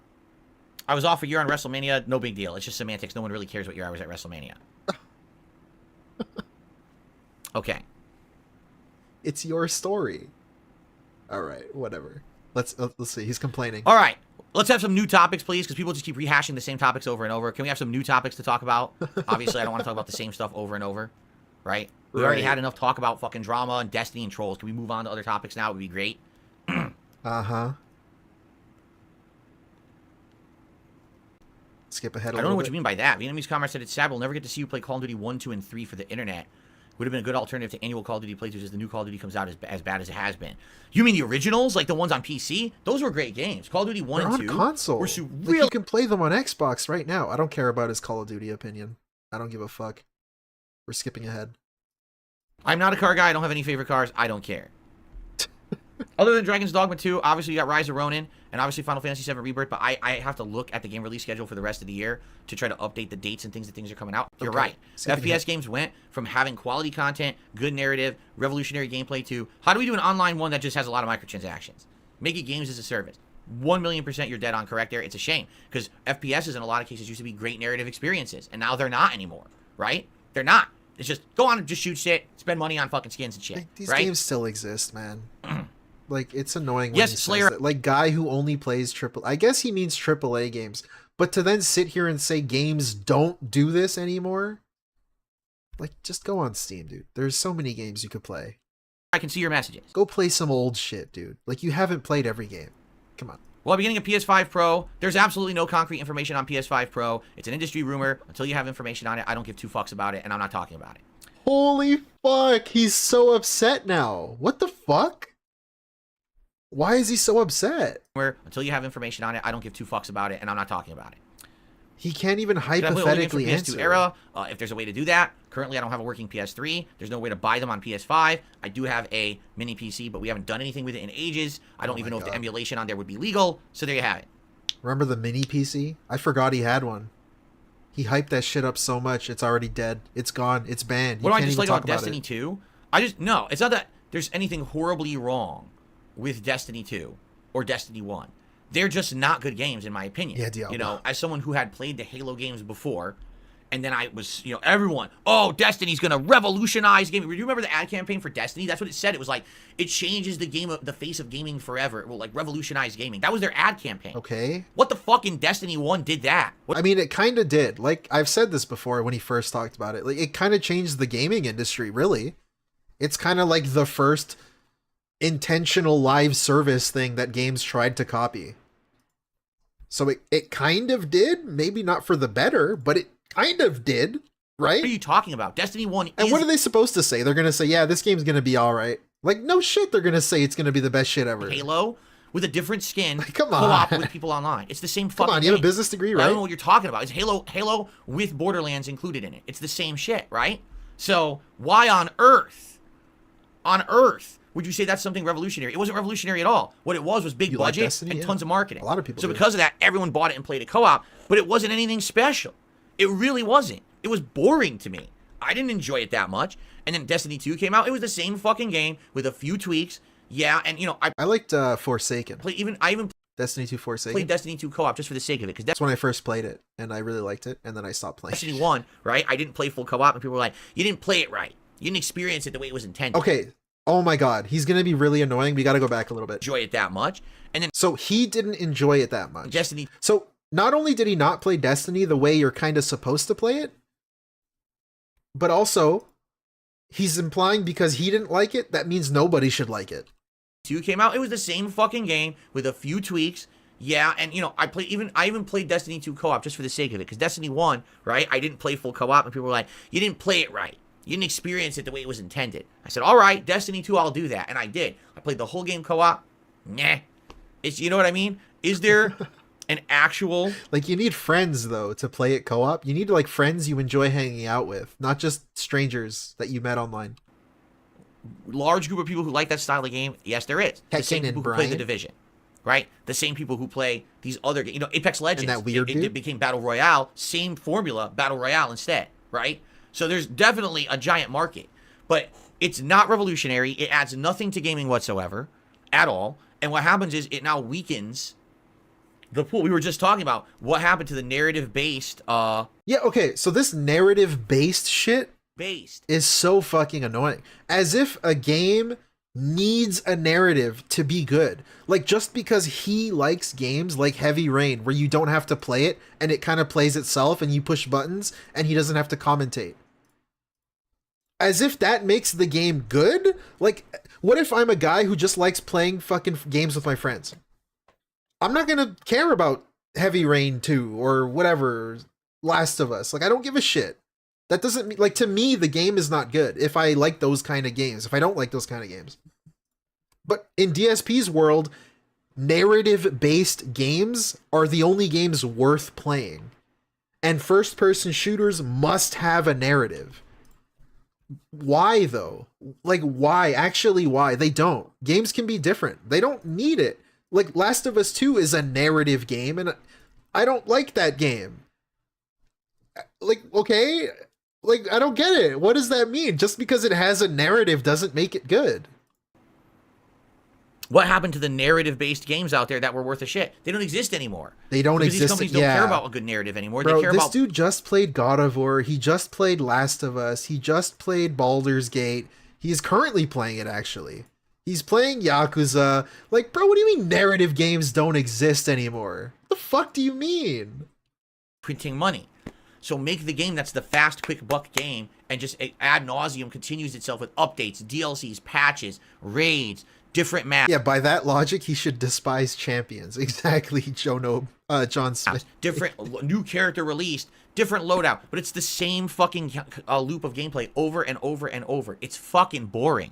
What makes those games fun is not the game, it's the social interaction you have when playing the game. How? Destiny 1 and 2 are not great games. The social interaction and fun you have playing Destiny 1 and 2 with your friends is what makes it a great experience. If you play those games by yourself, I would argue that, like, the experience, if you're just going to play through the story of Destiny 2, it's kind of annoying because there's missions you have to do by yourself and break up the party. And so then one of you is watching a cutscene and the other one is doing something else, and you're talking to each other. It's like, shut the fuck up, I'm trying to listen to the... Like, the social experience, if you're just playing through Destiny, you're not doing endgame shit, it's kind of, like, not the best. The gameplay kind of keeps it together. At least it did for me when I was playing it. Right? Like, I liked the shooting. The gameplay was fun. I don't know. It's fucking boring. It's boring. So how can a game played by yourself be boring, but only if your friends are involved be good? Think about that for a second. That What's doesn't the make added sense. factor that made it good? Your friends. Not the game, your friends. The game doesn't hold up in face value. So that's the problem. I don't get it. Why are we making these games so prominent and popular? See, okay, because he's coming into this with the opinion that a game must be single-player fun, then that makes it good. But the games aren't, like, designed that way. The games are allowed to be different. Not every game is the same. It doesn't need a narrative. Why are they making so much money when they're... Like, Helldivers 2 is really fun. It doesn't have a narrative, but it's a really good game. And if you can play it when the servers are working, it's really fun. It's a good time. I don't know. not good games. They're just meh, right? It's a bad move for the industry. These kind of games. We've really hurt the games industry tons in the last 5 to 10 years We hurt by it. giving time and effort towards those games. Again, GTA Online. Tell me right now, Yeah? in the last 10 years that GTA Online existed, what was that absolute cannot miss experience that I missed out on not playing GTA Online? Can This is so dumb. This is so stupid, too. This is fucking stupid. anyone explain that to me in chat? And if you could, please by all means do. Tag me in chat and tell me what did I miss by skipping GTA Online? Like, because this is so dumb. Because I can say, what did I miss by not playing Last of Us 2? And sit here with a stupid punchable face and look at the camera and shrug. Like, what the fuck does it matter? What do you mean, what did I miss? If I don't like those kind of games, then I didn't miss anything. Because I wouldn't have liked it. I don't understand what he means by this. Because I only played at launch, which was a joke, and then I played the first heist, which admittedly was alright, and then I never went back to it ever again. So what did I miss? I don't played get it. everything else. I played Red Dead for like 2 hours, and I didn't really like it that much, and then I stopped playing it. So what did I miss? What? Like, what? I don't know. I missed the story, I guess. But DSP, with GTA Online, maybe you missed out on fun social interaction. Maybe you missed out on shooting the shit with your friends. Maybe you missed out on having fun heist missions in that game with your friends. I don't fucking know. I don't know what you mean. But I skipped GTA No. Online, right? So every time I ask that question, some people will be like, oh, well, when I did the heist with my friends, or when I did races with my friends, and the nights hangouts with my friends, that's the answer you hear. You never hear, oh, this groundbreaking, revolutionary experience that happened while I was playing GTA Online. Like, the game, DSP, the game is called GTA Online. You'd kind of think, like, you'd play it online with people, right? It's not called GTA Single Player because that exists, right? It's called GTA Online. Because it doesn't exist. It was always about, oh, my friends and I became a part of a role-playing community, and that, you know what I mean? I get that, but you understand that's not the game. Guess what the most profitable game of the last decade was? GTA Online. Okay. Why? Because people fell for it. People It's a fell trick. for it. It's a not trick. anything that was meant to be groundbreaking. It's not anything that was meant to be revolutionary. Did it add anything really to the cultural experience of video games at all? No. In fact, what it did is What does that fucking mean? I don't get it. I don't understand. It has to add something to the cultural experience of video games. What the fuck does that mean? I'm trying to break it down in my head. What the fuck does that mean? It has to have a good story? Is that what he means? It just has to have a narrative. I guess that's what he means. Like, what the fuck, dude? set games back. They actually canceled meaningful DLCs and plots and stories they had planned for GTA 5 and either never released them or screwed them up so they could wedge them in as another expansion for GTA Online, like that whole Franklin expansion. Yeah, didn't innovate through a thesaurus. Yeah. Everyone was like, dude, this would have been so good if it was real story instead of just a GTA Online Yeah, side there mission. you go. It's just he wants a narrative. A story makes it contribute to the cultural experience of video games. It just needs a story. Yeah, that's why he loved Last of Us 2, right? Phil, why did you hate Last of Us? That was like a narrative that contributed to the cultural experience. It won a bunch of awards. There's no fucking logic here. There really isn't. Why can't you just like certain games and not like other ones? Because if you bring up Last of Us 2, this whole fucking spiel doesn't apply to that game. Why not? There's a narrative. That's all the game is. But that's the point I'm making here. We've taken in the last 10 years games that used to have meaning, games that used to have cultural significance, that used to be standalone experiences that were revolutionary, blow you away. I'll never forget that, to every day I boost up my game, I do exactly the same button pushing with my friends, and I joke with my friends, and I sink more money into it. That's the dumbest shit ever. Champions, by the way. Funny, ironic. But also, I can argue that for anything. Oh, I booted up Ghost of Tsushima today, and all I did was press square, and I just jumped around and played as a ninja jump by myself in my dark room, and then I stopped playing. No shit, bro. You can break down anything like that. Like, it's so fucking annoying. I don't understand what he's trying to say. It's a trick. It's a trick. It's a trap. What's the trick? It was set up Having fun is the trick? intentionally by Rockstar and all these other companies. Bungie, they did it on purpose. Wait a minute. You're telling me they made it a game, like, fun? On purpose? Huh? How does that work? Huh? What does that mean? They tried to make it, like, fun on purpose? Huh. And you all fell for it. If you spent significant money on those games in the last 10 years, you fell for their trap. I fell for the fun, dude. Now, every company wants to put out these games, right? You know what I mean? Every company wants one of those. Like, I understand, I think I understand what he's getting at. He's trying to complain about live service games. But he's not really arguing against live service games. He's arguing against the cultural impact of GTA Online. Which I guess is like adjacent to live service, but he's like kind of confusing the two. And he's not really making a clear, concise point here because he's just ranting. It's just a rant. So it's hard to even tell what the fuck his logic is. And that's sad because that's a direct result of us sinking money into Destiny, into The Division, into fucking GTA Online. Now everyone wants to... Now it's turning into live service hate. Like that. Now we can't get good games anymore. Now we got Suicide Squad from Rocksteady that was supposed to be a great game like the Batman Arkham trilogy, and instead it's a dog shit game that you can tell is supposed to be games as a service and no one wants it, right? Skull and fucking Bones. Are you shitting me? Skull and Bones is a modern quadruple A video game according to Yves Guillemot. It's not quadruple A. It's a negative quadruple A. You should pay me to play that. That was a good one. What was that? Would you get that from the irate gamer, dude? That was really funny. Irate gamer ass fucking joke. It's not quadruple A. It's a negative quadruple A. What the hell? You should pay me to play that piece of shit because it's a fucking AVGN's coming out. And the fact that you even released it and charged money for it is an atrocity. But that's the modern state of gaming, right?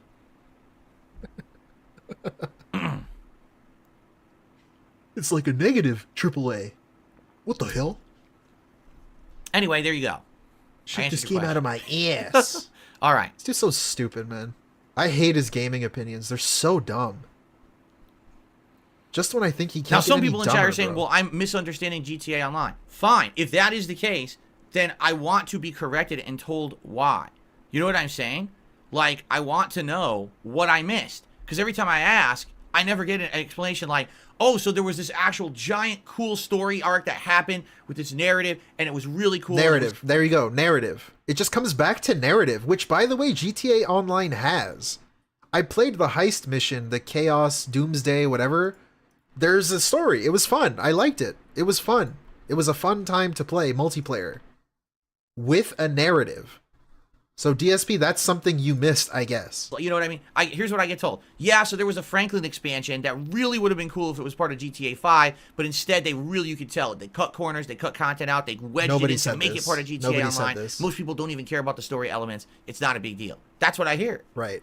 And then I hear, what's the best part of GTA So Online? he hears whatever he says. The heist with friends, racking up money to have your own crib and cars and shit, meaningless, and role playing. Yeah, Pretending to Franklin don't care. be someone that you're not in an online environment, social atmosphere. I get that. Things like that have been popular forever. You got your Second Lives. You got your freaking. They used to have the freaking the PS whatever it was, PS Home, right?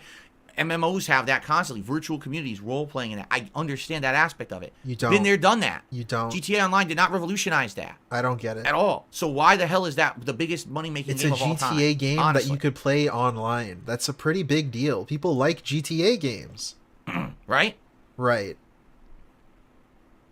I like GTA 4 online, but that's just me. The Nick Rules says, personally, I like GTA Online. It has a lot of content like new vehicles, races, missions, heist weapons. Literally what I just said. Meaningless. What? I can see some of your Like, bro, he just...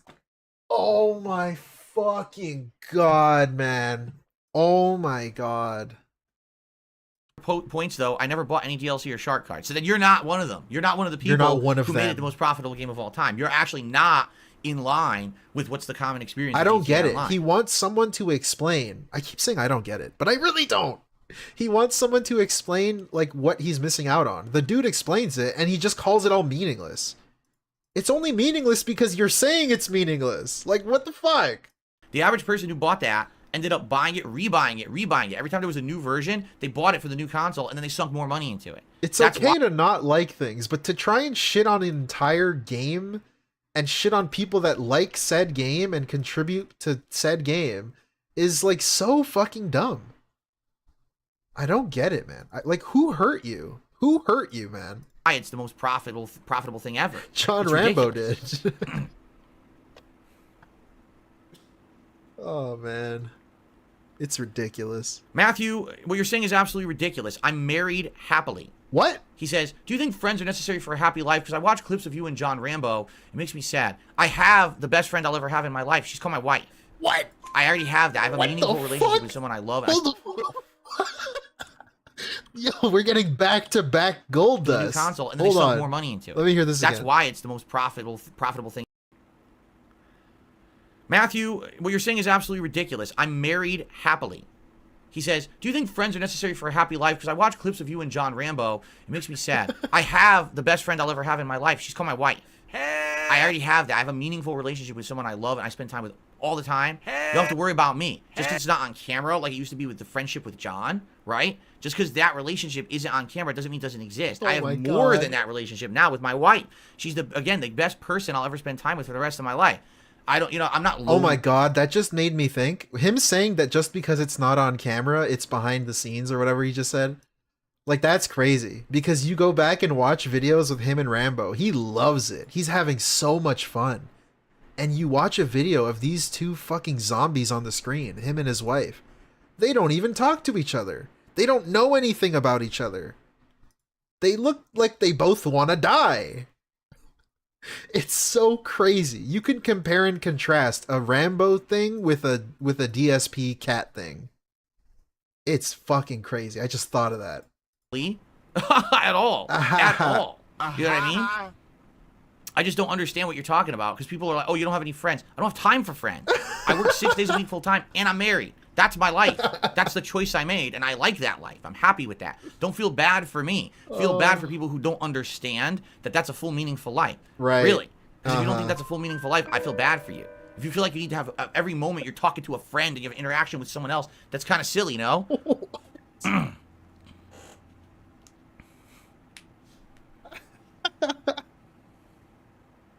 Oh my god. Okay. Okay. I don't own any anime, Vietnamese comrade. Where do people get these weird notions? He just said, What? just listen to what he said. What? Now that you don't care about anime anymore, would you consider giving away anime that you own to people? What are you talking about? What anime do I own? I could have sworn in the first cat thing in 2018, he says that he owned like Tokyo Ghoul or Ghoul something anime on DVD. He had it on DVD or Blu-ray or something. I could swear he said that. Look at these bug eyes, by the way. Like, I think he's lying here. Also, why is this a weird question? Like, this seems like a pretty normal question. You had a Blu-ray collection. What are you talking about? What are you talking about? What anime do I own? Lord Kane with the 2. Your alert got scammed, I guess. My mom, my friend, my wife. Yeah, dude. My wife. My what? My mom, my life. My wife. My wife. My My wife. mom, my life. Thank you so much, Lord Kane. I don't even know what he's talking about. He doesn't know what he's Were talking you in my about. house? Were you going through my stuff? Huh? Do you think I have a collection of anime? I don't even have an anime collection. What? Huh? People actually said it earlier tonight. Are you ever going to sell the statues? The fucking statues? The statues from Connecticut? From 10 years ago? What are you talking about? What, you have statues though? Like- What? The statues. What? Yeah. They're long gone. They've been gone for What? so many years. Out of my life, they were either sold or they went away, you know, and Wait, behind the scenes. whoa. Now, wait, he's just retconning that he's just sold them? So since the last time he talked about them, he just sold them. All of them? He sold them? Is this a new retcon? What? At one point, you know, Like, he would complain that he couldn't sell them because it's impossible, because everybody would try to scam him. you don't understand. It's 2024, right? I don't have a statue collection sitting around in my house. Like, what on earth are you talking about? What? Slayer says maybe he thinks that you have the anime DVDs like Attack on Titan I watched a long time ago. I sold those ages ago. I even talked about it years ago that we went through the collection, the DVD collection. Okay, I had. look, look how fucking annoying he is. Mr. Semantic. Mr. fucking asshole here. This guy, he did have anime DVDs. All of a sudden, the question he was so fucking confused about, oh yeah, I sold those years ago. What? Like, I was supposed to know that. You didn't tell me you sold Attack on Titan on DVD. You just said you sold shit. How the fuck am I supposed to know you sold an anime thing? Like, bro, why are you so fucking annoying? You have the anime DVDs like Attack on Titan I watched a long time ago. I sold those ages ago. I sold I those even talked ages about it years ago that That's, we went you see, that's why I was so confused by what you asked me, because like I sold them. through the collection, the DVD collection I had, and we went to one of those, you know, used DVD, used bookstores, and I traded it in, and I got a few $100 for it all. I don't have any real physical DVDs in the house outside of. I don't have physical, real DVDs outside of the ones that I have, is what he's gonna say. Christmas stuff. Like, we have Christmas DVDs Nice. that we save to maybe watch every year. And there may be a few holdovers in like a closet across the hallway, but that's it. I They don't. weren't People have these seized by the weird trustee. notions that I like have a house full of goods sitting around that I'm hoarding. What are you talking about? I don't have. God. What? These weird questions. Right. Whatever, dude. Oh, excuse me. Too many. Now things are all scrolling off the screen, right? Okay. Right. That's a you issue, dude. Hold on. Shut up. We're at 3.5 speed right now. For now. Oh, cool. It was the first time I ever saw Remaster begin. Part 1, recounting the Conan O'Brien documentary where he's outed from NBC. It's not about looking back at the end of his career. It's about him surviving after being overwhelmed by an impersonal force, one that was normalized because others didn't survive it. What? In a way, it's a documentary about how the broadcasting industry goes on to evolve in part because he survived and shined a light on how malignant and a hive-minded it is. Yeah, I don't know what the heck that has to do with me or why we're talking about that tonight, but I agree with you. I mean, Conan Hey, open hangout stream. Open hangout stream. What does this have to do with me, you fucking idiot? O'Brien was treated absolutely Right. horribly by the broadcast industry. Right. I don't Thank- care about Conan O'Brien. What does it have to do with me, Phil?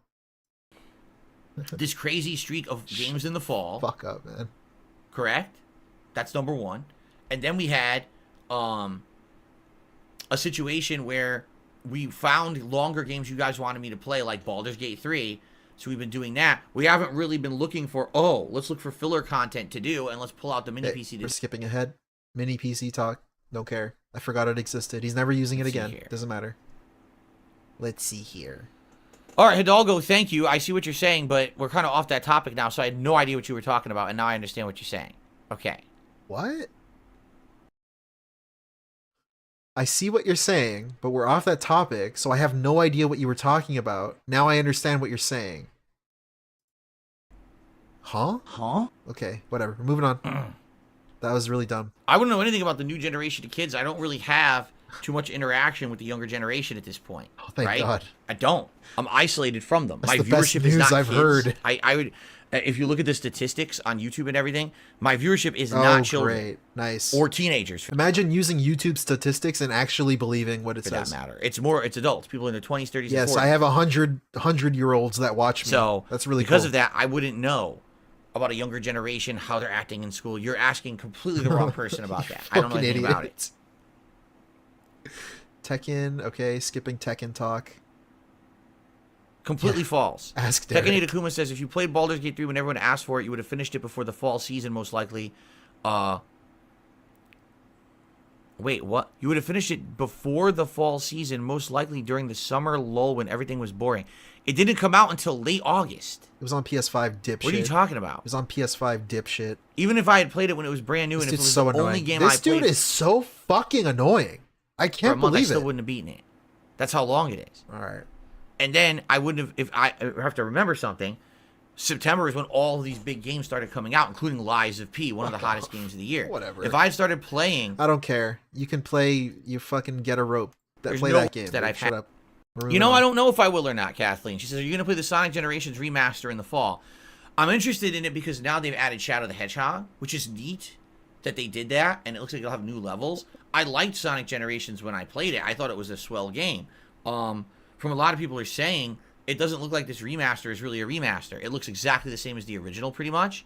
Because the original ran smoothly back then, even on Xbox 360 or PS3. So does it really need a remaster? Right? I mean, maybe that's what it is. Maybe it's just they're just if you're on console, you can't really play it anymore. Re-releasing the game on a modern console, so more people will buy it. But by adding in some new shadow levels, that gives it the appeal to make it feel like it's new when it really isn't. I would be interested in it, at the least. If you guys are interested in it, I would consider it. But I'm not going to commit to it either. I want to kind of wait and see if there is interest in it or not by the time that the fall comes along. It also is going to depend, obviously, on probably a lot of what you could use a laptop for. It's not even using probably like half the memory. In fact, I'm really curious. If I hit Control-Alt-Delete on this sucker... Oh my gosh. Right? Where the fuck's the delete button? What? Actually, I don't even know where delete is on this laptop. I don't think I've ever... Wait, what? He doesn't know where the delete key is? Right? Where the fuck's the delete button? Actually, I don't even know where delete is on this laptop. I don't think I've ever used it. On Holy this crap. as if he says on this laptop as if it ever moves position. The delete key. Yeah, this keyboard has it in a different spot. It is. What? So I hit Control-Alt-Delete. I go to Task Manager. He's such a poser right? for everything. So fake. Okay, I don't care about his memory on his computer. Shut up. You know, crazy. Or you must be misunderstanding. You think I record on my laptop? Oh, no. The laptop is meant solely for the monitoring of the streams and doing things like that on stream interaction. That's it. That's all that's done. He's 41. Over here on my desktop, yeah, fair enough. that's where it's streaming, capturing, and everything is taking place over there. Okay, Derek, have a good night. See you tomorrow. Shut the fuck I didn't even know you were here, actually. See you tomorrow. I didn't know you were here. By the way, I think the skunk finally gone. For those who don't know, what? During the break between these parts, I had to go get heavy duty Febreze and spray it because it smelled awful. A skunk must have been out. I want to point out, I'm gonna nitpick this. He says heavy duty Febreze. It kind of reminds me of the industrial strength air freshener thing that he said he set up in his garage for the smell of the garbage. I had to go get heavy duty Febreze. Heavy duty Febreze. It's just Febreze. Like, it's just Febreze, dude. Why is it heavy duty? Is it industrial strength? Does it work in a warehouse? Febreze and spray it because it smelled awful. A skunk must have been outside and sprayed it like the yard out there, and it came right into my window. I was like, "Oh my god!" It was so strong. Okay, I like don't they care. didn't back then. You're talking a decade ago. That's when I had my iPad, like 2012, right? Or more like 2013ish, because I got it. Does it matter? I Does it matter? intended that I was going to use it for that stuff. I ended up never doing it. I just used a laptop. Oh, you don't have skunks in Singapore, Slayer? No, they're very prominent out here in the United States, skunks. The thing is, usually you don't even see them. They're more very nocturnal, keep to themselves animals, so you would never see them. But, you know, every once in a while you agitate one or you scare one and it spritzes, and then it's like, oh boy, that's bad. Uh-oh. I see angry video game nerd in the transcript, so we're going to skip ahead to that. It's like a minute from now. Back. So basically I wasn't a competitive Street Fighter player anymore. That's when I started heavily watching, like, internet content. And I started watching Angry Video Game Nerd his early days, you know, his first few years. And then Nostalgia Critic.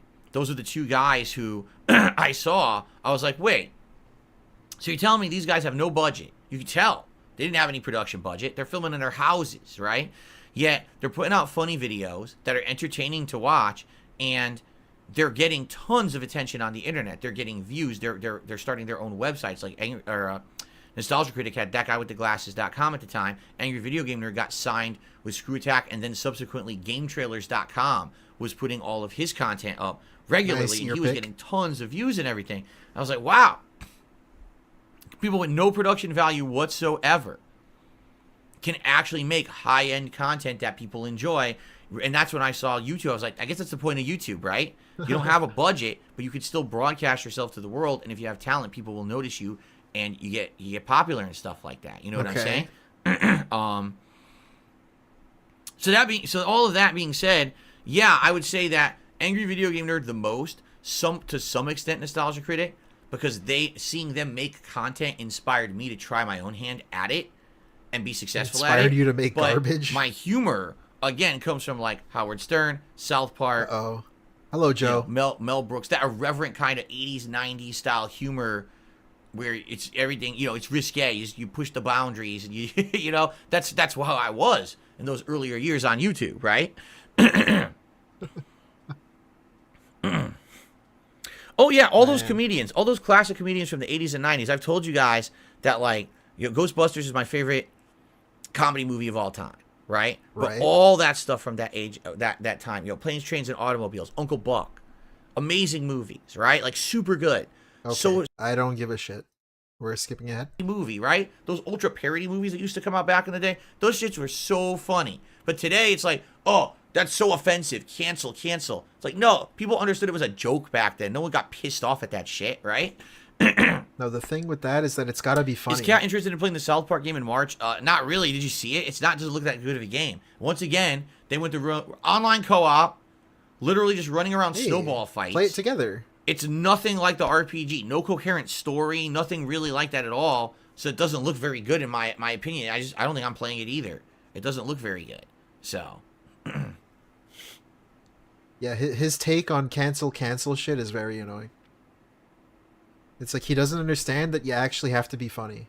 Like what you're saying has to actually be funny, or else it's you just being racist. Like the joke shouldn't just be Chicky Chang Wang. That's not a joke. That's just you being offensive. Like whatever, dude. I don't know. Especially if you're gonna publish it online.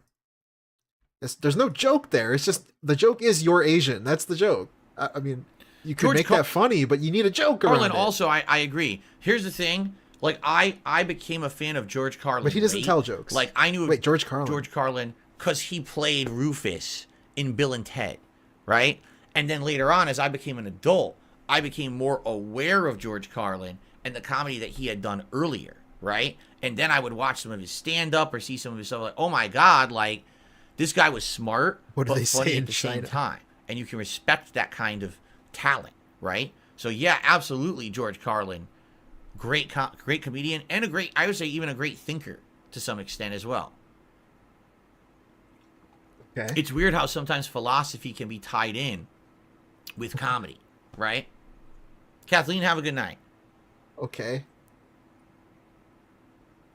You know George Carlin from the Thomas the Tank series? I didn't know he was in Thomas the Tank, but okay. Okay. There's stand-up specials and everything. He's gone, which sucks. And now, the rights get divvied out to this company, that company, this, that. So who even knows who owns the rights to shit? Good luck trying to fucking watch that stuff. You know what I'm saying? Like, I'm going to watch a George Carlin stand-up. Fucking claimed 17 times, blocked by 17 companies. It sucks. Seems like stand-up comedy, it's a rampant thing. You can't watch anyone's stand-up comedy on YouTube and react to it. It all gets fucking blocked. Okay. What's your point? Burnell? So, guys, just so you know, we're heading on almost into the end of the second hour. Almost done here. the stream. So, we're starting. I could definitely tell the questions are dying down now. So, if anyone has anything last minute they want to ask, man. So look how much he talked before we get to the end. Look how much he talked. Look how fun it was. Look at how many things he ranted about. Look at all the opinions that were given, the non-opinions, even how stupid they were. But somehow with Kat, it gets played out and it's boring. And people ask you the same things, and it's very intrusive. I'm just going to keep saying that. Because why with Kat is it so bad and so boring and so intrusive, but with just you, it's like the best thing ever. And it's so awesome, and it's impromptu, and it's cool, and it's chill. Last minute topics. Thanks to those who contributed. Any last minute contributions, anything know, like dude. that. Probably will give it another 10-15 minutes tops. And then Do we'll you be out like here your wife? for the night? Because I've just talked almost 2 straight hours. I definitely could give my voice a break. Oh no, guys, I stream. How long have I been streaming? For like 2 hours? Oh my god, I'm dying, guys. Yes, I saw Face Off.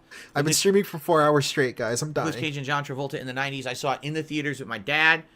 Great movie. You know, it's definitely a 90s movie, meaning today it probably wouldn't work, but for the time it was absolutely, you know, awesome summer popcorn flick action movie with ridiculous premise that never would really be realistic, but was funny to watch in the theaters back then. Okay. No, I've never actually been to a stand-up comedy show. Dan, you know... I want to hear him say this. Pay attention, guys. Let's see. Does he say it? Again, Nicolas Cage, Sylvester Stallone, Arnold Schwarzenegger, right? These big, giant profile, Bruce Willis, right? The giant profile action stars at that time were so different. You could never have one of them today. The Rock is nothing like them, really. He's just nothing like them at all. It's the DSP show, not the Cat show. Yeah, I know. The selling point of the stream is for Cat to go on there, but how dare you ask Cat questions about things that she likes?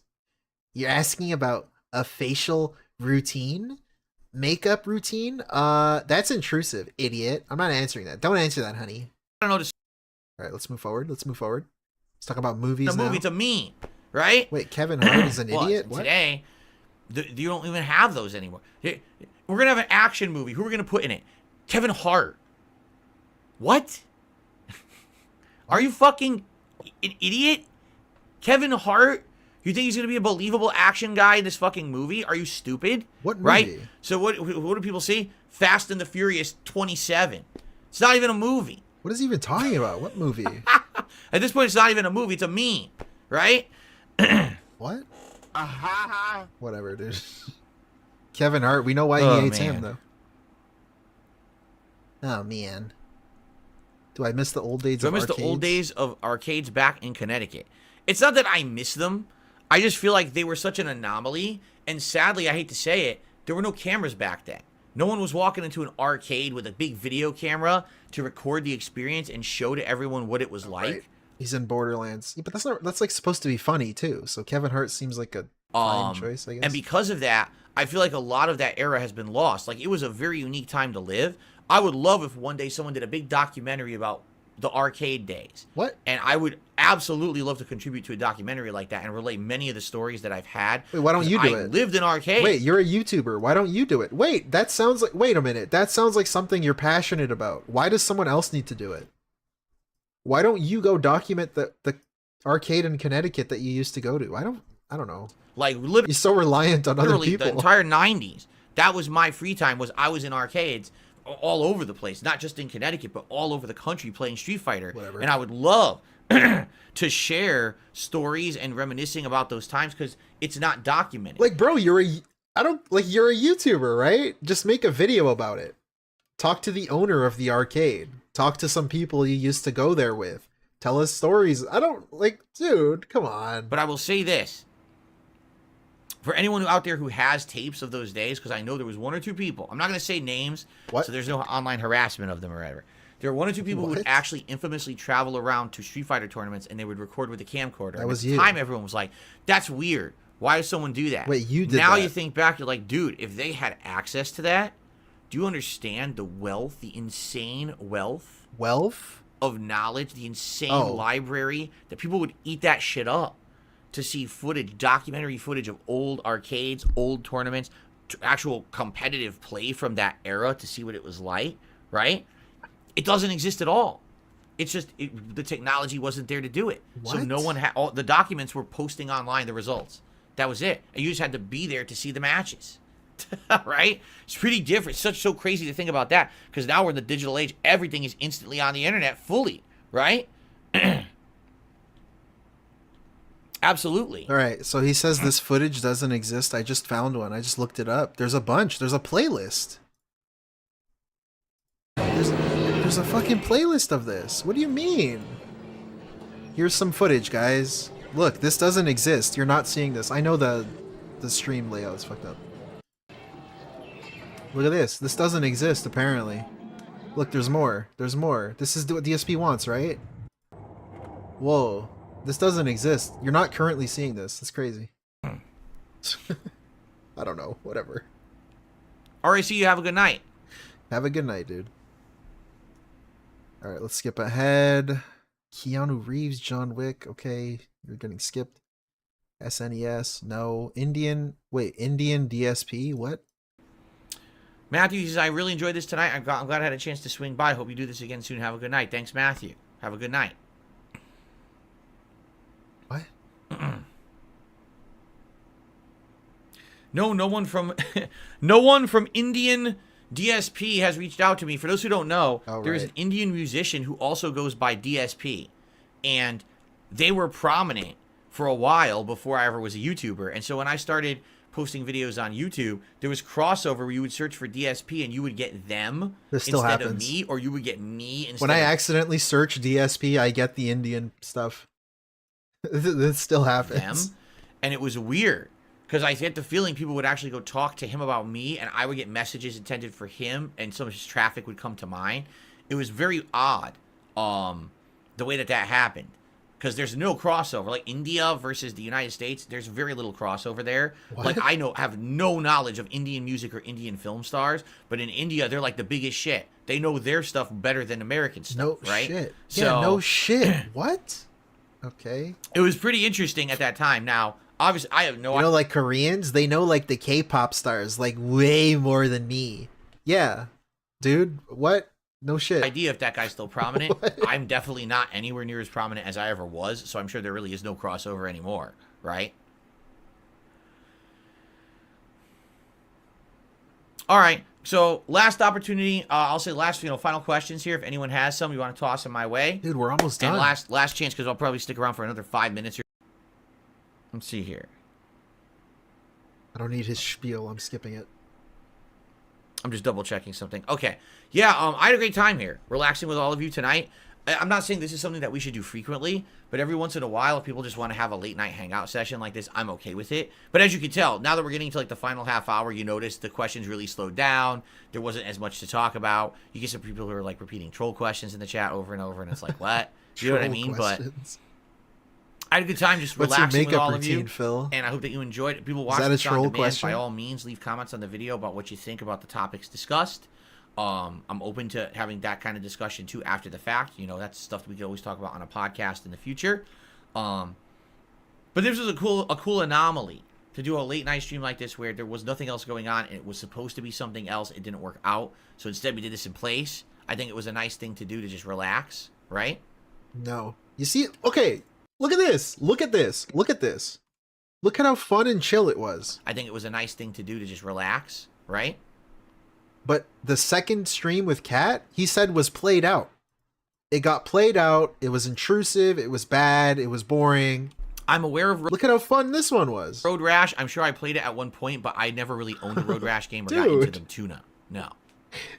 Why is your wife not allowed on stream? Why is she annoying and boring?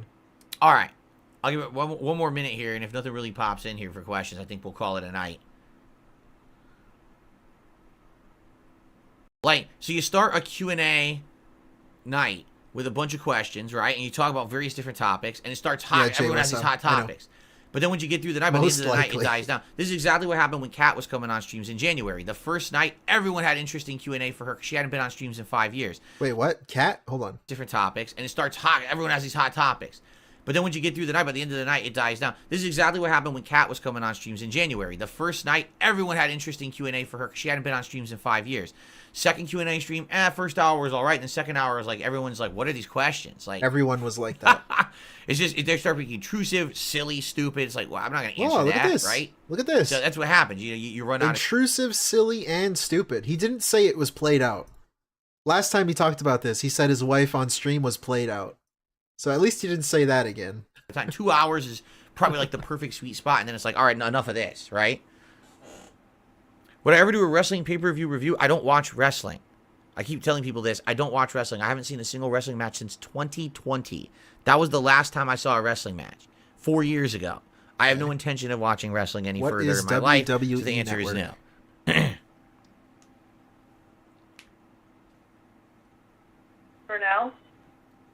All right. Just going to go ahead and ban these people repeating the same questions over and over, which are troll questions. So, okay. How is that a troll? All right. So, everyone who is here tonight, thank you. Vietnamese comrade, thanks Isaac. for your questions. Everyone who's here tonight, thanks for chilling. Isaac, he pulled it twice. Thank you, Vietnamese comrade. Thanks for your questions. Everyone who's here tonight, 9. thanks for chilling. Thank you for your questions. I really do appreciate everyone hanging out and having a good time with me here who was here. I mean, there's more really, in the it was a good time. It's not and, over yet. For those who did support tonight as well, thank you very much for that. Yeah, everything was. I had a good time in general. Is there something I want to do all the time? No. Is there something I want to do every once in a while? If there's something different and you want to break stuff up, sure. But it also has to have a time to do it. Like, it made sense to do it tonight. We were supposed to do something else, so it made sense to just do this on the fly. Honestly, I did this got a lot more attention tonight than it would have if I played Tekken, right? And that's good, I guess. But at the same time, I would have very much also. You know what's interesting too, though, because he was supposed to play Like a Dragon with his wife, but she didn't want to play the game anymore because she was bored of the game, right? He was blaming the game for why she was bored. So then why didn't he drag her out for a Q&A thing? Because that's not playing the game. So what's the excuse there? Has he even explained why she's not here? I mean, I didn't hear it. If he did, she can't just come talk on stream? Like Tekken, right? Not even for half an hour? Slayer says Frank Martin is the main actor in Transporter, Expendables, Meg 1, and Meg 2. You mean Jason Statham? Tractor Goose, you're right. I gotta get that. You call him Frank Martin? We call him Jason Statham here in the States. Does he have a different name in your country? I wouldn't be surprised because a lot of these guys have stage names, right? That's interesting, right? That's a troll question. Did you get the name confused? I think so. Yeah, that's Jason Statham you're talking about. Okay, fast forward. Okay. All right, everybody. It's time to call it a night. Thank you again. And again, if you watch this on demand after the fact, please leave some comments on the topics talked about. I would love to hear your opinions on the topics that we talked about. Oh, Frank Martin is his name in the Transporter film, so he actually is using the character's name in the movies. Oh, I see. That makes sense. I don't remember the names from the movies. Okay. Okay. That's what I figured All right. when I saw the name. Thank you, guys. And Okay. for those watching on demand, thanks for watching as well. Hope you had a good time. And see you soon. In fact, I'll see you all in the morning for the Level 1 podcast where we're going to be talking about all kinds of game stuff with this Nintendo Direct and Elden Ring DLC announcement and all that. Oh, be a good time. Elden Ring Have a good stuff. night, everyone. Peace out. His take on that is so nice. Is that it? That's it. That's it. That's all it is. Let's see. Do we have anything else? Yeah, we can watch this. We can watch this thing. Short. And then we're out of here. The Daily Wrap. For now. Good evening, everyone. Phil here. Welcome to the Daily Wrap for what was Wednesday, the 21st of February, 2024. My final consecutive streaming day of the week. A very eventful one, because overnight, there were tons of gaming news announcements, and we've been waiting for significant gaming news for a while, and to have so many loaded into one day kind of turned into, like, gaming news overload, but that was good. I felt like we needed that. So, FYI, today on the Level 1 podcast, the topics we talked about, the return of Epic Mickey to modern console. Yes. A Star Wars Battlefront collection that no one knew was even coming out within a month. Yes.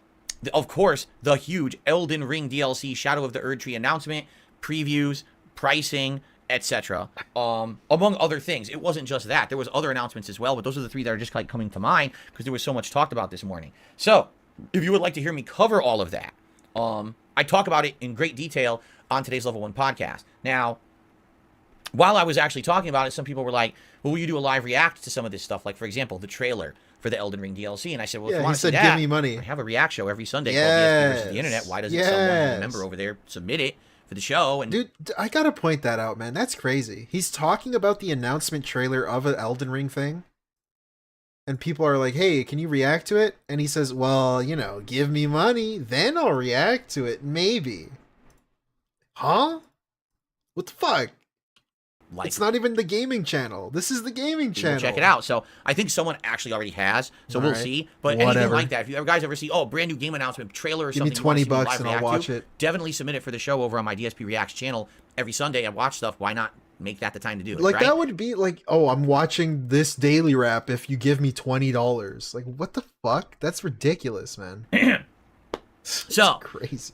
Jam-packed, very loaded podcast today, talking about all the game news. Then we jumped back into Baldur's Gate 3, which went pretty well. We continued to head north in this Rivington town. All right. Man, we explored a lot. It's like we did so much today This in gets a Rivington. big It's hard for me to really skip put my from finger on me. one I thing and don't say, so give this a is what we shit. did. I mean, there was Mind What are we Flayer at? stuff. 2 minutes. Okay, we're skipping the Baldur's Gate talk. I do not give a fuck. Let's go. Dragon Infinite Wealth, and this time around, there was no grinding. There was no mini game Dondokan Island, no Sujuban nonsense, no, you know what I mean? Like, it was pure exploration, fighting fun mini bosses, earning great items for my party, and tons of questing. I think we completed like 5 or 6 of the side mission quests tonight. Some of them actually led into other ones further down the road in the night, so it was good that I did the first leg, so then you could do the next leg of it. We unlocked some stuff, more stuff for Dodokan, although I doubt I'll ever go back to Dodokan Island to do it. Now it's Or Dodokan? Dondoko Island, excuse me. It's Dondoko Island. Oh. I don't think we're going to go back to do it, but it was good to at least be unlocking stuff for it. It was cool because my classes are getting better. Like, I'm getting all these new abilities and stuff, which is really neat. So just in general, a really awesome 2 to 2.5 hour late night chill stream that had tons of progress. It's funny because we've now been in chapter 6 of this game. Okay, he's summarizing the game. Now he's complaining that people are going to be interactive. Grinding. Audience So, seemed to had a great time tonight. great time. Audience seemed to have a great interactive time with me as well. 2 thumbs up. Everything 2 went thumbs well. up. Okay, Looking here we go. forward to more when we do play this again over the weekend. All right. Now, reminder, 2 big reminders in this daily wrap. Reminder number 1, tomorrow's my day off. So I won't be here on Yes. Thursday at all. That's today. Listen, there's tons of stuff for you to get caught up on, whether it's Baldur's Gate 3, Like a Dragon Infinite Wealth, up. throwback content, whether it's Red Dead Throwback. Redemption 1, Final Fantasy 13, or the retro react that I did to Heavy Rain, of which a new part releases in 9 minutes from when I'm recording this, and then another part releases tomorrow.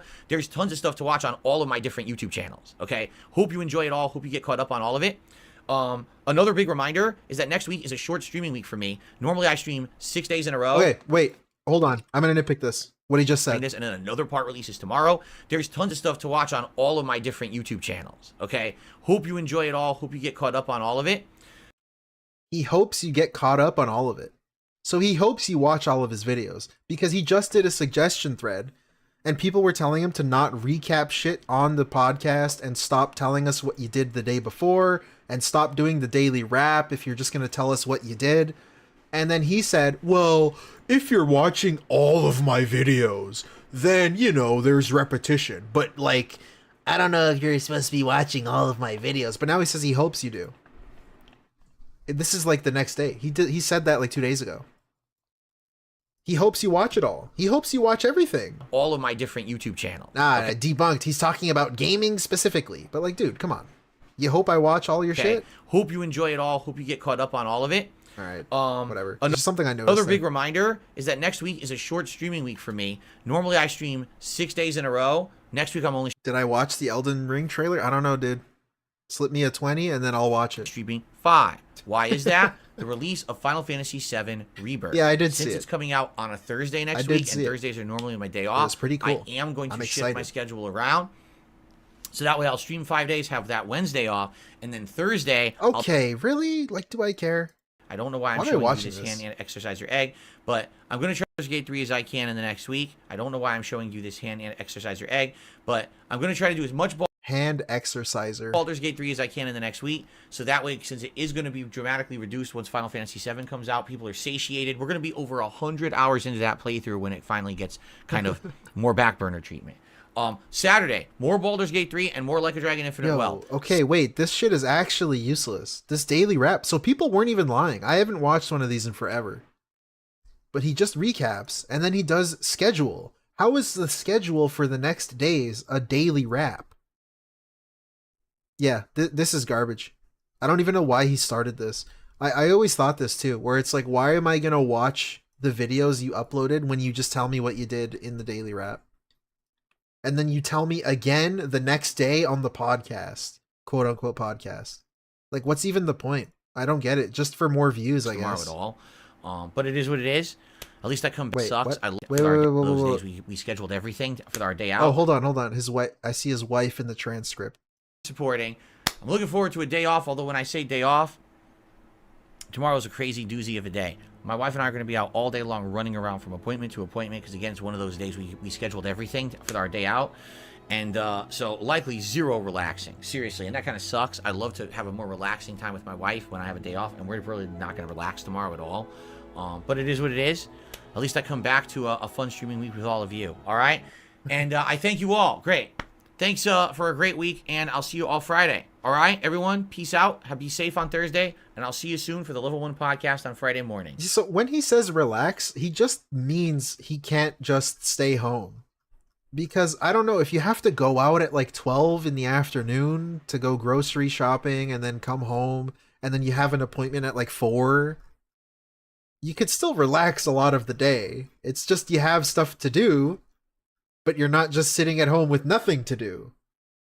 I don't know. Like when he says relax, sadly we can't relax at home. I just think that's what he means. He just can't sit down with nothing planned upcoming. He just wants to sit there and do nothing. Man, I don't know. Anyways, I think I'm done here. I believe so. Hold on, let me ask. Oh yeah, we're done here, guys. Let's talk about it. So what did we see? We saw the Q&A. It was a pretty fun, not played out stream. A lot of the same questions. We got some good ranting. Good ranting about games. I hate his opinions on games and game industry. It's really annoying. And then he doesn't have time for friends, which is also a good one. That's a good joke. Really funny one. What else? What else?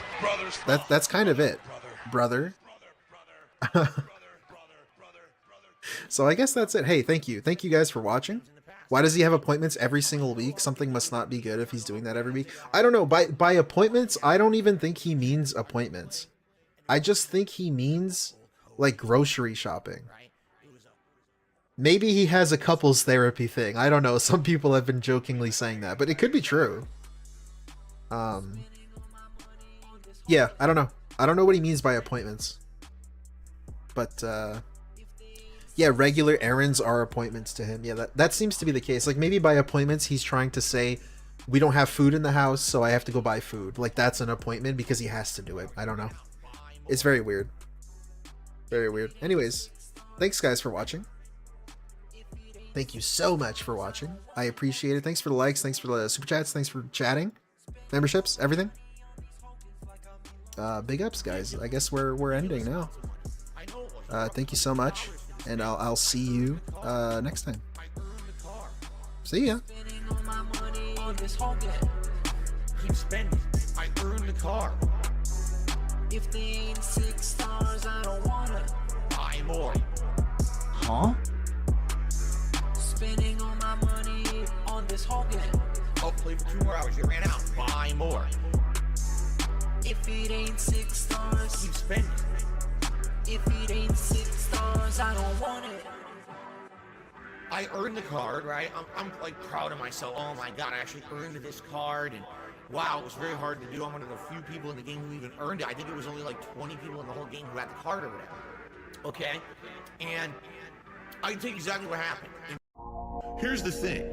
I became infamous on the internet in 2016 Well, for accidentally I'm gay. beating off I'm on him. camera. Now, Well, luckily nothing was shown. I'm gay. There was absolutely nothing exposed to the internet. It was just me doing my Hello, own for thing. now. Hello. Viral Hi. for it. Hello. I just want the bust. Hello. Oh man. Bust. I'm really him. Give me the monster. Bust. Wow, it's big. Bust. Oh my god, look how big he is. What was that? Oh my god. Wow. What was that noise? My wife. That thing is a monster. I just want the bust. Oh man. Bust. Give me the monster. Look at this guy. He looks so depressed. Wow, it's big. Bust. I just want the. And by the way, I categories. just want the. Give me the monster. I just want the. Oh my god. Busted. I I just want the bust.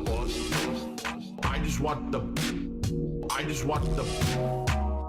Give me the monster. I just want the. Wow, it's big.